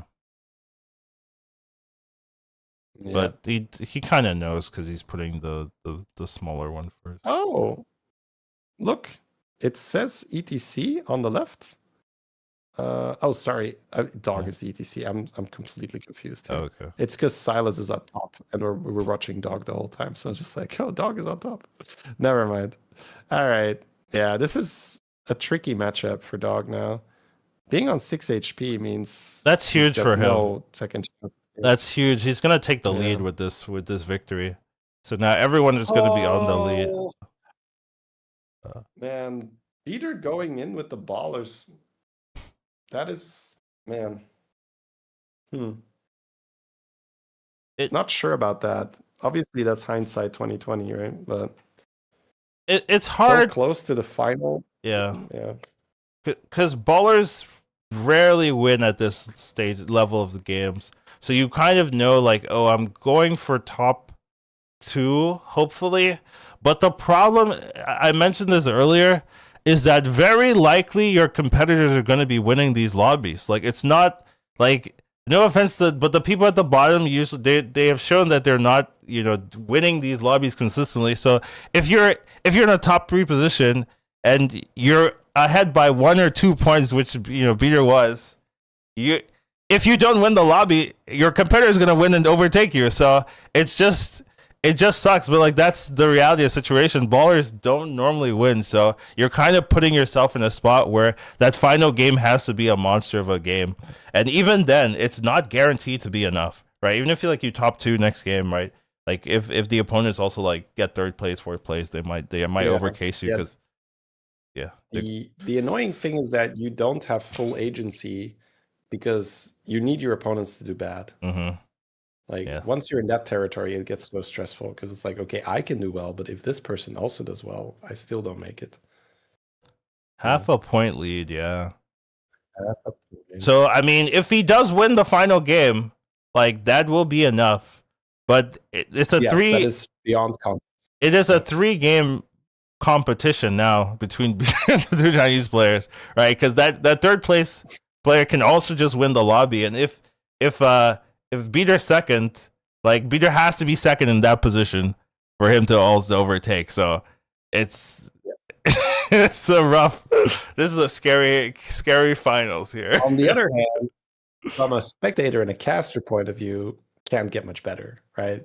It's nice if Beater was like mathematically locked in here, but not so exciting of a last game, right? It's like yesterday. It's all coming down to the last game. Any good or bad game can heavily influence the final standings here. This is going to be great. How does JJ qualify? He gets a time machine. He can't get there anymore. Unfortunately for JJ. That was the last game? No. The last game is coming up, chat. Last game is now. The casters are excited. Yeah. It's been Beater the whole day, and now they get to talk about their boys. So really cool. All right, quick stretch, then final game, chat. All comes down to this. We've got 1 game left. 1 more undead board to see. 1 more elemental board to cleave with. Or maybe we'll find something a little bit more interesting. So something you just see a lot is that when it comes to end game positionings, like the Chinese players always take the base skills. They always have base skills. They always tend to pick up Nizao's if beasts are in as well. So they just kind of prepare the late game. And I think this is something that they're doing really well that the other regions are not. Where if they have a good start, they always get golden brand, right? And if they have some type of economy, if they're playing Tethys, if they're playing brand, they just always pick up and pre-pick up these end game units. And they do it in a way where if they need those minions to scale, like they need a stun Drake to scale or they need a Nizao to scale, they're scaling it along the way. They're just keeping it on the board, scaling it little by little. You always get these random spells, random minions that can give you stats. So they're scaling it up, then they become a threat. Because it doesn't need to be your biggest unit. These Nizaos don't have to be their biggest unit. It just has to be big enough to deal with the scam. And usually base skills don't get over like 200 stats. You have to basically playing Painter if you want like a 300, 400 statted base skill. So if you have a 400 Nizao that is golden with Wind Fury, you can pretty much clear their board of all the scam, and then their real comp or their secondary comp or their own scam is able to take it. So this is something that happens. If you look at some of the other regions' boards, they don't really have base skills to the level. Like this guy had 9 base skills at the end of it. 9 base skills. Like he's taking all of them that he sees, or he's golden them intentionally. But usually you save your goldenizers for the boss spine, so it's very likely he's just picking up base skills every time he sees it. And same thing with the Nizaos. He's picking up the Nizaos, picking up the Reborns every time he sees it. So it's just something that gives them an edge because they're already prepared for the late game. So they usually win those final fights where you go to the other ones, you see them during the final fights, they have to roll for the pieces. Roll for the straight shots, roll for whatever, and then it's a lot difficult because you can spend 10 gold to look for the piece and don't hit it while they already have it. So they're just spending the 10 gold finding out the answers to whatever you're doing. So it's a really tough matchup and just something that they've done really well. So I was just very impressed with the Golden Nuzao that was just built by the Beast and then just full base. Yeah. Anyway, we got our final game here, Collins. Let's have a look at the heroes. So Beater rolling, trying to find something. There's a Marin, there's a Voon. Those are and there's also a Silas. So it has options. Same thing, top left here has Murazon, has George. Those can be pretty good as well. So those are the ones I'm really looking for. I think Beater just goes Voon, honestly. Yeah. Let's reroll. I like that. Yeah. Because if you're thinking, I want to lock in a first, copy a Time Warp. Copy a Time Warp, yeah. Voon just has a crazy first place rate. He is a bit more fragile because there are some hurdles you need to get through. And like Togwaggle has to be good. Okay, so Togwaggle for the other Chinese player. So they're maybe looking for 4-on-4. Right, yeah. Okay, so this is a Pirate, Beast. No, Pirate and Murloc, yes. Yeah. Oh, right. No, yeah, Pirate, Murloc, Demon, Beast, and Dragon. So once again, we have dragons kind of being the biggest dominator in these type of lobbies. So maybe people are looking for Stun Drake, but we do have Pirates giving good tempo options. So there might be some early pressure that they're not expecting because we haven't had too much Pirates Plank going on, right? We've had Undeads to open up Plank, but Planks really feel strong when Pirates are in, so you can get the extra Tavern spells. So kind of going to be an interesting final match here. Yeah, if we can get like early Industrious Deckhand or early Plank on someone, that's definitely going to help a lot. So see Beater's starting off with the Surf and Surf. Again, I hope they're going to show Beater on turn 3 because that's going to be huge. If Beater gets a clean Voon turn, that helps so much. Like you need something like a Chef's Choice or something on turn 3 for Voon. Because if you get a good copy round, that sets you up to be decently strong, and then you can save health. And then on the turn 6, you're going to be confident enough to copy your Time Warp card, and then you can start snowballing. But if you don't have a good turn 3, that's when you start taking damage, things get weird. It's not a good spot. So let's see. Pretty nice Apple turn here. Instead of the hero power. Okay, goes for the hero power there. Yeah, pretty big for a JJ. Solid MF start. Wow, does he still lose? No. Okay, yeah, he's just too big. Okay. Got the crab on it. Yeah, I got the crab on it. I think. Then we we're likely also going to be seeing AFK on turn 3, so probably AFK and Voon be the discoveries. Yeah, Voon I mean first. AFK for sure. Oh, Voon Okay. as well. Nice. God, Yeah. the camera guy is so good. It's so good, yeah, I agree. Has to be said. So good. The 3/4 is I interesting. almost, Yeah. I almost want to hold the spell and next turn pop 2 3s. Okay, Peter gonna decide against it. So he's gonna copy whatever he. Oh, is that the ordering here? Okay, so we see those All 4. right. Gets the tavern spell buffing, and then these are pretty bad. Maybe just the 8/8 for tempo. So kind of like taking the Hell Caller there, but yeah, you're going pretty YOLO into finding. Yeah, I guess he's just taking tempo. what's Hell Caller? Is pretty YOLO. That's the demon he had, the 2/2 that scales. It's YOLO, Oh, right? You gotta hit a demon. So yeah. But it gets so big so fast if you have a demon, and it's kind of early days here. So now I'm curious. I guess Beater has to copy the locked card. So feels like he needs to get that down next turn instead of trying to go for double 3, which is totally okay. Does get a kill there, so still taking 6 though. Killer. Oh, 5 is the max. Okay. Okay, yeah, right. The AFK problem is solved in solos. 3-on-3 for Lich. 3-on-3 here for Oliesh. I mean, the pirate is okay, but the rest looks really bad. Tume with Silas opening the ticket here for 3-drop. Yeah. Has a golden worgen in the shop as well. Yeah, a couple options for him. Going to go for the scaling. So might be wanting to do some demon scaling in this particular game, especially with the 2/5 triple that's coming up soon. Yeah, the rightmost is going to be buffed quite a bit as well. The extra. Dog picking up a 4, gets the deckhand, which is fantastic. Start for Dog. Yeah. Yep. And the Evo. Definitely don't want to Evo your deckhand. Well, you get a 5. A lot of 5-drops that are significantly worse than this. Yeah. Yeah, so from this point, if Dog can get Plankwalker, that's going to buff his board like crazy. This is a pretty unique hero for this player here. You don't see too many players like willingly pick this up for the tournament, so I want to see if they can make it work. Okay, it looks like the Arana barely doesn't get there. No. Yeah, the Whelp was going to trigger it, but unfortunately, opponent a bit too weak, yeah. Classic problem high-level players face. The Ragnaros, the Ragnaros issue. The Ragnaros situation, yeah. Tume opening is triple from the Worgen, so... Ooh, the Dragon's not bad, yeah. I'm gonna pick that up, because he's looks like Tavern's spell demon, so getting some extra health can really work out for him in the long run.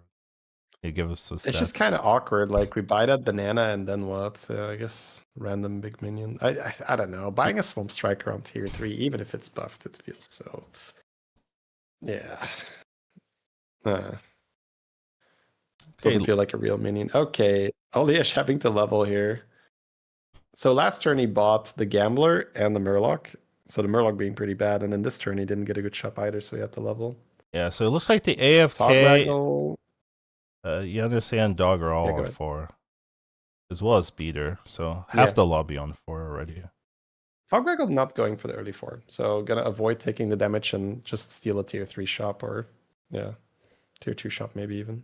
Yeah, I think that's so much safer, right? Because if you do it the other way around, where you go for the early 4, you basically risk your whole tournament on, is my 4 shop good? You know? Yeah. Beater here found an Orca, which is huge for him.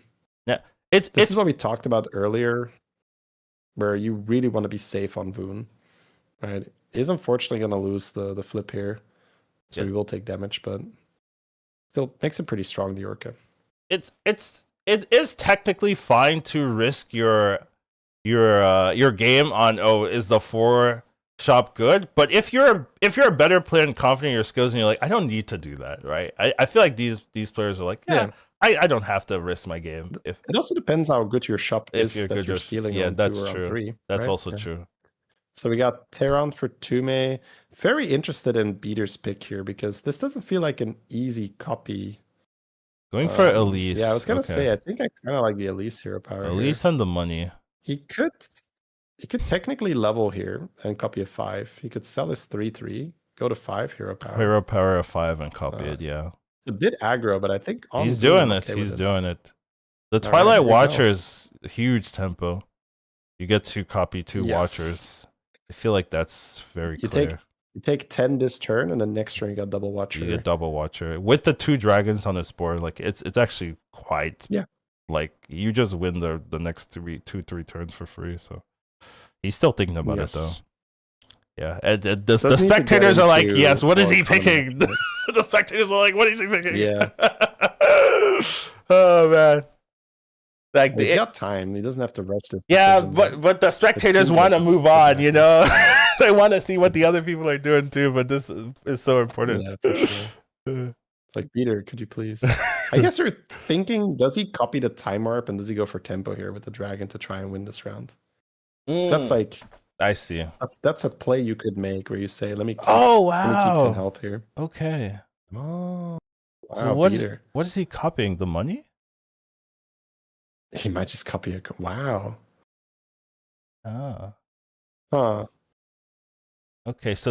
But you can make the argument, Collins, that this is an fair. Interesting one yeah, so we said you don't lose with 2 of those. Do you lose with 1 of these? You don't lose with 1 probably either. Not, right? Yeah. So yeah, he's probably... He can avoid the step where he takes 10 damage.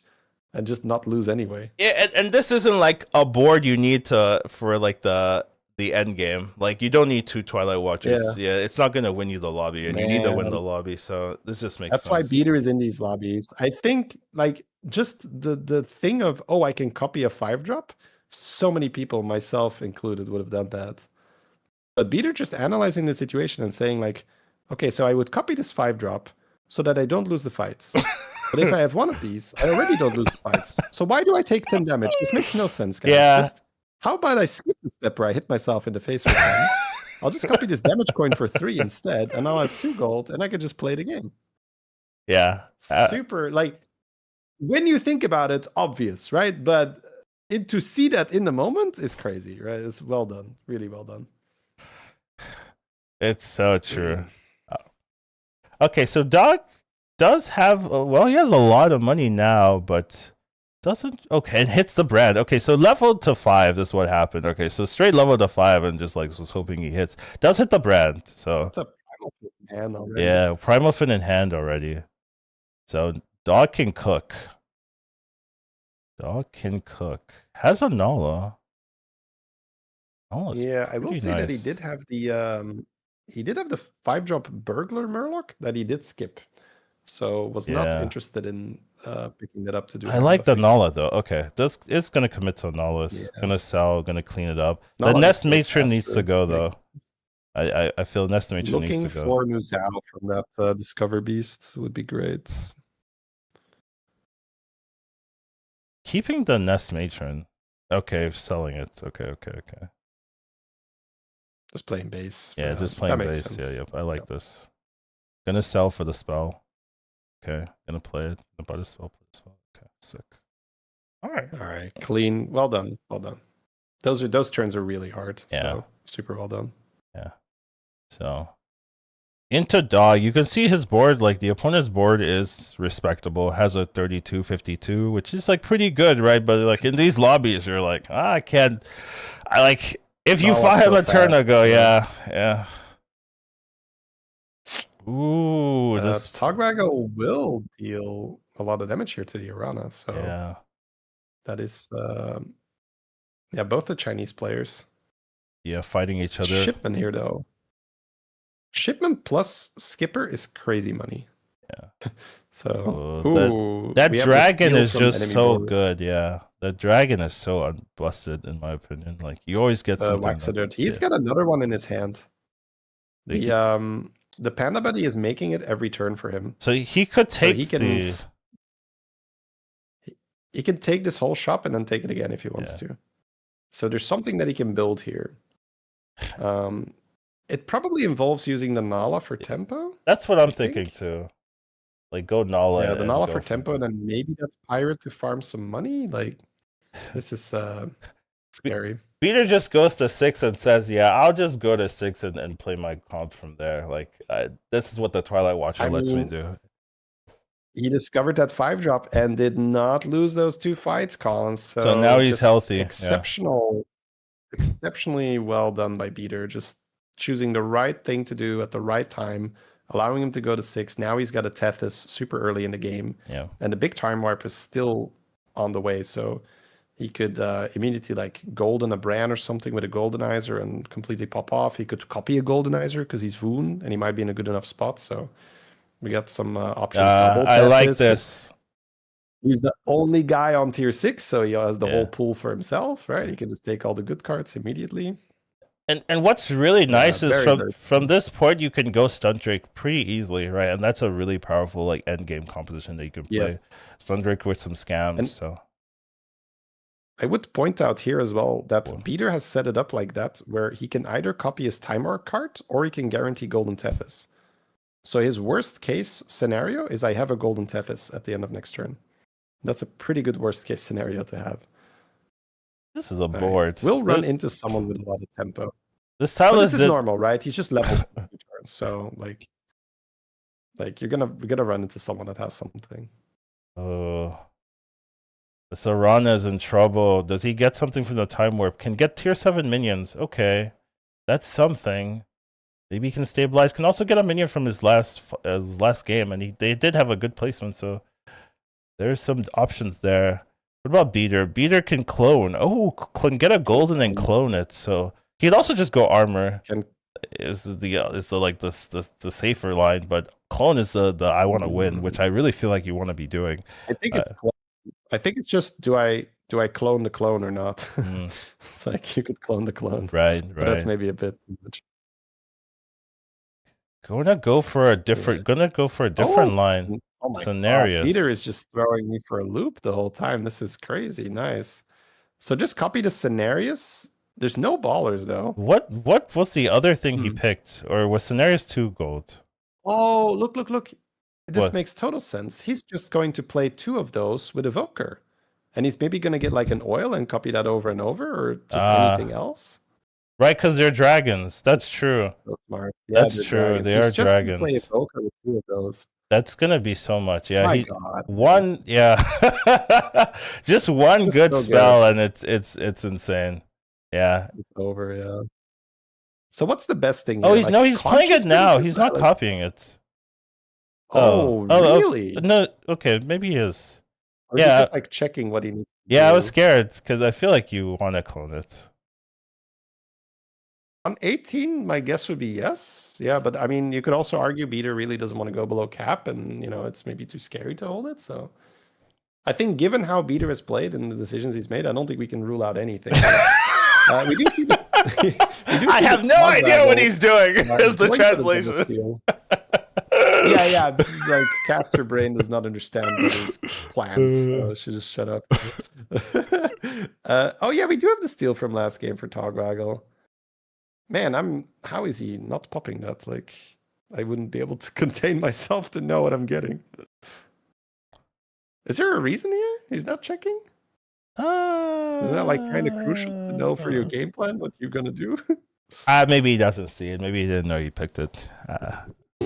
There's some reason that we're too. Oh, Yana say, man, I think he just milked a little too. Like, of course, like he has Titus in the shop and the Adora, but he can't buy it this turn.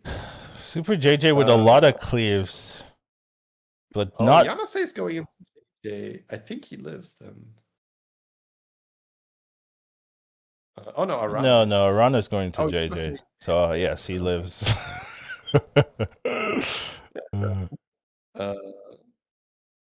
Yeah, AFK. Oh, AFK does live here. Oh yeah, there is an immortal. Wow, AFK makes it out and has so much money. AFK used the Time Warp Pirate that has the strike all death rattle, and used the Macaw to farm it. So they have so much money now. So if you can get armor, he's very rich here. He's got like. Bro, this guy has 24 so many gold. scam minions. What happened? Why does he have 10 of them now? Okay. Chameleon on the golden one? Yeah, maybe Chameleon. He has a base skill as well. So it's maybe like Chameleon golden base skill. So he didn't copy it. Okay, so Beater found a Bran and a Drakari for one turn, is my guess, and he just like made a golden Bran like that. Maybe instead. That, yeah. Unsure, right? Maybe someone in chat was watching and can tell us, like, if you're watching Beater stream, what happened. But having the instant golden Bran and having played some Voon myself, I think you might have just rolled Bran and Drakari and just made golden Bran. I think he would do Beater that. took 15, yeah. Yeah, at 3 HP. Oh, well, if he was playing with a Drakari for one turn, yeah.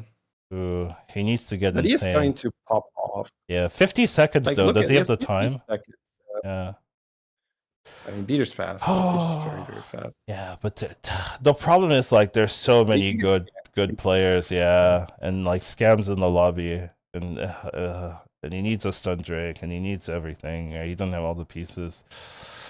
Yeah, no base skills. Right, the base skills are going to take it from the shop. Honestly, might even want to just sell this Tethys to just make sure I end on 7 dragons because it's so scary.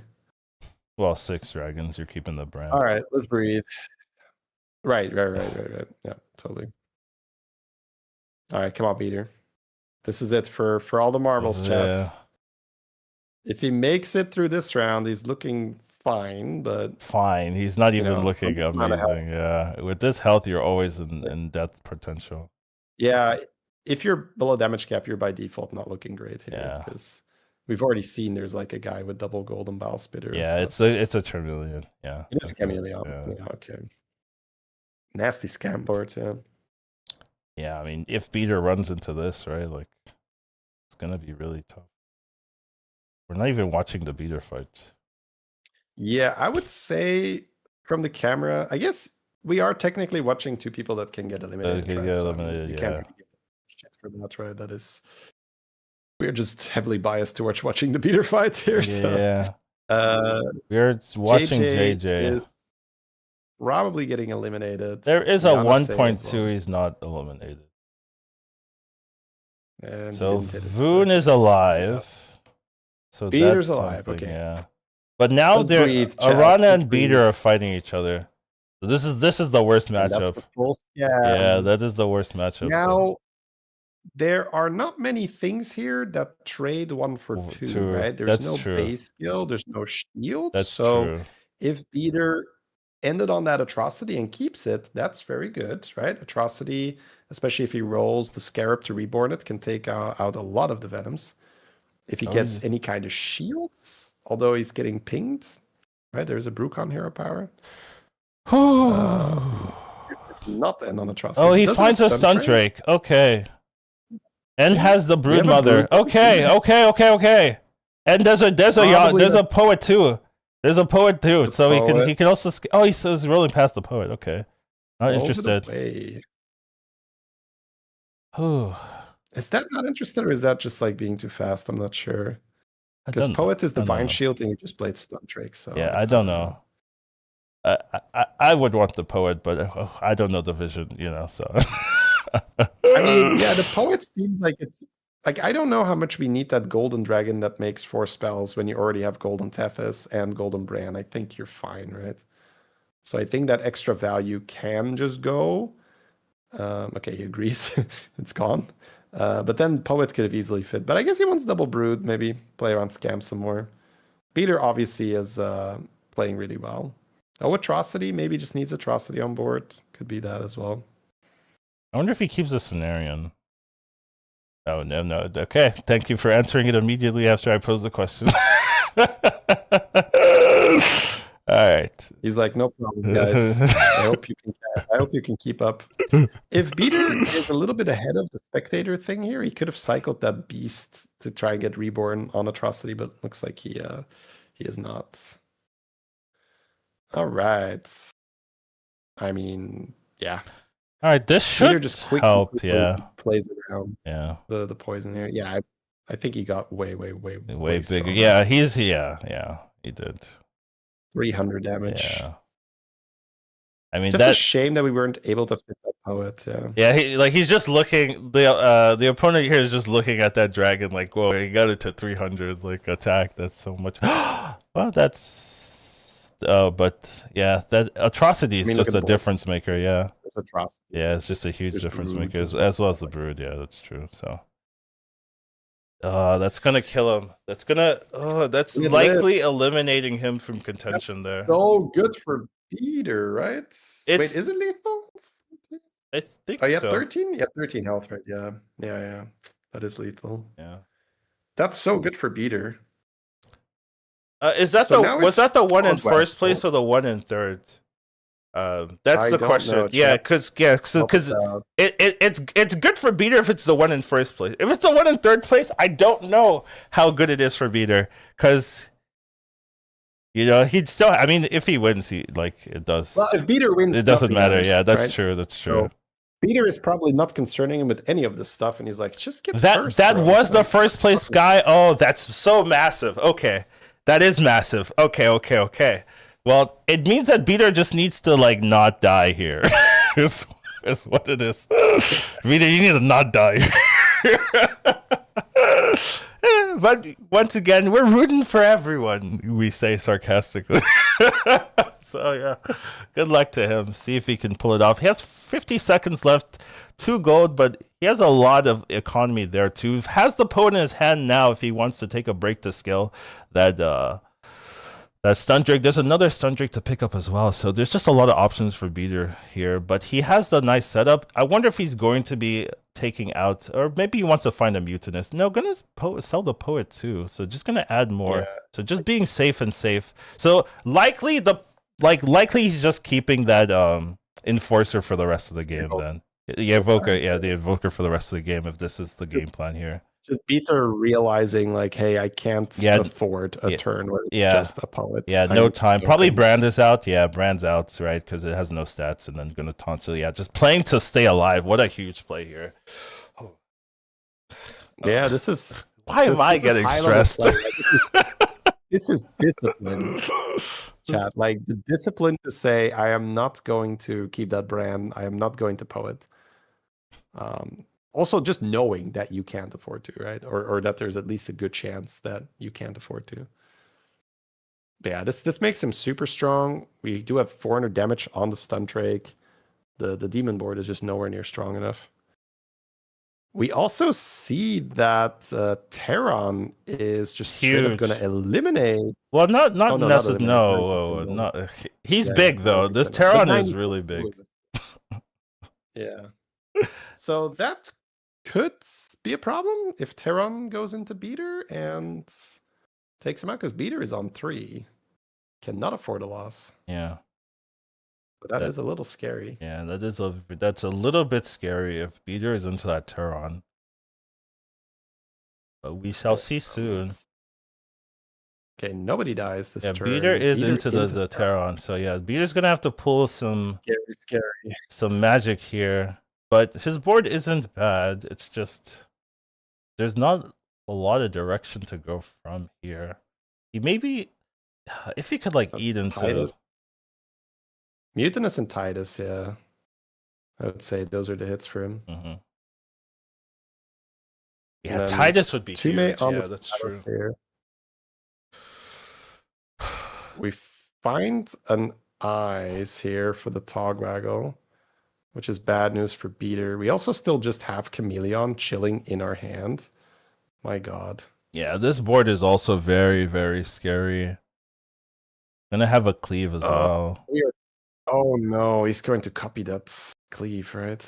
Probably. Against Beater. Probably. Oh, he's not fighting Beater this turn. He's fighting Silas. Right. So it's 3 Stunt Drake boards again, right? Yeah, it's all roads lead to Stunt Drake. That's what I'm saying. In these lobbies, you're going for first. Everyone is going to be playing Stunt Drake. Just Evoker. Yeah. And if you're pretty much all doing it through Evoker, right? They're just getting Evoker online. Yeah. Oh, Dog is the Terran. Oh, is it Dog? Okay, Dog does have a Stunt Drake, but he did not really do it through Evoker. He's just buffing it with Plank. Well, he just ate one. Oh my God. Oh my God, yeah. Yeah. No time though for casually dog. having a golden Titus in the hand. This is super scary for beater. There's a golden Titus here. This is just too much, right?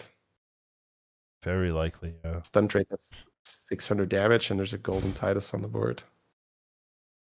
Yeah, And no Titus for beater, started. yeah. But it's just a lot of base attack that you do get. He needs to snipe the stun Drake, right? He has like that's the issue with that board. There's no protection, so like, well, okay, well that does give him protection, I guess. Not a saber, yeah. Yeah.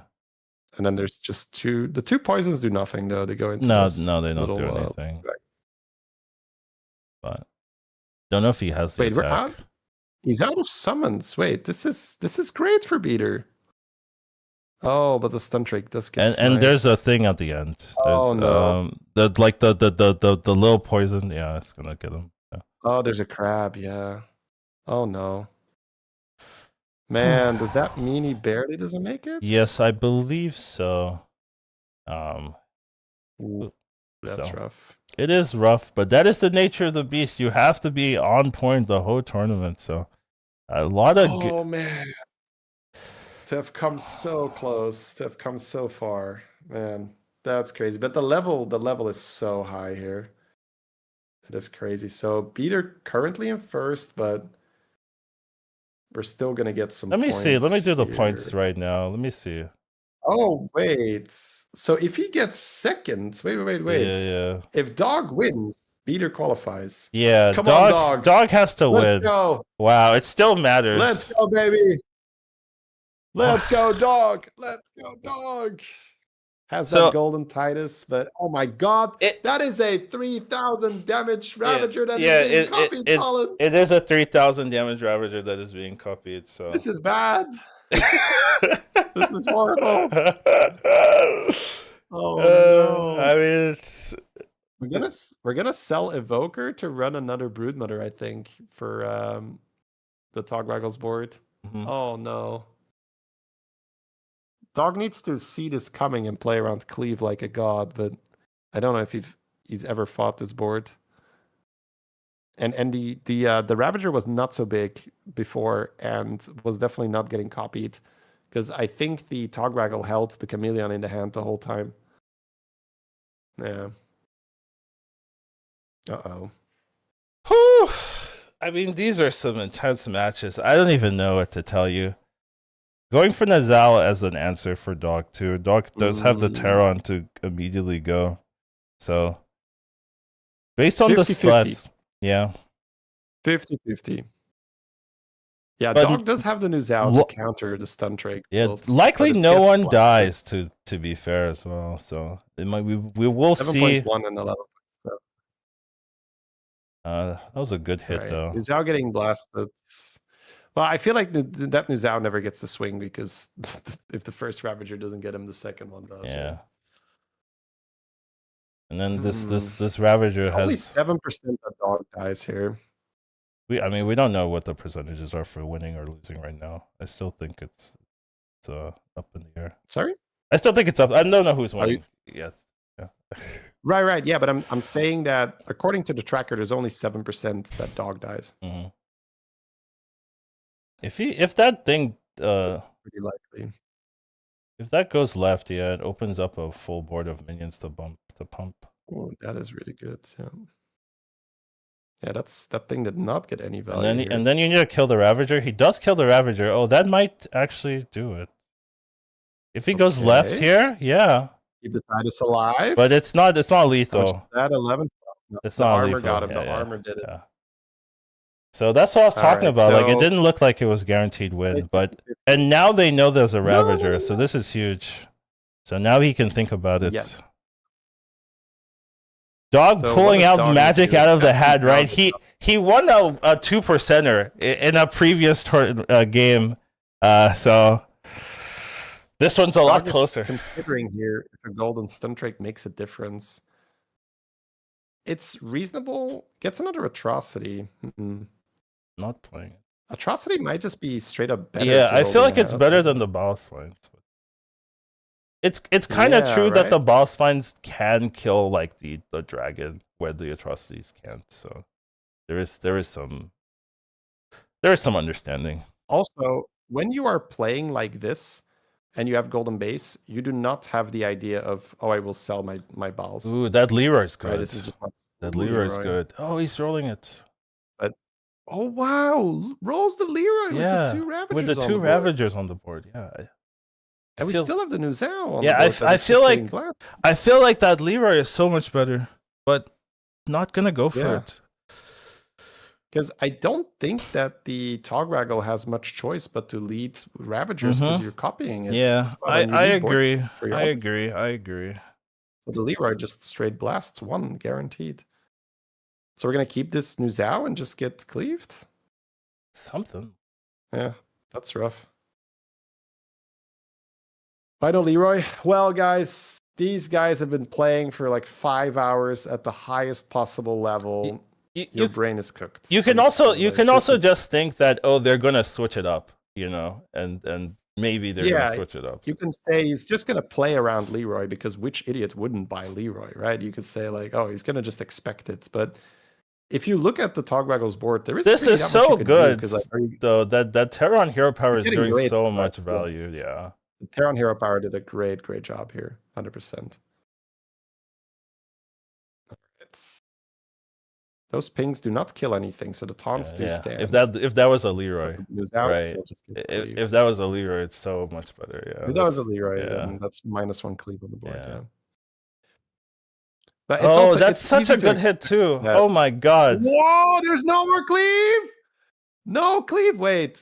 This could be a 36%. If Dog wins, it's over, right? There is no way that he survives. He loses the Titus though. Yeah, that hurts. Titus gets sniped. But the other RNGs have been very good for him though.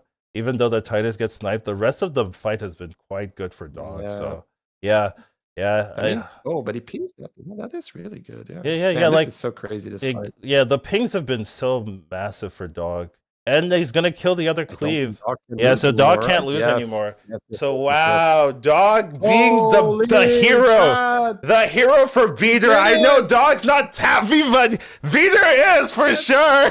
Oh my god, what a massive upset there to take that win there. So NA helping NA. Let's go. Heartbreak though for China. They played so well. They played so well, and it was not up to their hands. I mean, I guess it was, right? But the RNG, like, it's a 50-50 flip, and he lost it twice in a row. And that's what had to happen to lose that match. But yeah, Terran Hero Power doing so much. I don't know if the percentages are accounting for Terran Hero Power, because that Terran Hero Power is such a massive difference maker in that fight, and it always happens. It's always first. And he gets so many triggers with that Titus, so I don't know if it's that unfavored where it's 50-50 on the Chinese player side, because it looked so good. That Terran Hero Power, it did so much work. Now, to be fair, he did just like totally shut down that second hit, right? Yeah. To be fair, like, he got great hits. I'm not like that's not what I'm saying. I'm just saying like that Terran Hero Power was so impressively effective in that final fight there.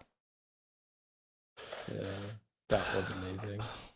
Oh man, yeah. Doc took it away and then he gave it back. He was like, "Peter, I eliminate you," but not really. Yeah. Don't worry, Peter. I mean, I got you. Heroes never die, and he pulls them up.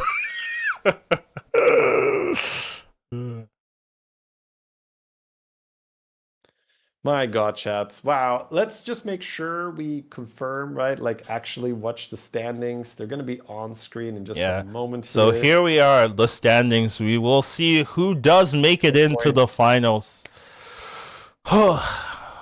Drum roll, please. And they're taking a while. they're taking a while. Suspense here. Yeah, that's suspense. Beater. I asked, but he said he was going to be too tired. Now, if he's coming off a win, maybe. Right? Yeah, he might. Yeah. If he doesn't like. If he doesn't tell me, I don't think I'm going to push because he's going to be so tired, guys. Like, he started playing at 4 a.m. as well, right? So Like, Well, I and if mean, he's already told me like, "Hey, I'm gonna be too tired," then I'm not gonna push for that. there it is. But if he's There it coming is all the way, again. which he is, Oh, Beater does make it Dunker! in to the finals with this performance. Wow. Oh God, man, this is beautiful. This is beautiful. What we couldn't have asked for a better day, honestly. This, I mean, other than JJ winning, but I mean, this is amazing. And Dog there Man. with a massive resurgence at the end, right? To recover and save the day, giving Beater enough points to qualify. So wow. Wow. Incredible. Wow, yeah. Incredible push by Dog at the end. Yeah. That's so, like, especially, it's so easy in that last lobby if you're mathematically out To give just say, up, like, yeah. whatever. Yeah. That's To so fight true. tooth and nail like that to set up that board, like, really, really well done. Like, respect. Beautiful. Really well played. When's the finals? Likely February 1st, but I don't think it's confirmed yet. But the slider said February 1st, so it's probably February 1st, right? Because they gotta like arrange the visas and stuff. So the final 8 are being flown out to China to play in a LAN tournament, guys. So it's huge. Like that's where the world championship will be concluded. Yeah, this has been a fantastic time. Yeah, fantastic tournaments. Wonderful. Yeah. So we do have an interview. So Beater was not tired for them, but was tired for us. I cannot believe this. Oh yeah. But I mean, to call that he's going to win. Yeah, I know. Oh, let's listen. It's probably in English. Right? Oh yeah, that's true. We're likely gonna have translation.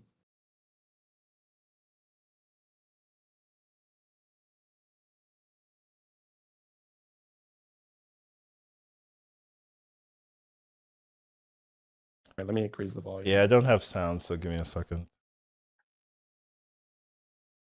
1 second, guys. Sorry.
I was also curious about that, so I'm glad they asked this.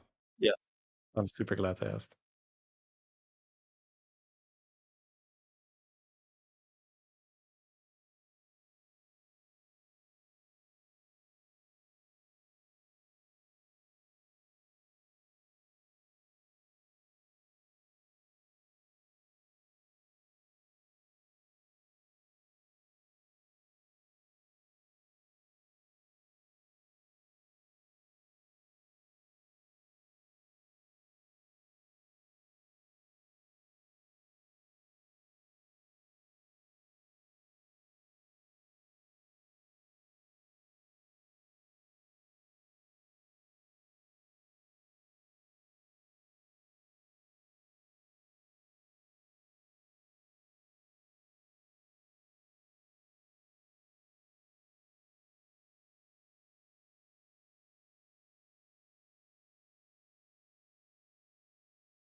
All right, that was great. Honestly, you could just see how tired Peter was, right? That's that I found it amazing that it was actually the translators is like you are like officially known for roaching. Is he Right. really? Yeah. I feel like if that was like a Blizzard event, like that would never pass, right? There was never like you can't say roaching, like you can't say that. But I love it, love it. It's genuine. It's like the community uses that term anyway. Yeah. It's that. By the way, for anyone not familiar with it, it means like staying low tier, being a little bit more like scam and stuff. Like the opposite of roaching is going like all in for golden brand, excuse me, and just like start scaling. Roaching is like play ballers and hooktail on 3, what Jeeve did and stuff like that. Yeah. I did ask Dog if he wanted to come to interview. He did say he was too tired. It's been a long day. Totally understandable. So, did ask if. Fair. Yeah, totally fair. All good. Yeah. And I think JJ hasn't replied, so that's totally fair. I think he's also just done. He's tired. Yeah. It's been a long day. That's okay. We got our interview, right? We got our interview. We did get our interview. We have the translator. All good. And here we have the final 8. Man, they put that graph together so quick. Let me show you that. Not graph, but they put that image together so quick. There we have had it ready to 7.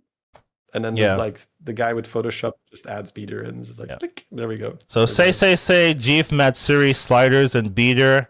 And then we have Huya, Gasho, I believe Gang, and then one more, right? Is that Huya Sword? Or is it different? Sword. So Sword made it yesterday. Right? Yeah. So Sword and Seisei made it yesterday. And then we have Gang, Gaosho. Yeah. Yeah. Gang, Gaosho, yep. And then the rest we all know, right? Matsuri, beater, Chief, sliders.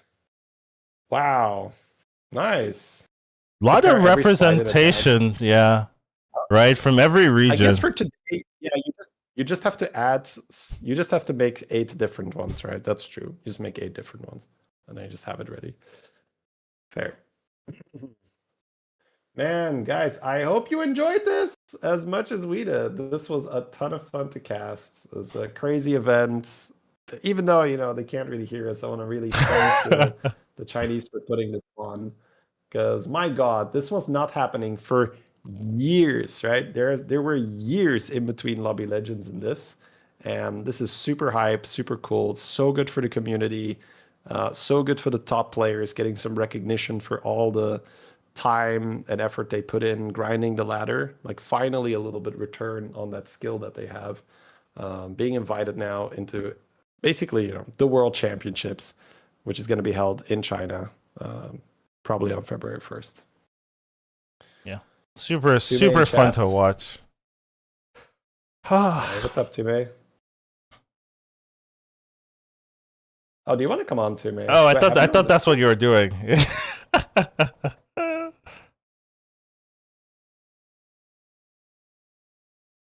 Yeah, you can come on, of course, Tume. But do you have either Collins or me on this? He has me. I think you have me, right? Yeah, just like, can you just DM me or Collins and we can put you in the group. Thank you for casting. Our pleasure, really. It was super fun. Chief is looking at you like you bought Leapers from the Time Warp shop. Yes, he is.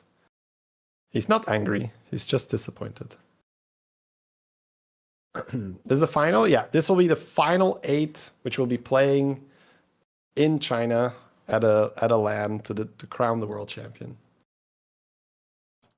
Dog won in our hearts, yes. Will you cast the championships as well? I mean, if it's going to be broadcast again on like the Hoya channel on Twitch, and yeah, basically if nothing changes, yeah, for sure. 100%. I mean, it'd be very sad if something changes, so. Yeah. I mean, I'm not gonna miss these finals, like, so yeah, over here. Yeah, for sure.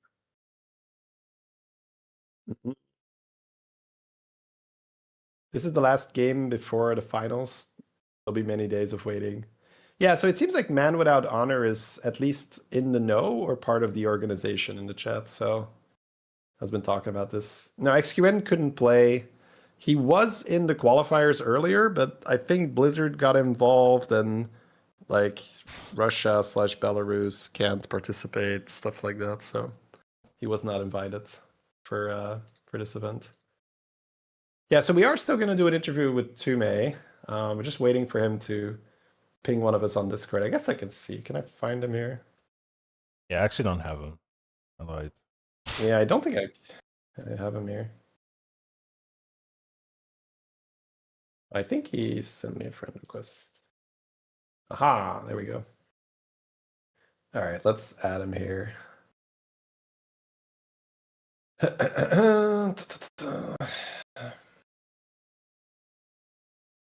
All right.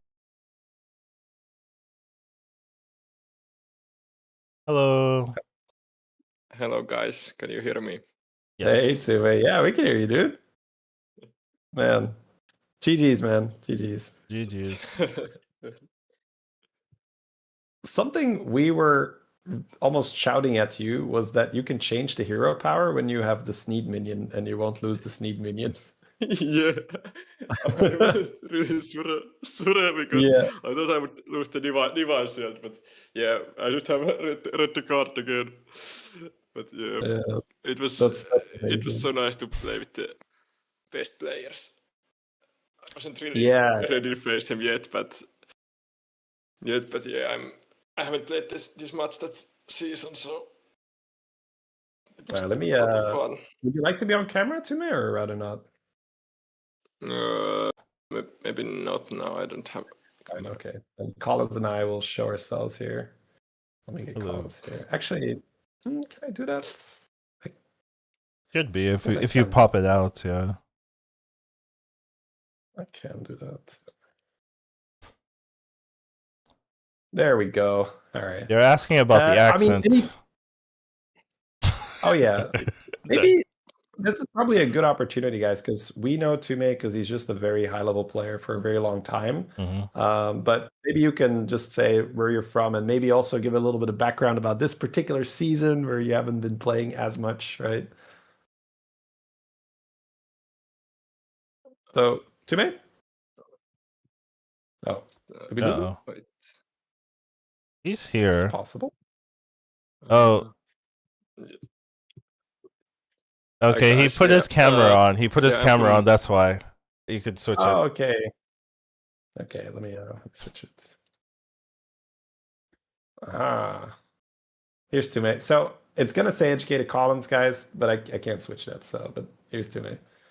Awesome, man. So I'll repeat what I asked earlier. So probably a great opportunity because Collins and I, we know you from years ago. You're a very high level player. You were in the Lobby Legends qualifiers and stuff as well, and playing Lobby Legends. But maybe good for the viewers, like maybe say like where you're from and maybe a little bit of background about this season, like if you've been playing a lot or not, or what's been going on. Yeah, I played a lot earlier. And some good success from Lobby Legend as well. But now I have continuing my biology studies in university, so haven't played it much, but almost quit totally from PG. But when I get invited to tournament, I need to practice a bit. Not so you were almost that much. And then they put you back in. Yeah, I almost left, but then I got invited just before the Christmas, and Christmas time I didn't play at all, and now start of this season, start of this year I played a bit, but still not enough to competing versus the best of the best. Right. So, and they essentially they invited you. Like how much notice did you get? Because you were invited for the qualifiers, and I don't think you made it. Or did you make it? No, I played CN versus EU earlier, and I think I was like 5th or 6th that group and didn't qualify. But they needed 2 extra players because Contaminant XQN couldn't play, so that's why. That's what it was. That's why I got invited. How long did you know in advance that you were going to play in this event? Because if you were a replacement, I'm imagining you didn't have that much time.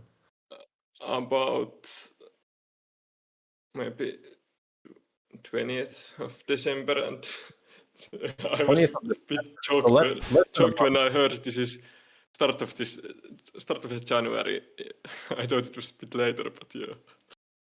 Right. So 20th of December, but now we're at the end of the second week, right? So it's basically, yeah. So yeah, like 10 days, yeah. 10 days or so. Yeah. Just 10 days to, you know, I had play like with the world. 30 games, No 30 problem. games total that season when I got Hey, invited. Peter, thanks for the raid. Oh man, yeah, that's rough. I mean, it's so easy, right, to backseat if you're not there. But like I've played a little bit, right, in those Lobby Legends qualifiers. Everyone's board is insane. No one is ever weak. It's just, man, those lobbies are rough. It's crazy, but it's also really fun to play the game at the highest level. Yeah, because in ladder you kind of expect to win every game, and the second place often lose. But here you just can get really good board and still get top 3 or 4, and it's kind of fun, different way. All right, Colin, is there anything you want to ask to me? Yeah, I mean, just like any, like I always like asking, like, is there anything like you've learned from this experience, like taking in, or any advice to chat, like, oh, if something I see while playing that it's harder to really see while watching, I want to let chat know, oh, you could do this, or this was cool, or these are just like fun strategies I figured out.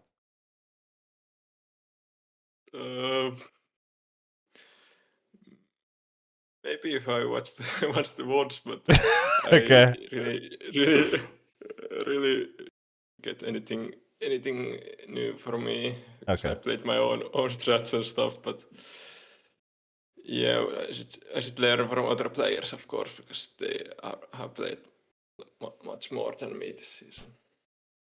All right. So we have a question from chat, which is nice. If there was like an actual pro scene, let's say these tournaments were more often, would you play more? Would you come back, or would you just say, no, this was like it for me, I'm just gonna focus on my studies? Probably I will, because I gotta need some goal if I play PC. Just playing for fun. It was good some time ago, but right now I think I need to do something. Right. Understandable. Yeah, that makes sense. Yeah, we all get a little older, and at some point you just have to say, okay, well, I need something, right? So I need something that makes sense here. Totally fair to me. Totally fair.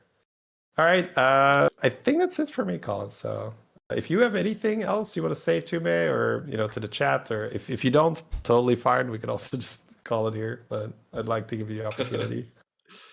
Thanks for the cheering, and ei lähdetty torille vielä, mutta ehkä joskus. Sorry, what was the last thing? Okay, whatever. I didn't quite get it. Some Finnish thing. All right. I thought so, but I didn't want to be like, oh, that's cool, that's Finnish. It's like, no, that's my English, you dick, right? So I didn't want to. All right, awesome. All right, man. GG's to me. Thank you so much for coming on. Thanks. And yeah, hopefully we'll see you in some other event. Some capacity, yeah. All the best. Yep. Good luck with everything. Yes. Fun watching you play today. Thanks, guys. Bye. Bye-bye. All right. See you today. All right, guys. Nice.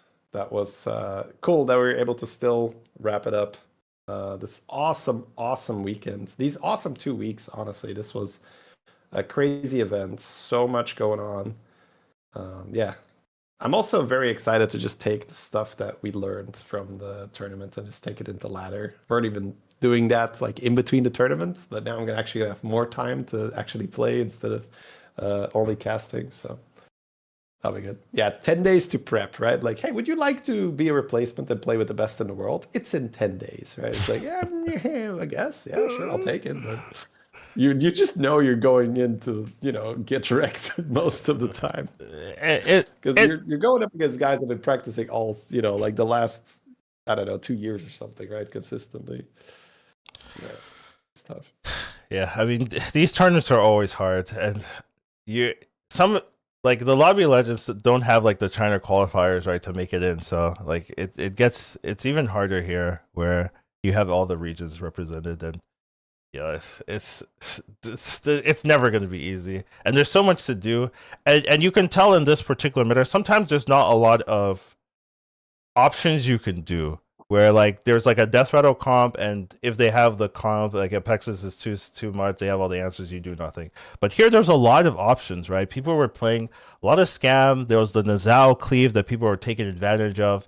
People were running Divine Shield answers, that underdog with the Divine Shield that people are using. And then there's so many decision points, right? All the Time Warp shops add a huge decision point where there's different lines, right? It's not like, oh, this is the clear one answer, and if you pick this, you're wrong.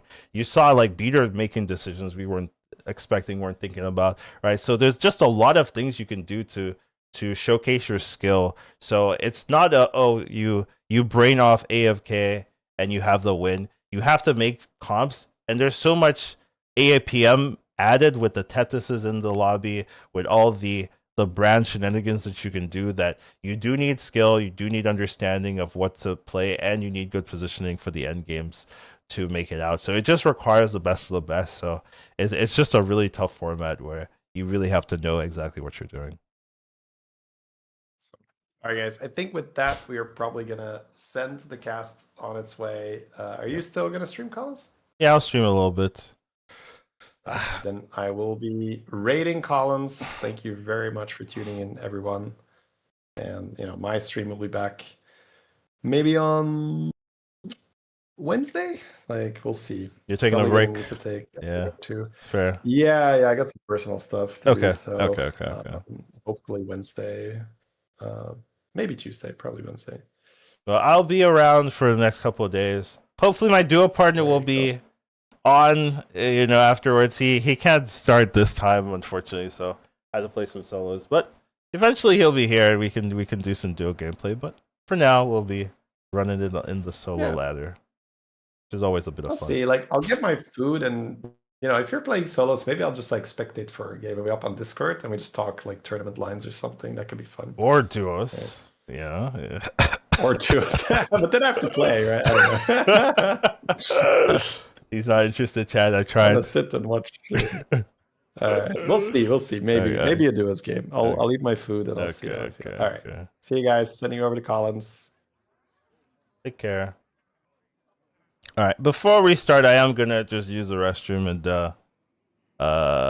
keep in mind, when's duos tournament? We've actually had some duos tournaments. I actually accidentally clicked on Arena, which is always a good time. But hi everybody, so we just finished the cast, but there is a gap. He's taking a break. I will be playing some solos, just climbing back over the season. Mostly I usually play duos, but duo partner is not around for the timing, since I start at like 4 a.m. and honestly he would prefer like we start around that same time, so doesn't have the windows. But has been fun, and we'll be playing some solos. So let me I do have to use the restroom before we start, but I'll probably queue and we'll just get started that way. Who qualified? Chat will tell you.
Okay, so we're picking up. Here we have two options actually. I think two are playable. It's either ETC or Flurgo, depending on how I want to actually pilot this. ETC a little bit easier. Flurgo requires full APM. This is a pirate lobby, so you can actually play Flurgo.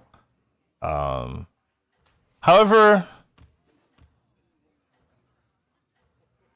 I would preferably want to I'd preferably want to play Stunt Drake in this lobby. Let me get the tracker open so everyone knows what's going on.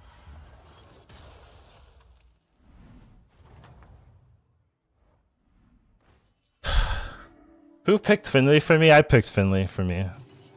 I can influence the the picks while away from my my computer. Sometimes chair plays for me, but yeah, it is what it is. I'm actually gonna move this over here.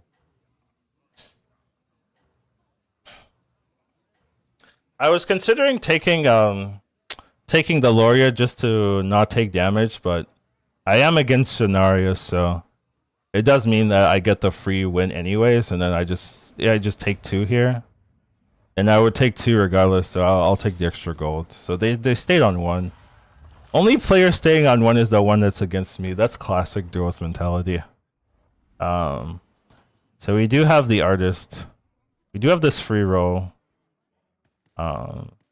Probably do want to hit the evolve. I think I don't mind selling this anyway. So yeah, we're gonna see what we get here. We do hit the evolve, so we can evolve the 2-drop and look for that. So I think I like that a little bit better. I think I'm not gonna care about this pages here because I don't really need to refresh, and it's quite nice to get a a better spell. Like hero power get a 1/3 is pretty common. So now we're ETC. We have some options. I do want to don't force if not necessary, but if I could choose what I'm playing, it's probably Stun Drake, just because that has been so strong. But like Plank would be, there's some really good hits as well. So these are not particularly amazing options. We do have this guy leveling, so we could follow along.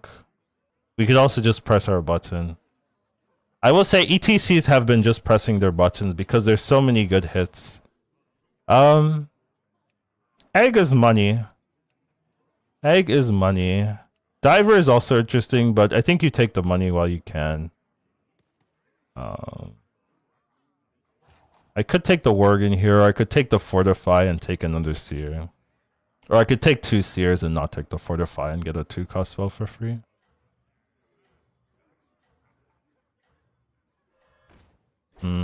I think I'm just gonna take the Worgen stats. Don't really care too much about the Fortify. So what did we get? Oh, we got a Flapper. It's a Gem Barrage, a free spell, and I don't mind just evolving afterwards. We also got a Gladiator, so a bit of taunt as well. Yeah, it's not super worth keeping. So we can level Gambler, or we can level Hero Power.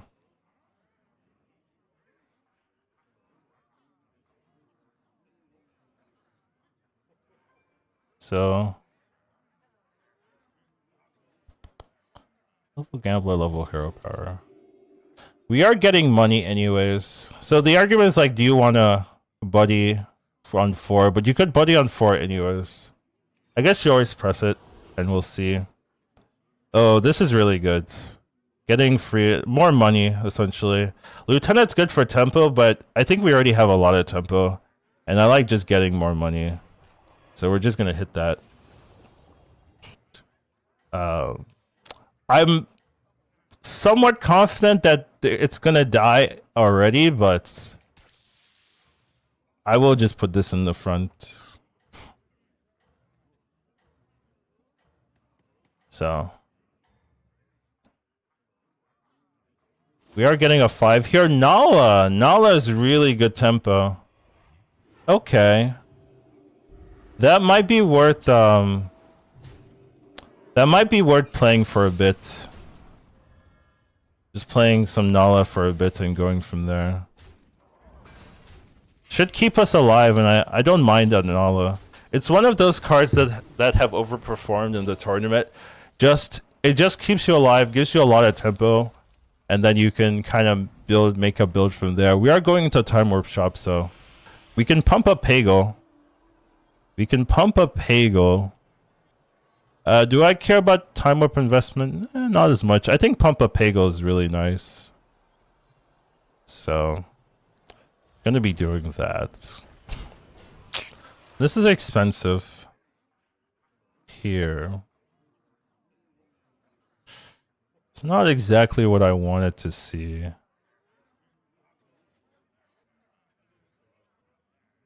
I do want to level. For sure. I think I play this. I think I sell.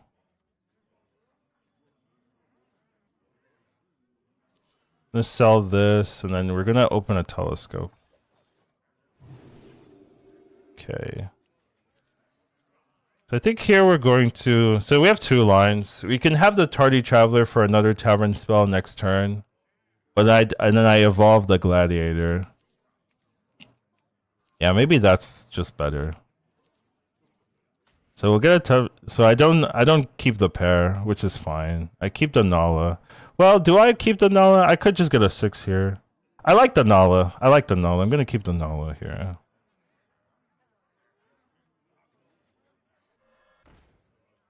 Yeah. We're gonna keep the Nala. Because we do have at least 3 types for pumping, so it's not a bad keep. Yeah. So there's no mechs, so I don't think I have to worry about shield in the front.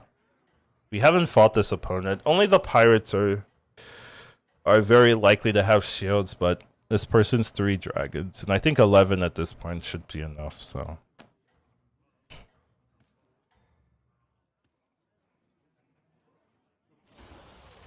So we get a Roaring Recruiter.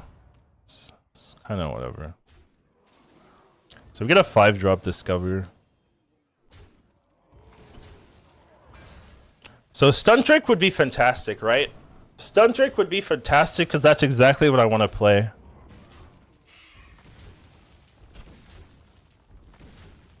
And it'd give me an easy buff window. This Balladus is also really good.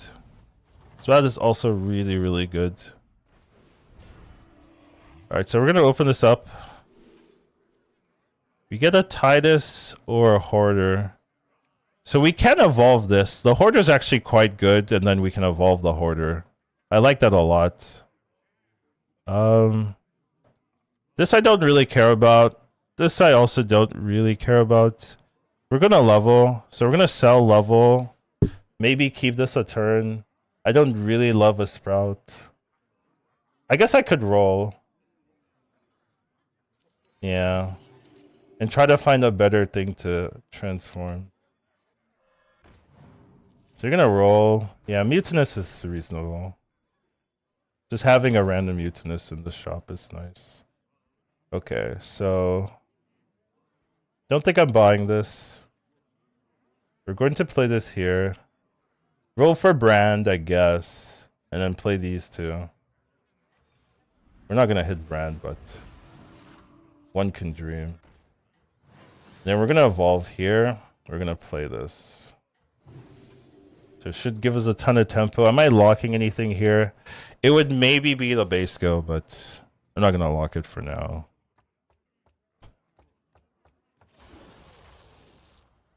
So we get a Drust, which I don't really care about. Drust is whatever.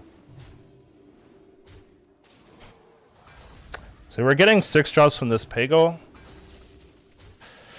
See if we can hit maybe Evoker. Maybe Tethys, Evoker, those kind of things would be quite nice. Drust is like fine, but not super happy with it.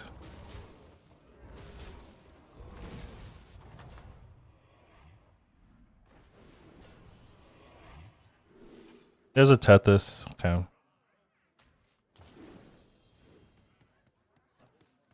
So I think we're just going to jam here.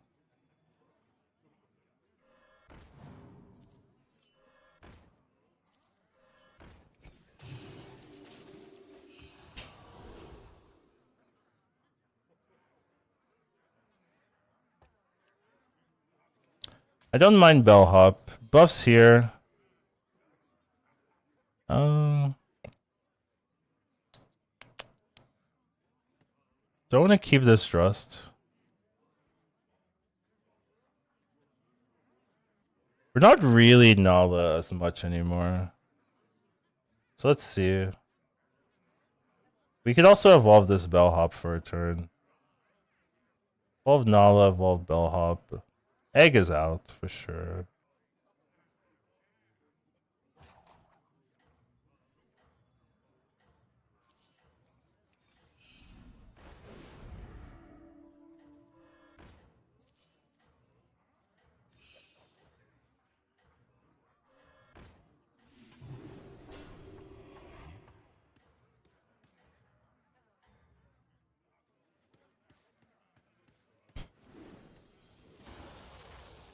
Okay, conjure something.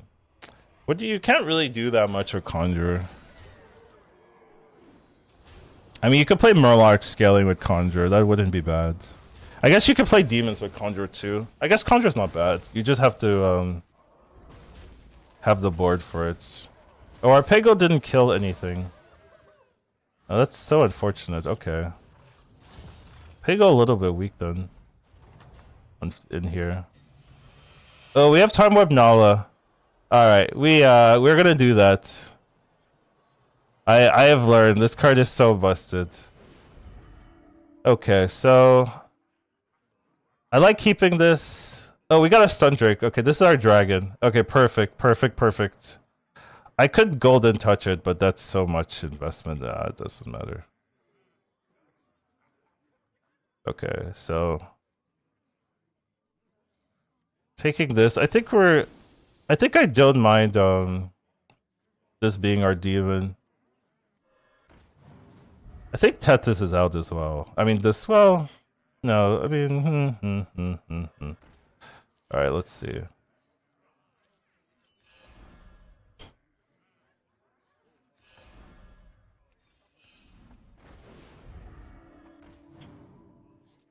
Oh, Shipman, ooh.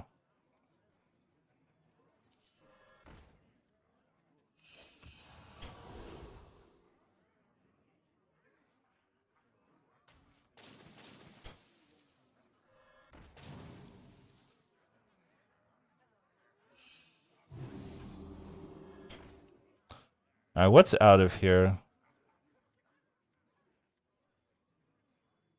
Yeah, I think I'm gonna get out of this here. Oh my god. Okay.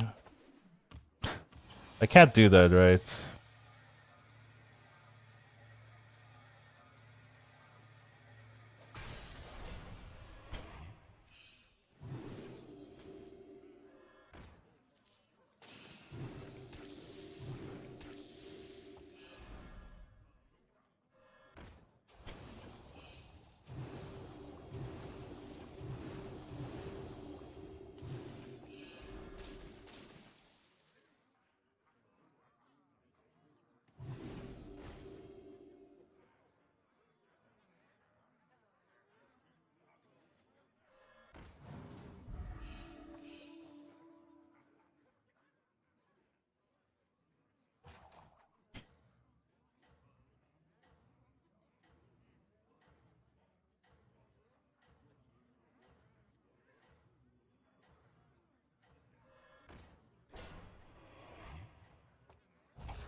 I want this Mutinous here.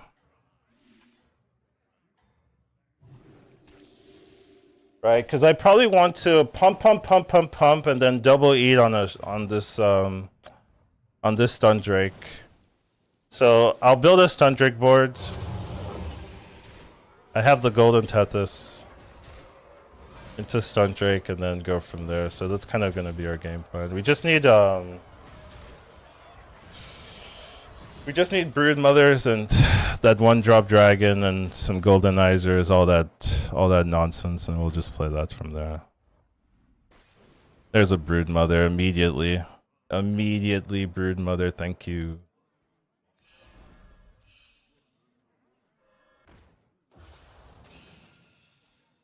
Just checking.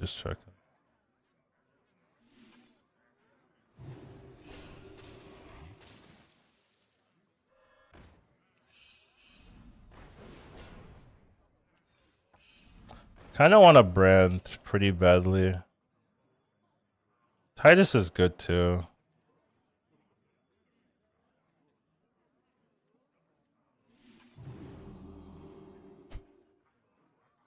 Can't really Goldenize this right now.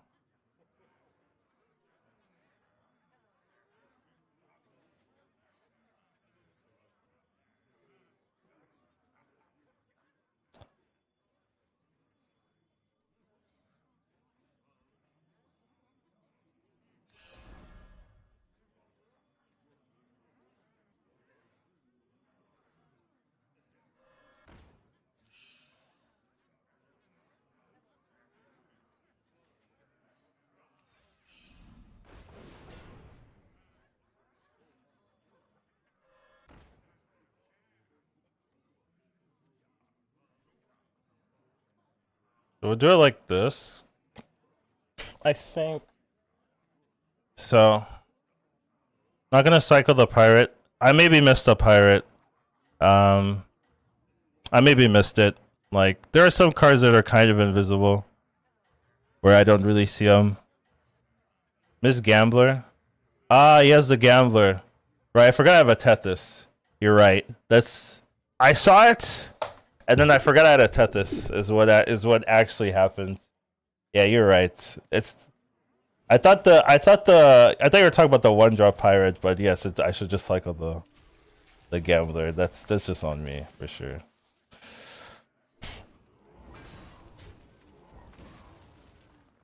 I don't really want to play these Tituses, these Brood Mothers, just because I'm gonna be devouring, so I don't want them to hit the Titus. I want to just hit that Stunt Drake. So we're just kind of slowly getting our board, and then we're going to transition once we're either low enough or once it's like top 4, top 3, that kind of thing.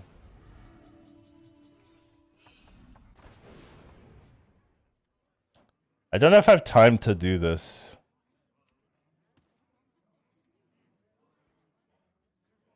I mean, I will buy it, I guess.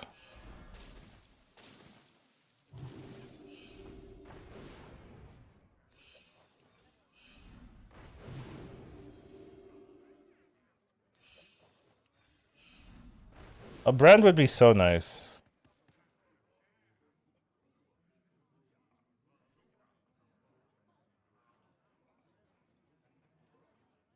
So I'm gonna sell this because I think this is less important than than like a golden arid I could put in my hand and have it come out from the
I'm missing the brand to really be infinite.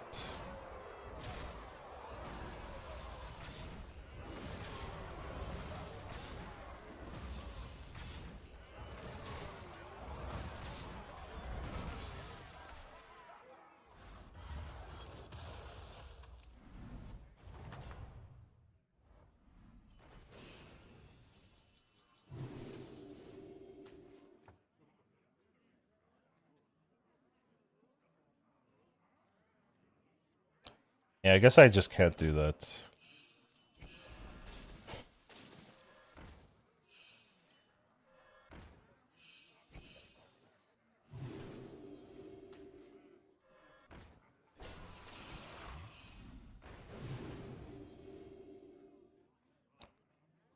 Yeah, my hand's getting too full.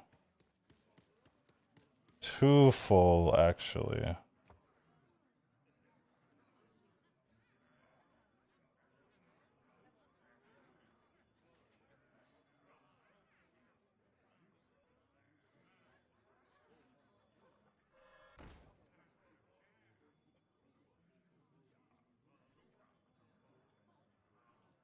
All right, I'm gonna eat this.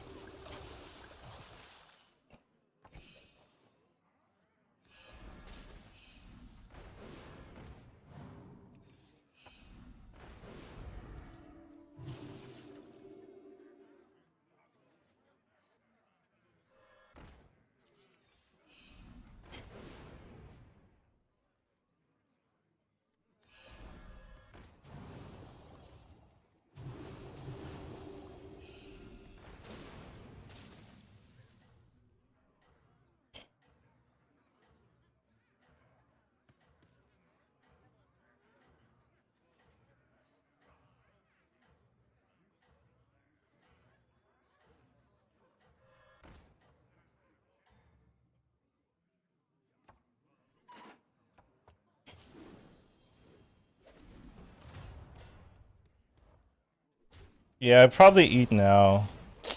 But the stats aren't that big, honestly. It's like a 300... It's like 300 stats. Really not that impressive.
I don't really want that.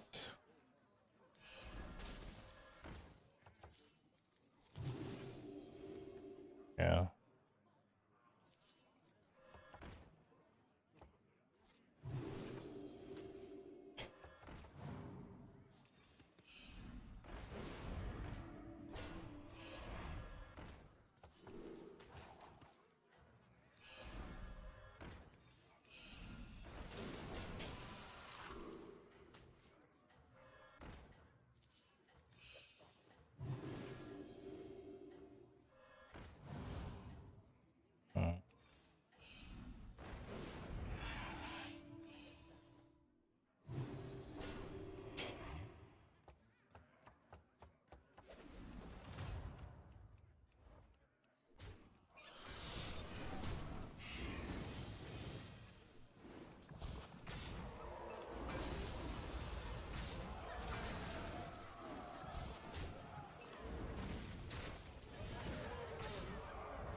Is Lubber banned?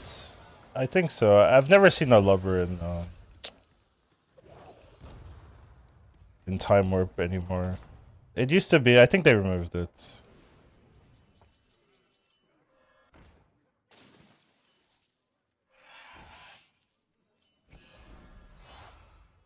All right.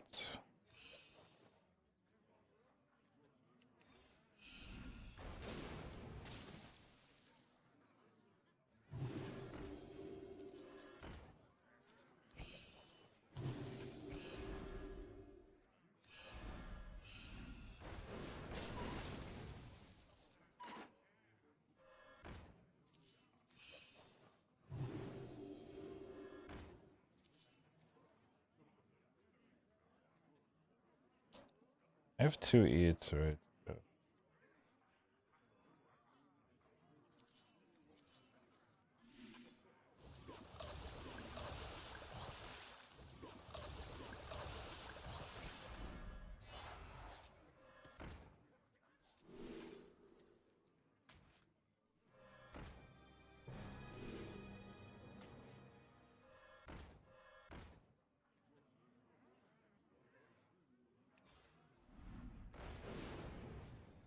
There's Brand. Ha ha ha. You're so funny. You're so hilarious.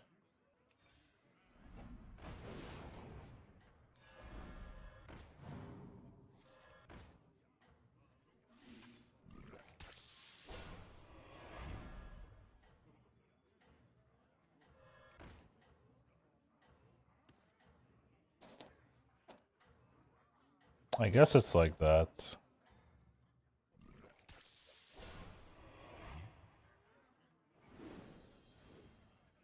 Positioning is wrong, though.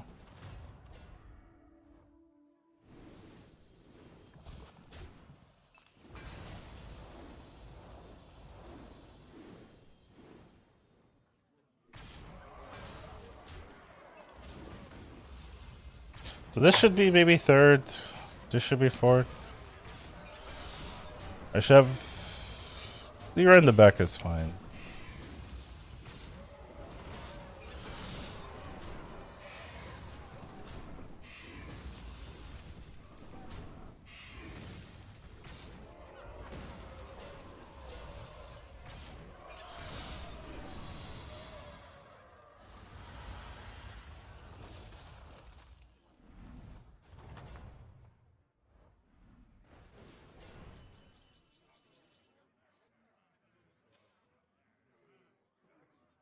Into Murloc Mirror. Yeah, this is a weird...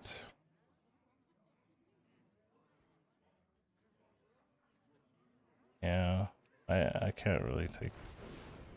Another Titus is baby. I need that 1-drop more than I need this. I will pick it up, but we'll see. Okay. Have 2 of these. Maybe out of these 2.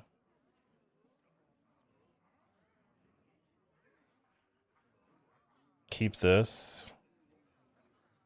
Buy these 2, taunt it.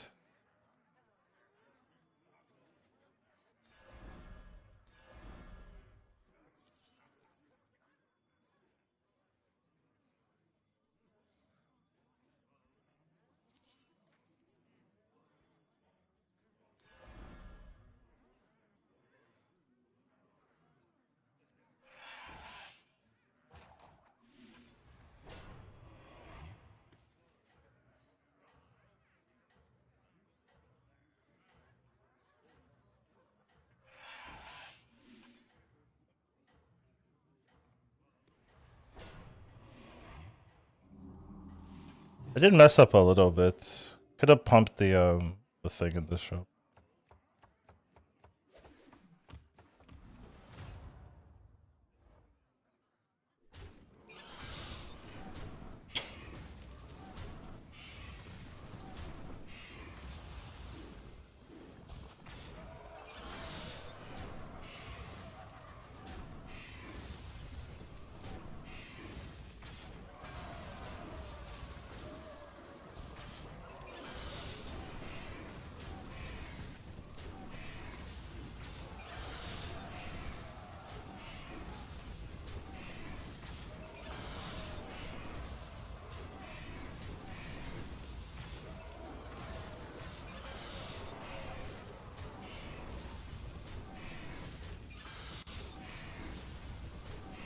Good comp, yeah. I mean, this is like the strongest thing to play if you get to choose, so... I kinda got to choose, so I picked it.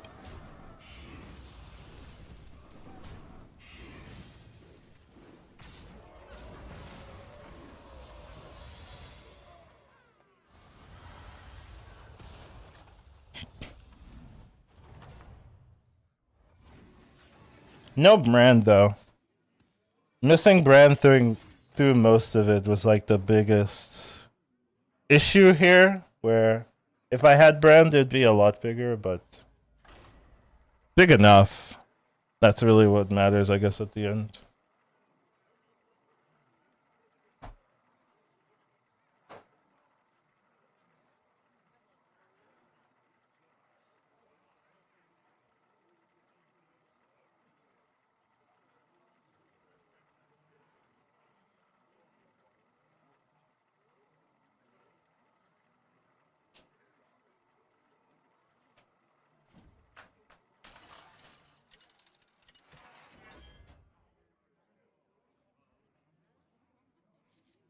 Okay, so Beast, Demon, Ellie, Cobra, Undead. So it's Undead Ellie lobby.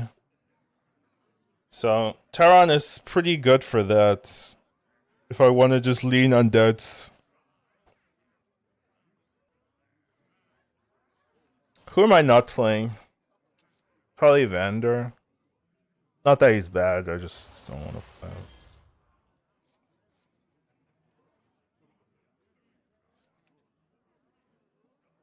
I'm letting Terran just so that I can play Carapace a lot easier, just because that's what I want to play. It's Carapace or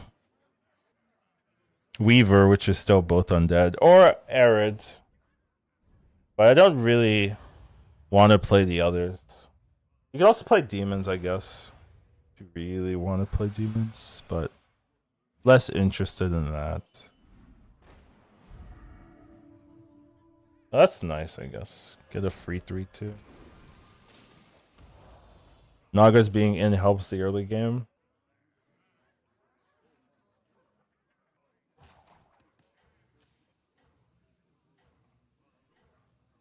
Alright, I don't have it.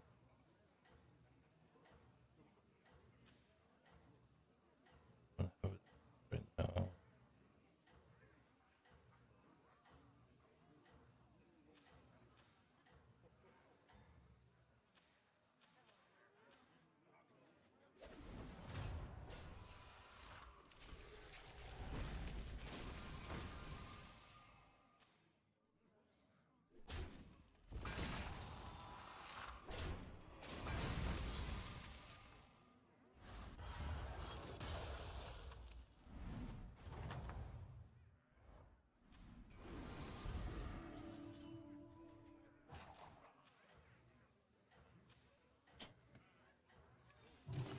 Just gonna level. Not gonna do anything fancy. We'll see what we roll, and then go from there.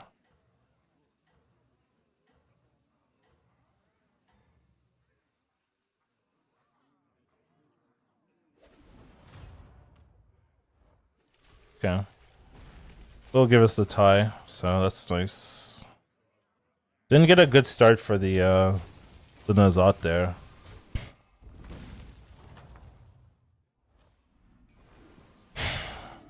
Expert's pretty good. With some Terran synergy, if I hit like a Death Rattle, could be pretty powerful.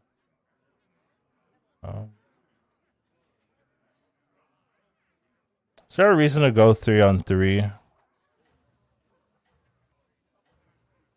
Don't really think so. I'm gonna sell this. And pick these two up.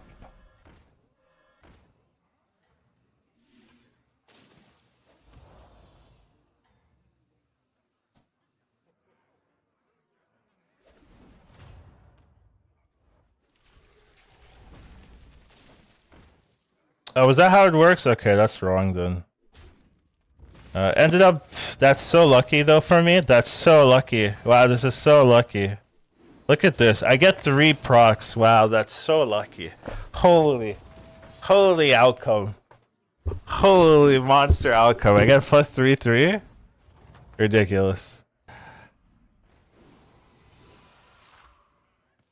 Well, this is a lot of tempo now.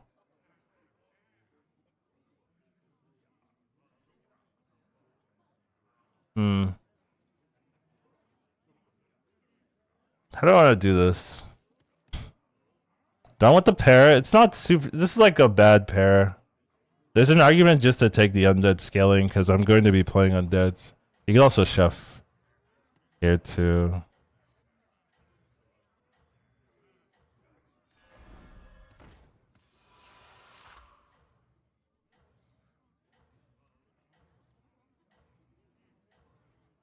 Gotta take this.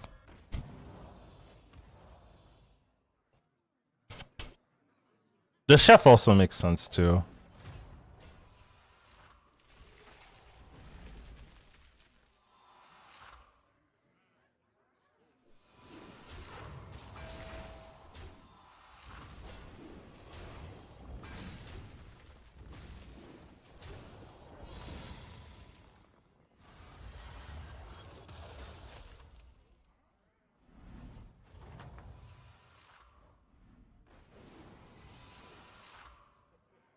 That's cute.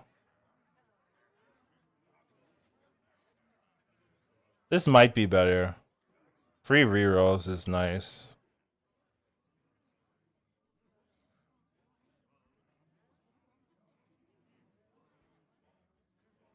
I think I want the reroll over this. I mean, preferably you take both, but...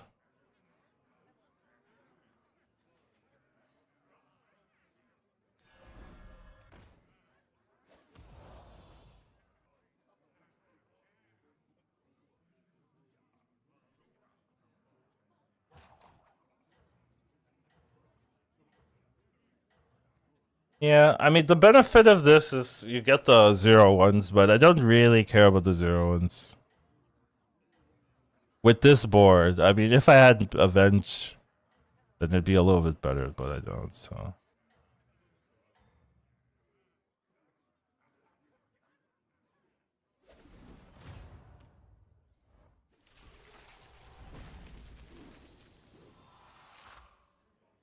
I don't have any DMs. Anybody?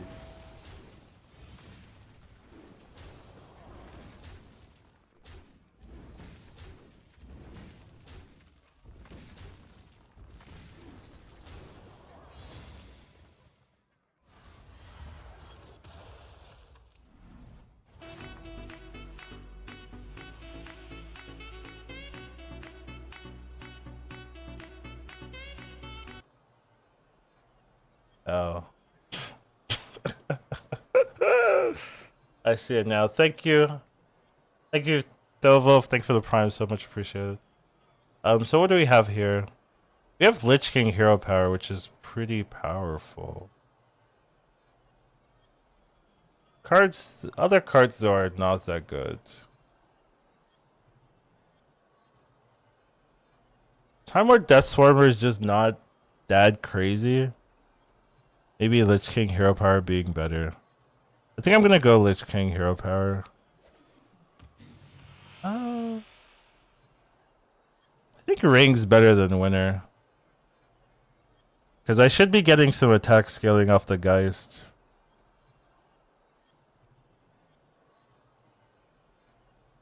Yeah, I'm just not a believer of that here.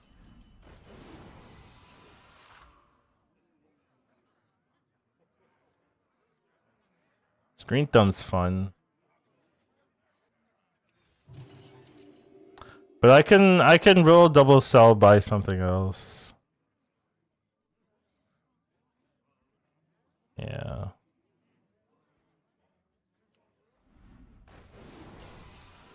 That I'm okay with.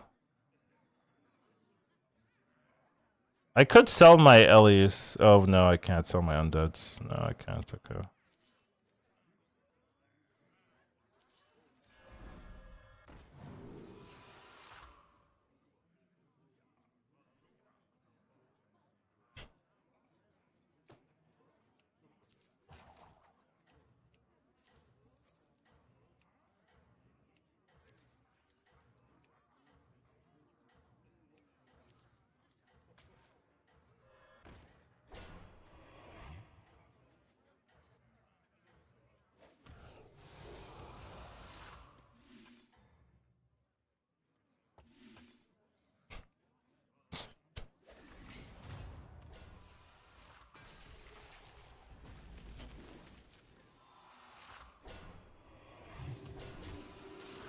I mean, I'm pretty busy during the cast, right? I basically just wake up and immediately cast, so it's hard to see everything. You know, you don't want to miss the timing. Then once you're in the cast, you're just in cast mode, so. But yeah, thanks for the nice message.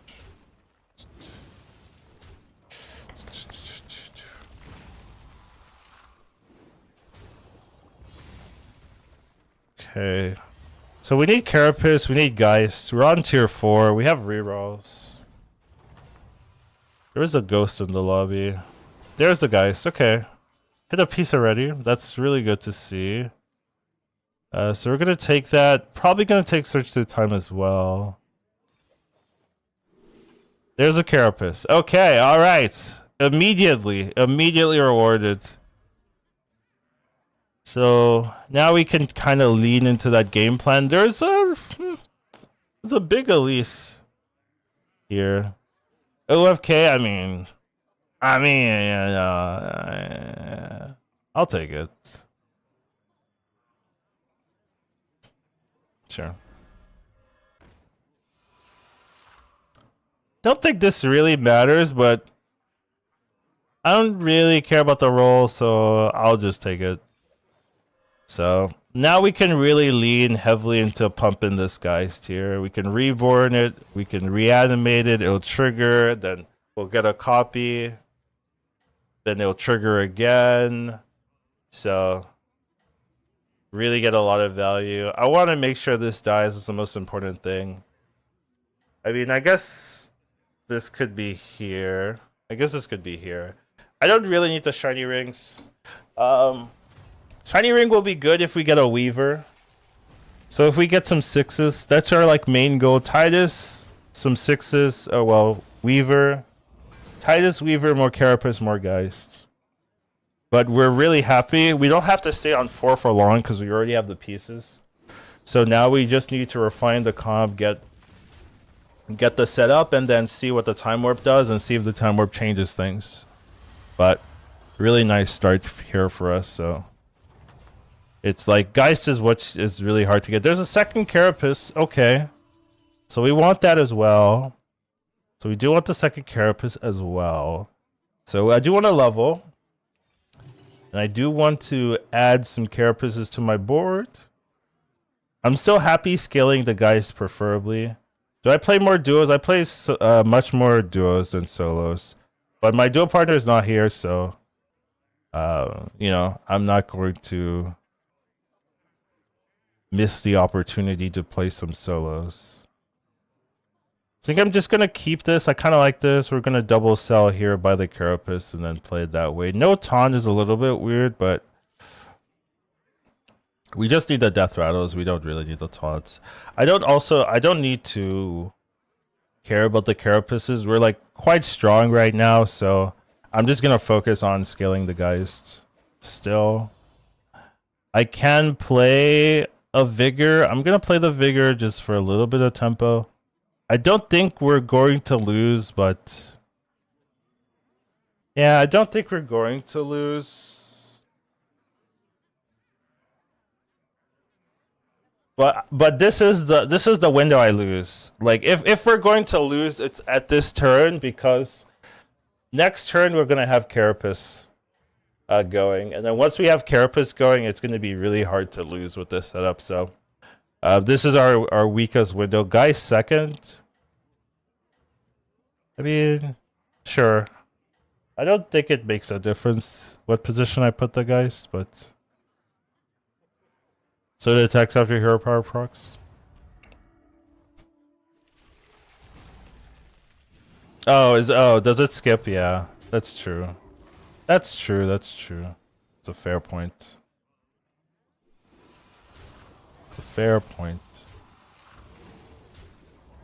So there's a world where I also play this other shiny ring just to increase the chance we don't lose.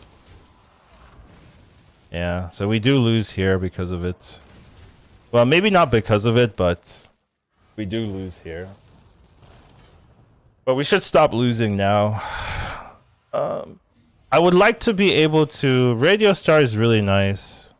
What did we have in the last game? We had a Golden Titus in the last game. So we could go Radio Star Gold and hope to hit Golden Titus. We could also hit oh yeah, this is good. We could also hit the our golden minion here too. So let's pick this up and see. Wow. Amazing hits here. Amazing hits here. But I mean, Broodmother's not even bad. Broodmother's just a really strong card. Still in this particular setup, so I'm not too sad about it. I'm a little sad, of course, but it's fine. All right. So I do want to play the Radio Star. I do also want to play the Broodmother, probably. So maybe we're out of these two.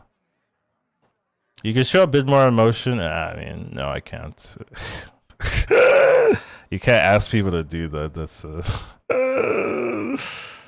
unnecessary. Yeah. Oh. Let's see what we have. Could go for the see-through time. I'd have to sell the Elise to play that. Unlikely to work. I think I'm fine just rolling. Maybe I hit a 1-cost spell that I care about.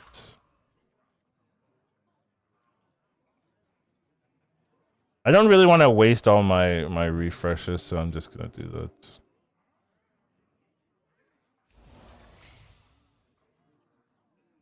What am I taunting? What am I taunting? Maybe Geist.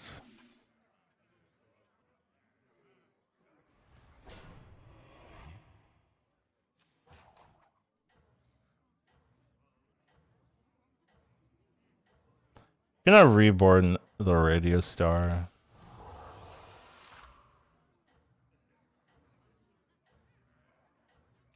I guess I'll take another Carapace. I'll do it like that. So I'm looking for Weaver now. Weaver would probably be what I'm looking for. But that dragon's gonna do a lot for us. It's like 1, 2, 5 summons by itself. With Titus, it becomes so much more.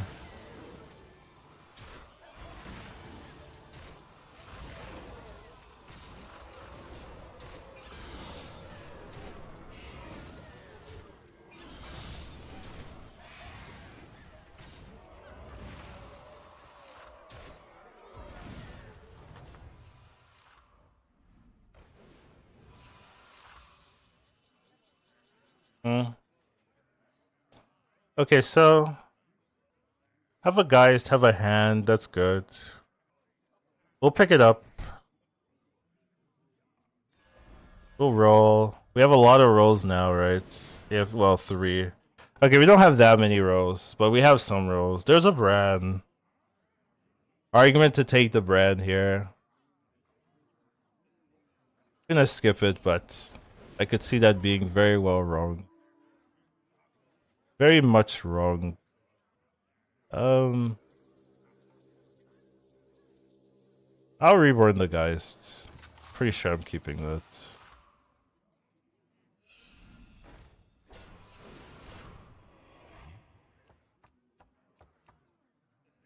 I'm down to be out of this Elise here.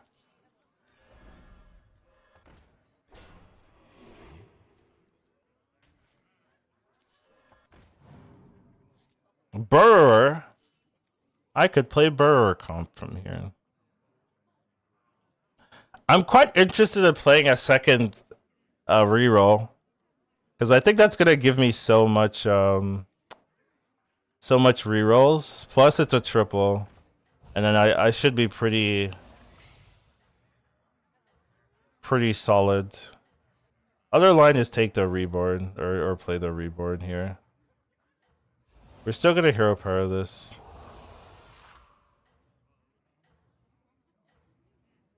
I'm gonna use some spells because I'm actually gonna get quite a lot.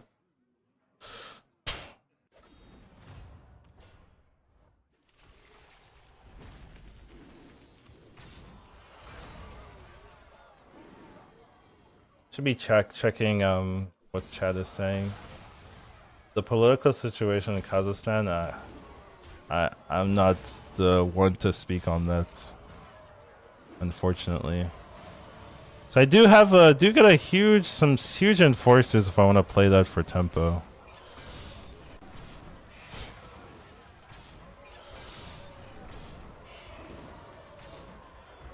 I'm taking 10 here. So yeah, I still need to scale my guys. I need a Titus. But I could play these for tempo, so there is that.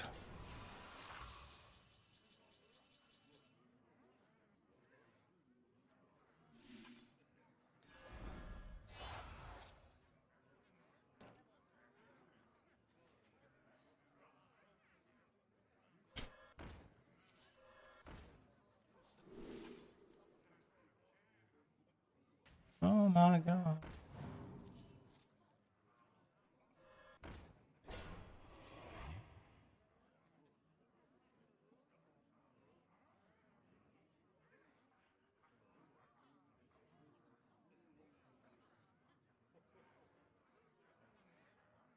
I think I am just gonna get out of this. Like a hand is basically well, it's good. It's good with a Titus. Okay, we found a Titus. Would love to be able to golden or anything like that, but not really.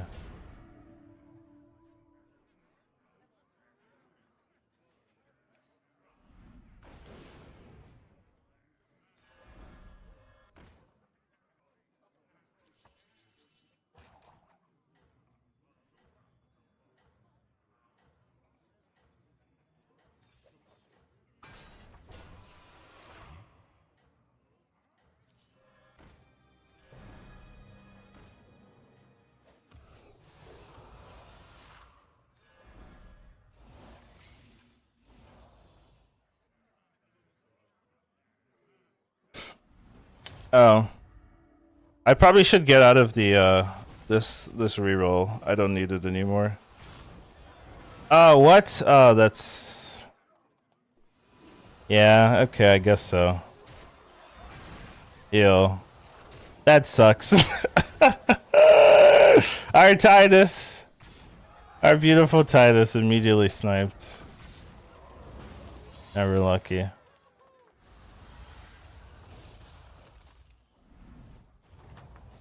No, this is not even for tempo. It's not even that great.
Alright. Not gonna do that.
I would think about one good, yeah, I mean I would. You're not wrong. You're not wrong. Don't really need this. Could buy it for funsies, but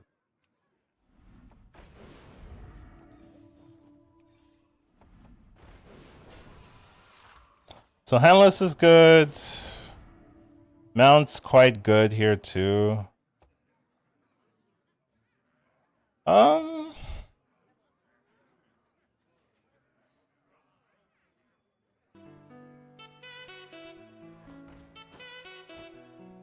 I gotta add and it annoyed you, yeah. I mean that's ads are doing their job then. But we're getting 4, we're getting 8 from this by itself, so we don't really have to hero power that at all. So yeah, I think we just pick this up.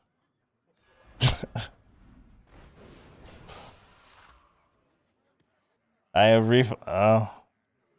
What a shame. This hand will be good. Eventually.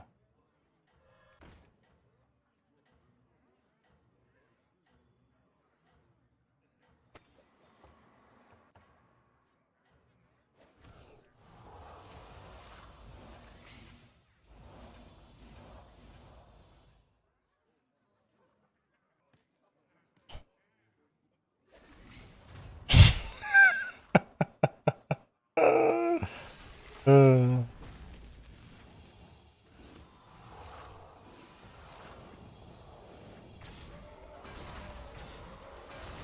25% to lose, so we can get sniped here.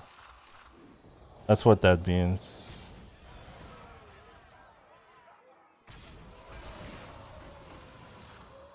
He does. Oh, he's getting. Well, he's kind of getting sniped. Not super sniped though.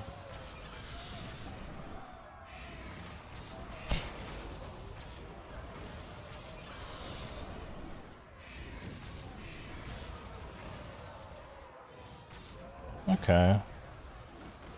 No summons from here though, so he does win. Yeah. Yeah, needed to slipe that, but he got full value, so he's just gonna fill his board and we take it. Fortunately, we can only take 15, but we do need to add some more summons to the board.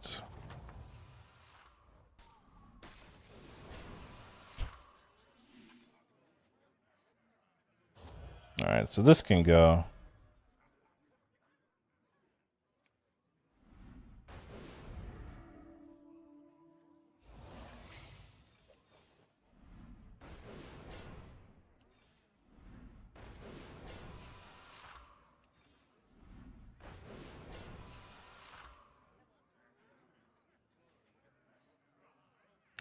Carapace is okay.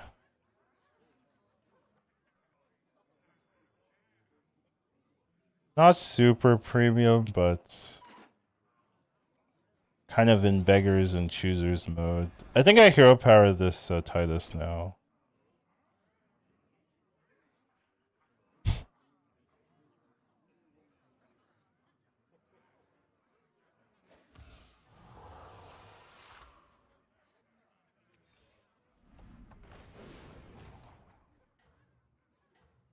Fortunately, there's no Lord of Ruins player.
Maybe. I don't feel like it might matter that if I lose, so against undeads, you know, you lose by a little bit sometimes. Sometimes you don't, you go one shot, but what am I looking for? Handless?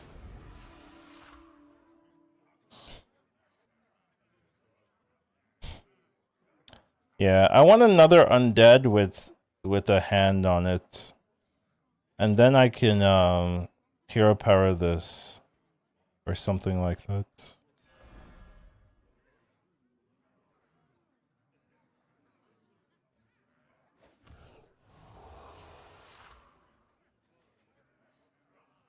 Wait, if I shoot this,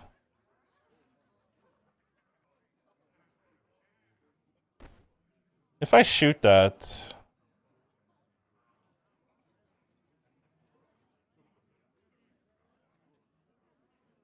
I'll get 2 Tituses, right?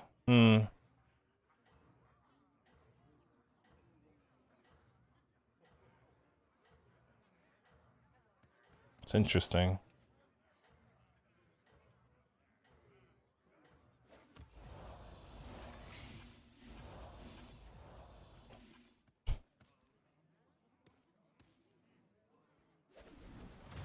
Tai. Get some Tai.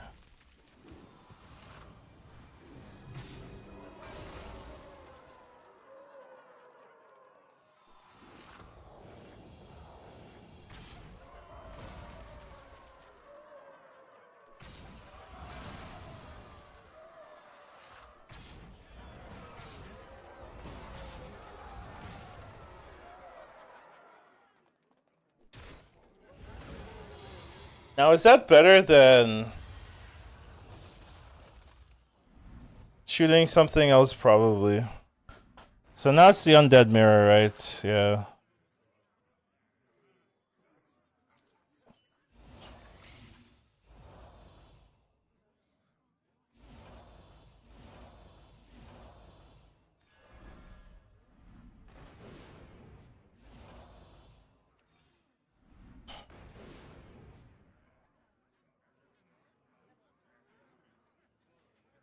Here it's not bad.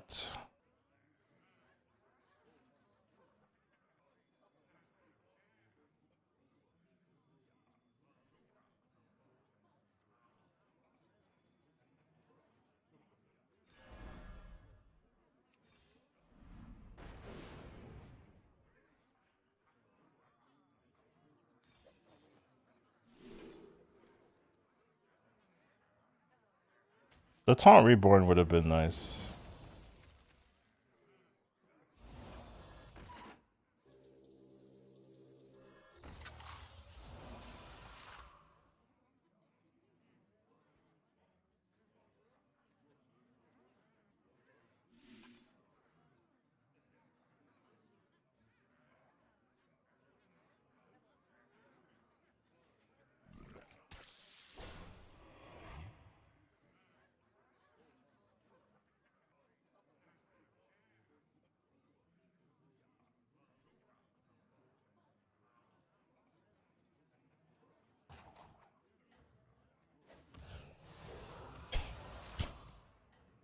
guess it's like this.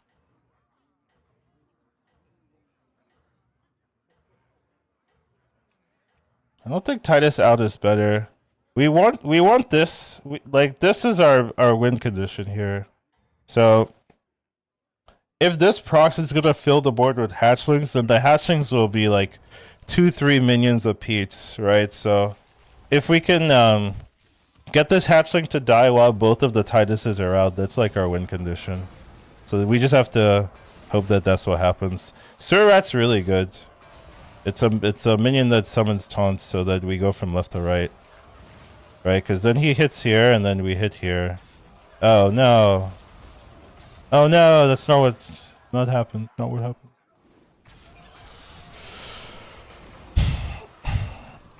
Well, we gotta hit that striker then.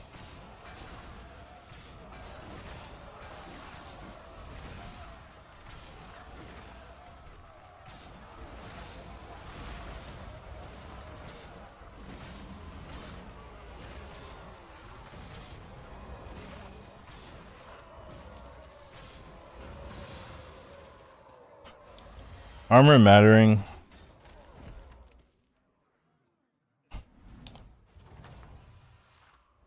I could do straight shot, maybe. Let's see if we roll into anything that makes sense.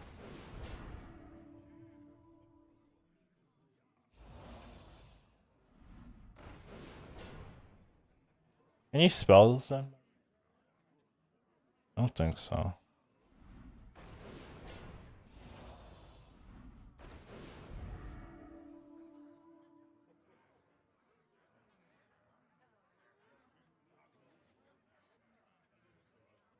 So what I could do, could sell Titus, hero power reborn the broodmother, put the broodmother in the back, or maybe do it like this. Well, I guess do it like this. Yeah, if you change Terran hero power, it disappears. Yeah, wouldn't be a great idea.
Okay, we killed the back line, so we should be fine.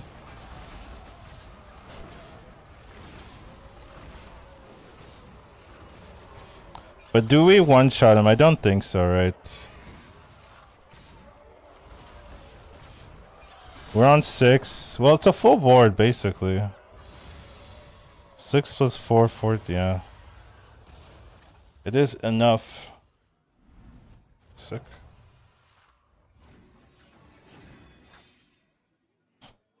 These undead matchups are pretty, like, yeah, up in the air, really. Like, how many consistent summons can you make over the opponent once you get into late game mirrors?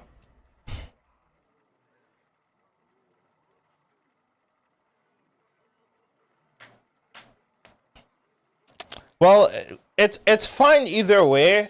Right, if you just put them together, because either they kill the Titus and then you get the reborn on the dragon, or they don't kill the Titus and then the hatchings will summon an extra dragon. So it's almost like you're getting, the similar value, so I think it's fine to keep the Titus, but you know, maybe it didn't need to be golden, but then again, it did work out. Okay, so we have a LA Demon Murloc Naga Quillbore lobby. This is like an arid lobby. Could go Voon. I'm not not the biggest Voon believer, but I do think it does have the highest, like some really high potential to copy some strong things. I just don't like that you take so much free damage and your base HP isn't high, so you kind of are risking your life. But the payoff is usually worth it if you can get something that is particularly strong. Cloning time warps, yeah, it can be. It can be, but then you have to think about it, and you know. Okay, we're gonna fail in, so we do auto win, so I can take the 2-1. And even if we lose the next fight, it's not too punishing of a battle.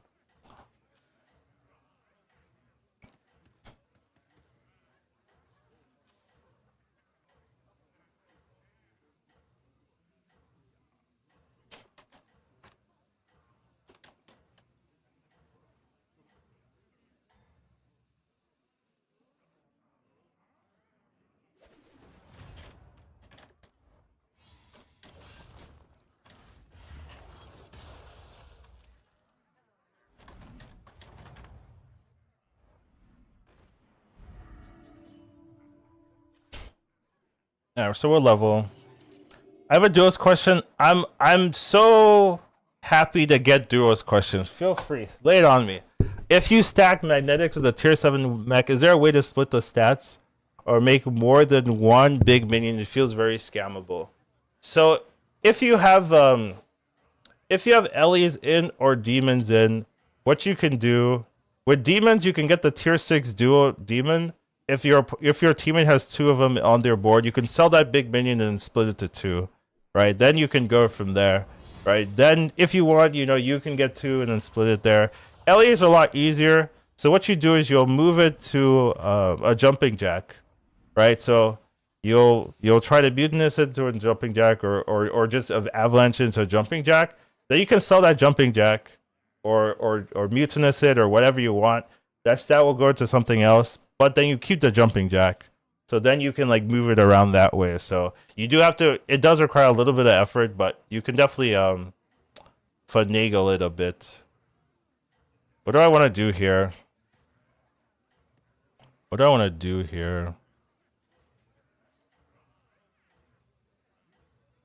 think I'm going to just copy that.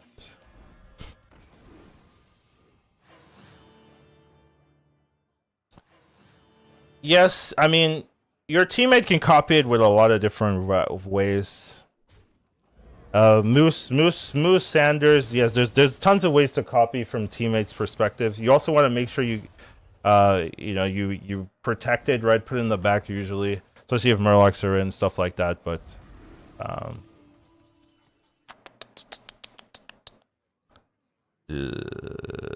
don't love this shop. I think we're gonna just sell level, get the see-through time.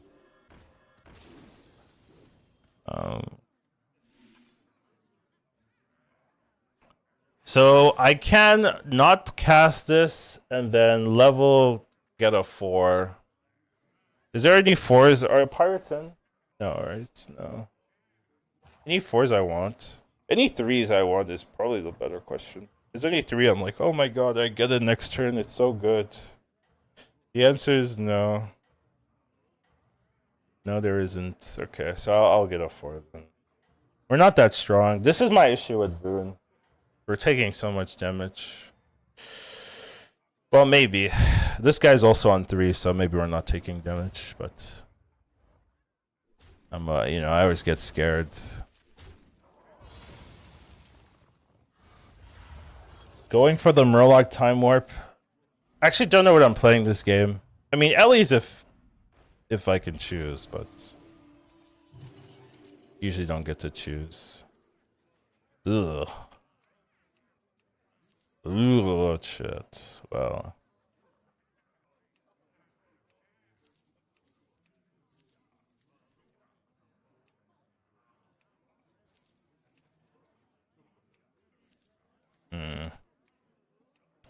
I don't know.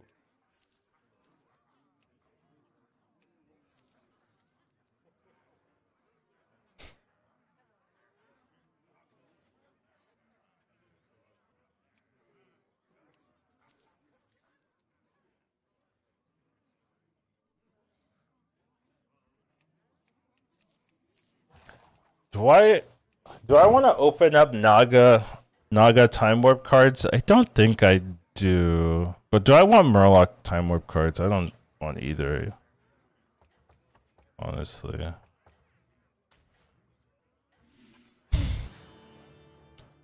I'll take the Wave Rider. I don't really have a great reason for it. They're all kind of whatever. Henchman's scary.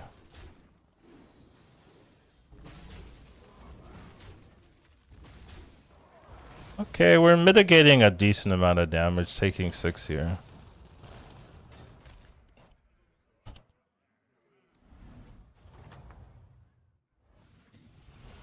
Okay, we have big winner. That's always nice.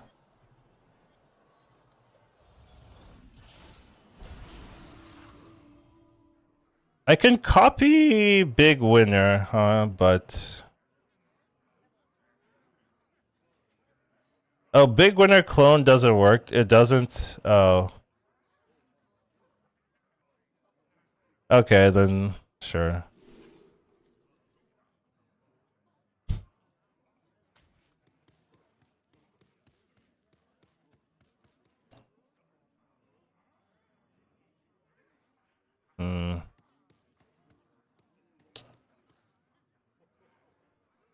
I could take a 6, but I'm probably dying if I do that, so I think I'll actually take a 5. It should work. Oh. Unless they fixed it. Yeah, well, I've already committed, so it's whatever. No, it's fine. People lie on the internet. Double Lord of Ruins tempo looks like what we're doing this game.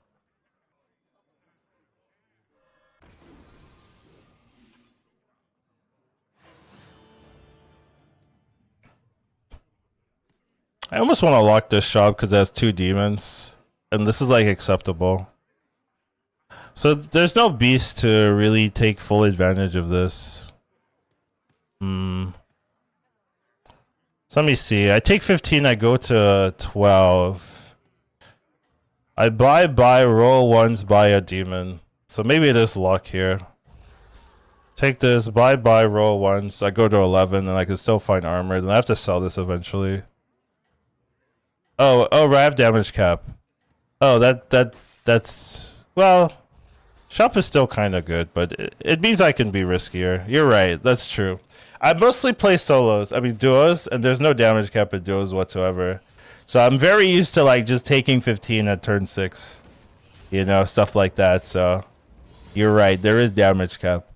You can like do stuff like this and be okay. And because I'm gonna take 7 next turn too. Okay. So we do have a demon here. I will pick it up. We'll roll. There's a demon. Oh, that's Golden Touch is great to copy as well. Okay. Yeah. Yeah, we'll take that. Okay. Sure, money is fine here.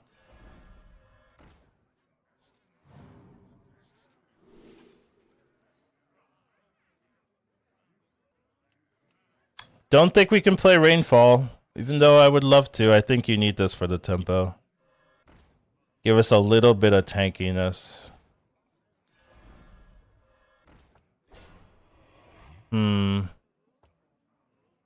I actually think I will take the Profound Thinker here, because the other line is I don't cast my spells. I don't like that. Yeah. Yeah, I think I want to cast my spells, so I'll take the Thinker.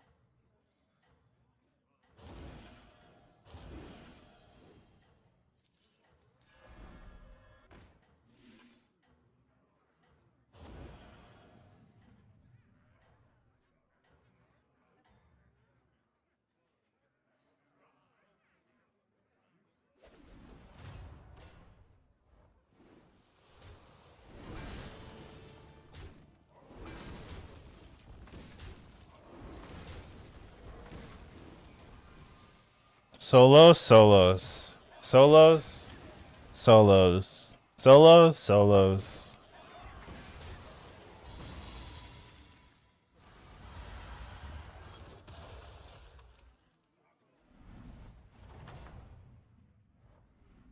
Ooh, a Titus. Also a top shelf. Titus being very interesting. Bile Spitter also being very interesting. I can Golden Titus. I do like that opportunity. It's buy, sell, buy, sell. Oh right, but I have to Golden Touch. The Golden Touch is tough actually. Maybe I can't do it this turn. I'd have to wait a turn. But I'm okay waiting a turn. I'm gonna buy the ball anyway, so it doesn't even matter. Fauna's fine. I don't think we're playing the other stuff. Alright, so you can go and you can go. You can go for sure.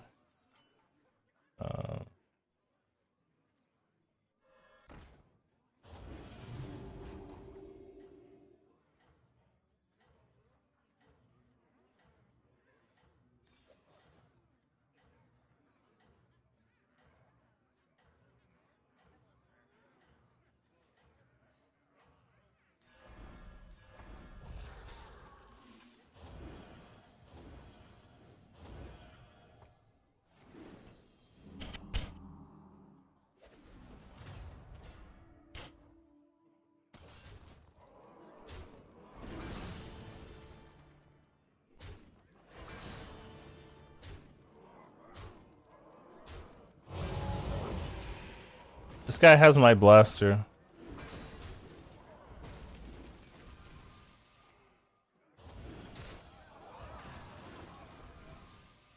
Ooh, two meditations. That's quite nice for the staffs. We're not really playing a staff game, but like I'll take it, you know? I'll take it, sure. Tier 7 minions. Or what can I do with tier 7 minions? Could also shield my board, but that's kind of whatever.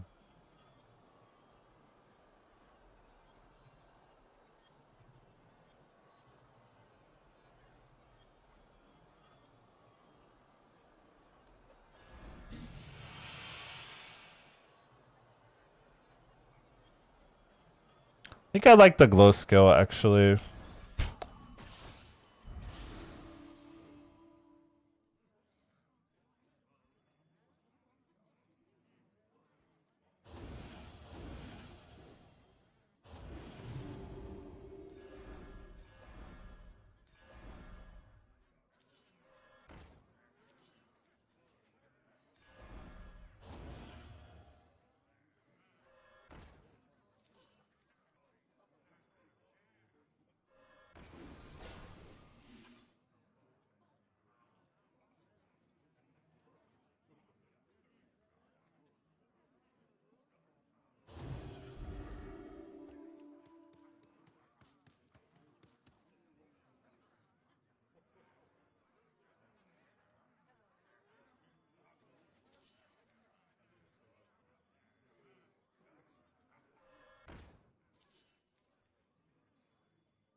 Hmm.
Yeah, that was helpful. What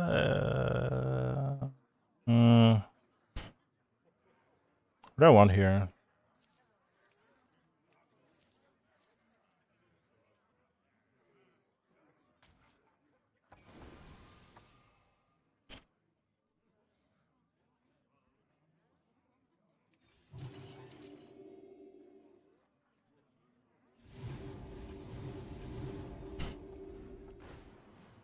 Eyes is very good.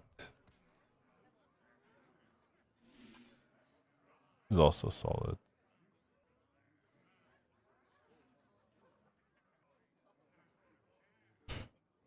Yeah, we just have a lot going on right now.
I mean, preferably we want the 4-drop minion into triple Lord of Ruins into, you know, win the game, but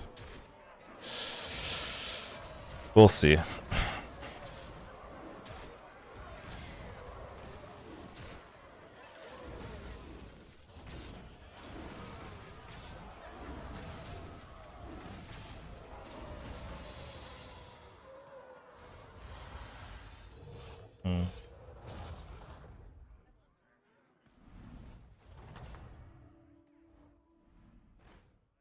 Okay, we do have the Lord of Ruins.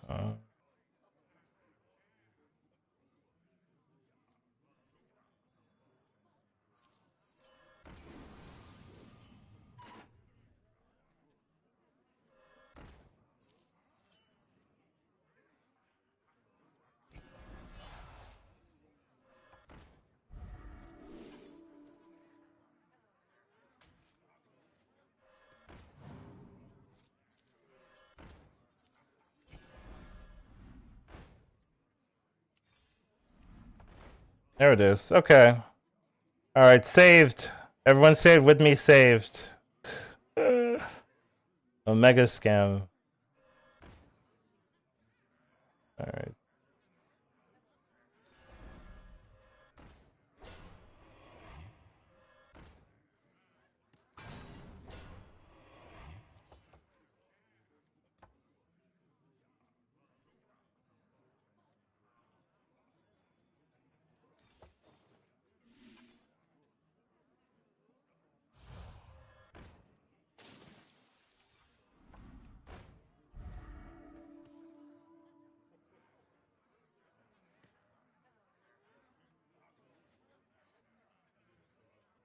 I mean, sure, it doesn't do anything.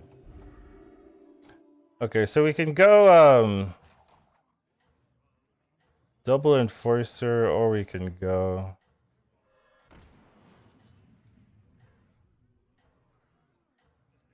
not even sure any of this matters.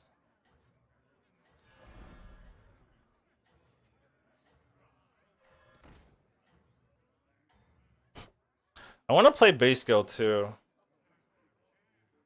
but I want to keep the glow skill for a little bit. But I guess I don't need to, because I don't really care about shielding this or giving this shield. So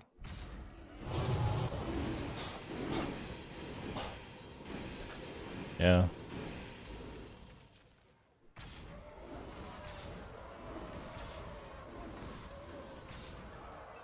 Shield the spitter, then triple it. That would be true. That would be great if I could do that. You're right. That's would be fantastic. That's a good call.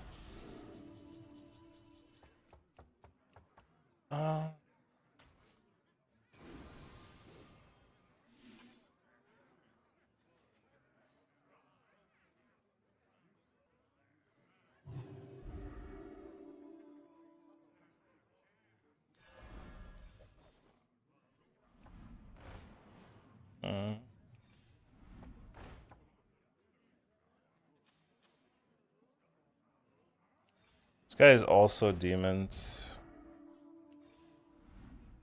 Curious.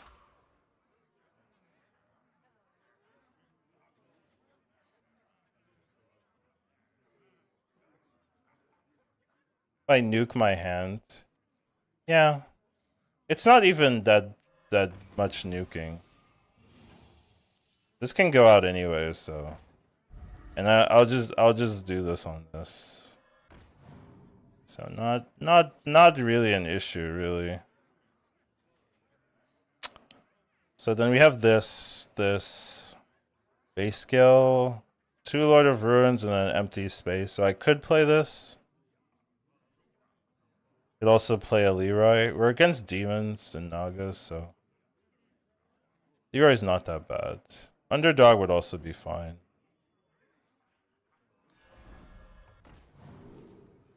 Devourer. Devourer doesn't really matter.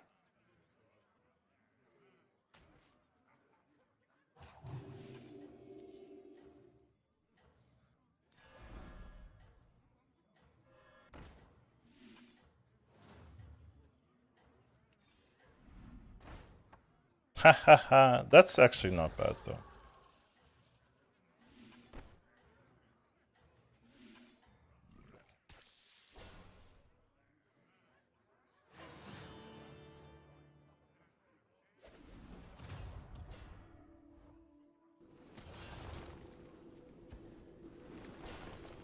Actually shouldn't have taunted it, because it's going to be second.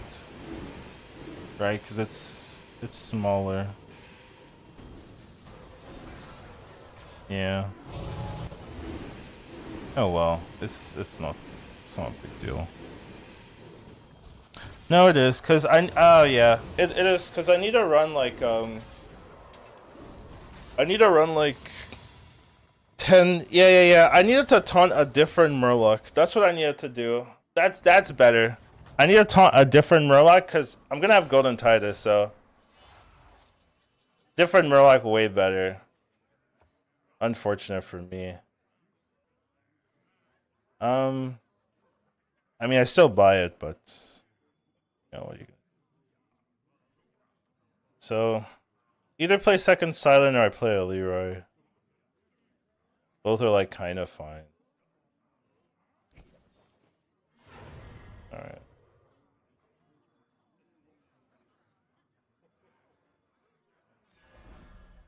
I'm not gonna get counter blastered, right? Do I need a little bit of stats? So.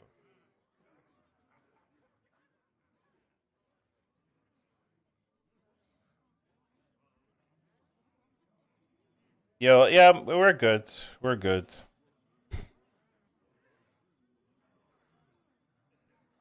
We're good.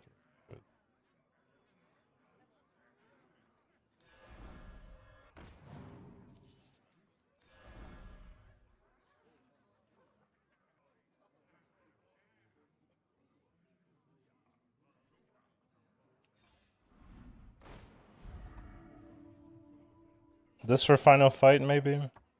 Seems reasonable.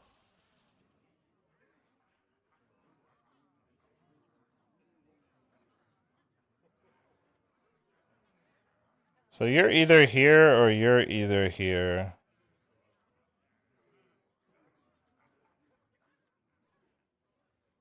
And I guess second Enforcer is better.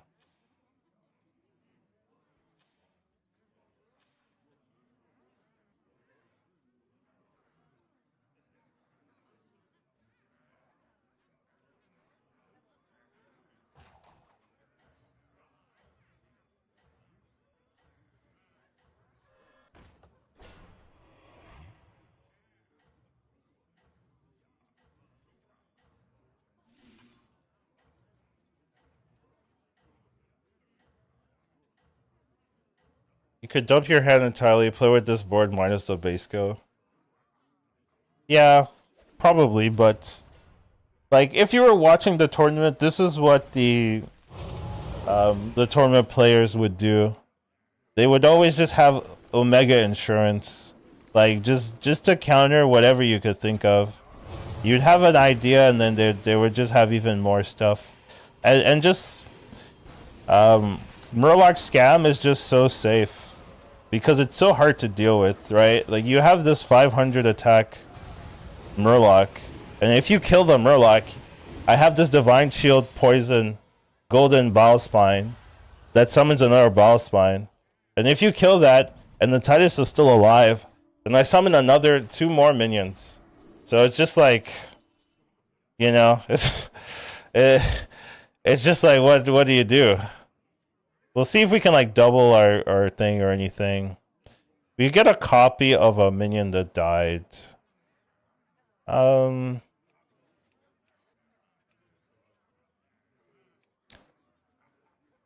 think I care about that. So we'll take the keyword then.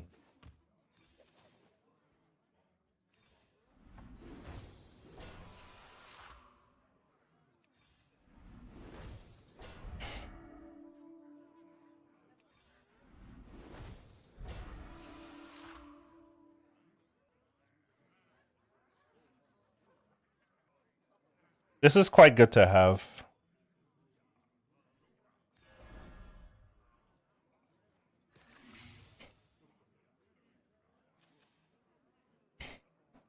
I kind of want to taunt that, but I know it's wrong, so I'm not going to do it. But I want to, yeah. All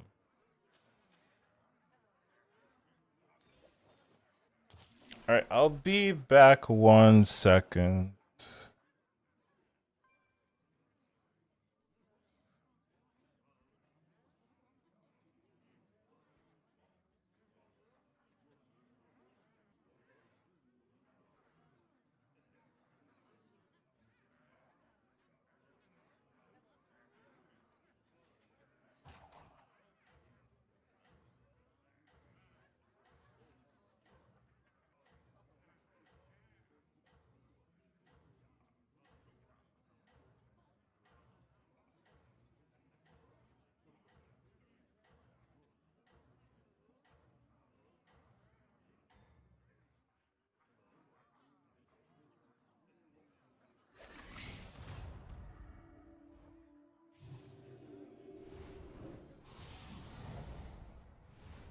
It's looking like this might be my last game. Apparently I made some prior arrangements.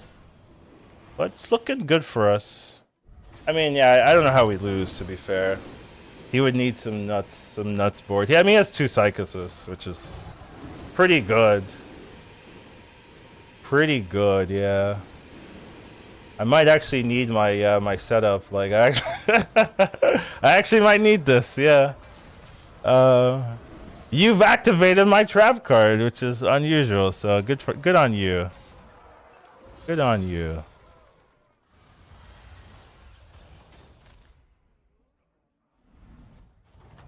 Now do it again.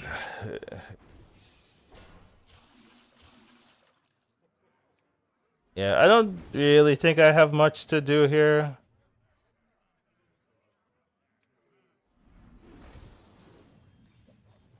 I mean, this is a Murloc poison. I can pick it up because technically I can summon 6 Murlocs. Like that's the full. If just this and this is alive, I can fill the board with Murlocs. So I guess buying this isn't bad. The issue with buying this though is if I don't fill the board, then I lose out on my enthusiast, right? Because it'll be you, then oh no, I don't lose out on my enthusiast. No, yeah, then the party guest. Yeah, then party guest. Then this, so I would lose out on that. So probably not worth it. I can't give it shield. It has to be friendly. So if I could shield my hand, I would, but yeah, it doesn't work. So we're just not gonna do anything. I'm not gonna mess up on a good thing here. What could he do? He could make a cleave. That's like the one thing he could do. So maybe I move it like this. Just in case he goes for the cleave. Then he'd cleave this, which doesn't really matter. Versus if he cleaves my base goes kind of bad, so I think I'm gonna do that.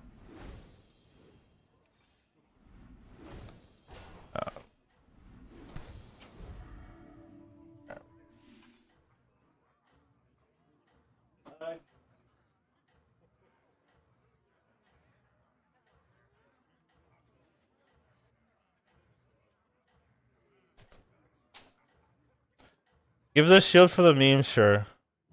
You can have it. Maybe he switches to Illidan or something. Yeah, and I imagine that.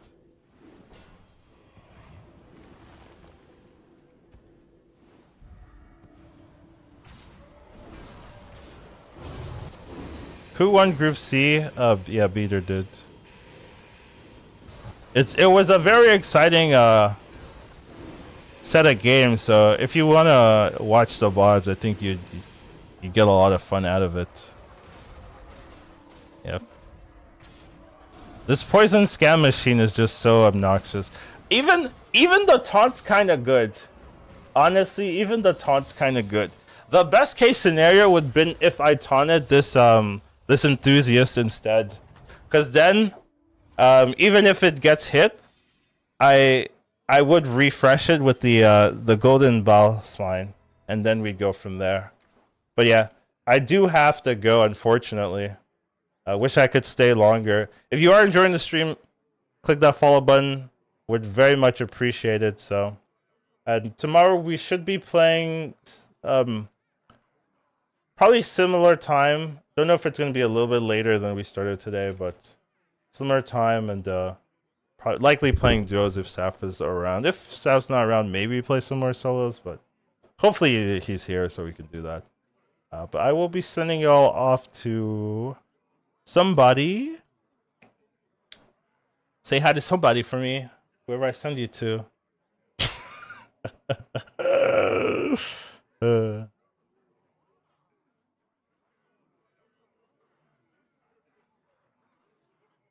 Maybe Blurby. Yeah. Tashady! Woo! Tashady! Nah, he's not on. He's busy right now. Alright, take care everyone. Have a wonderful rest of your day, and I'll see you in the next one.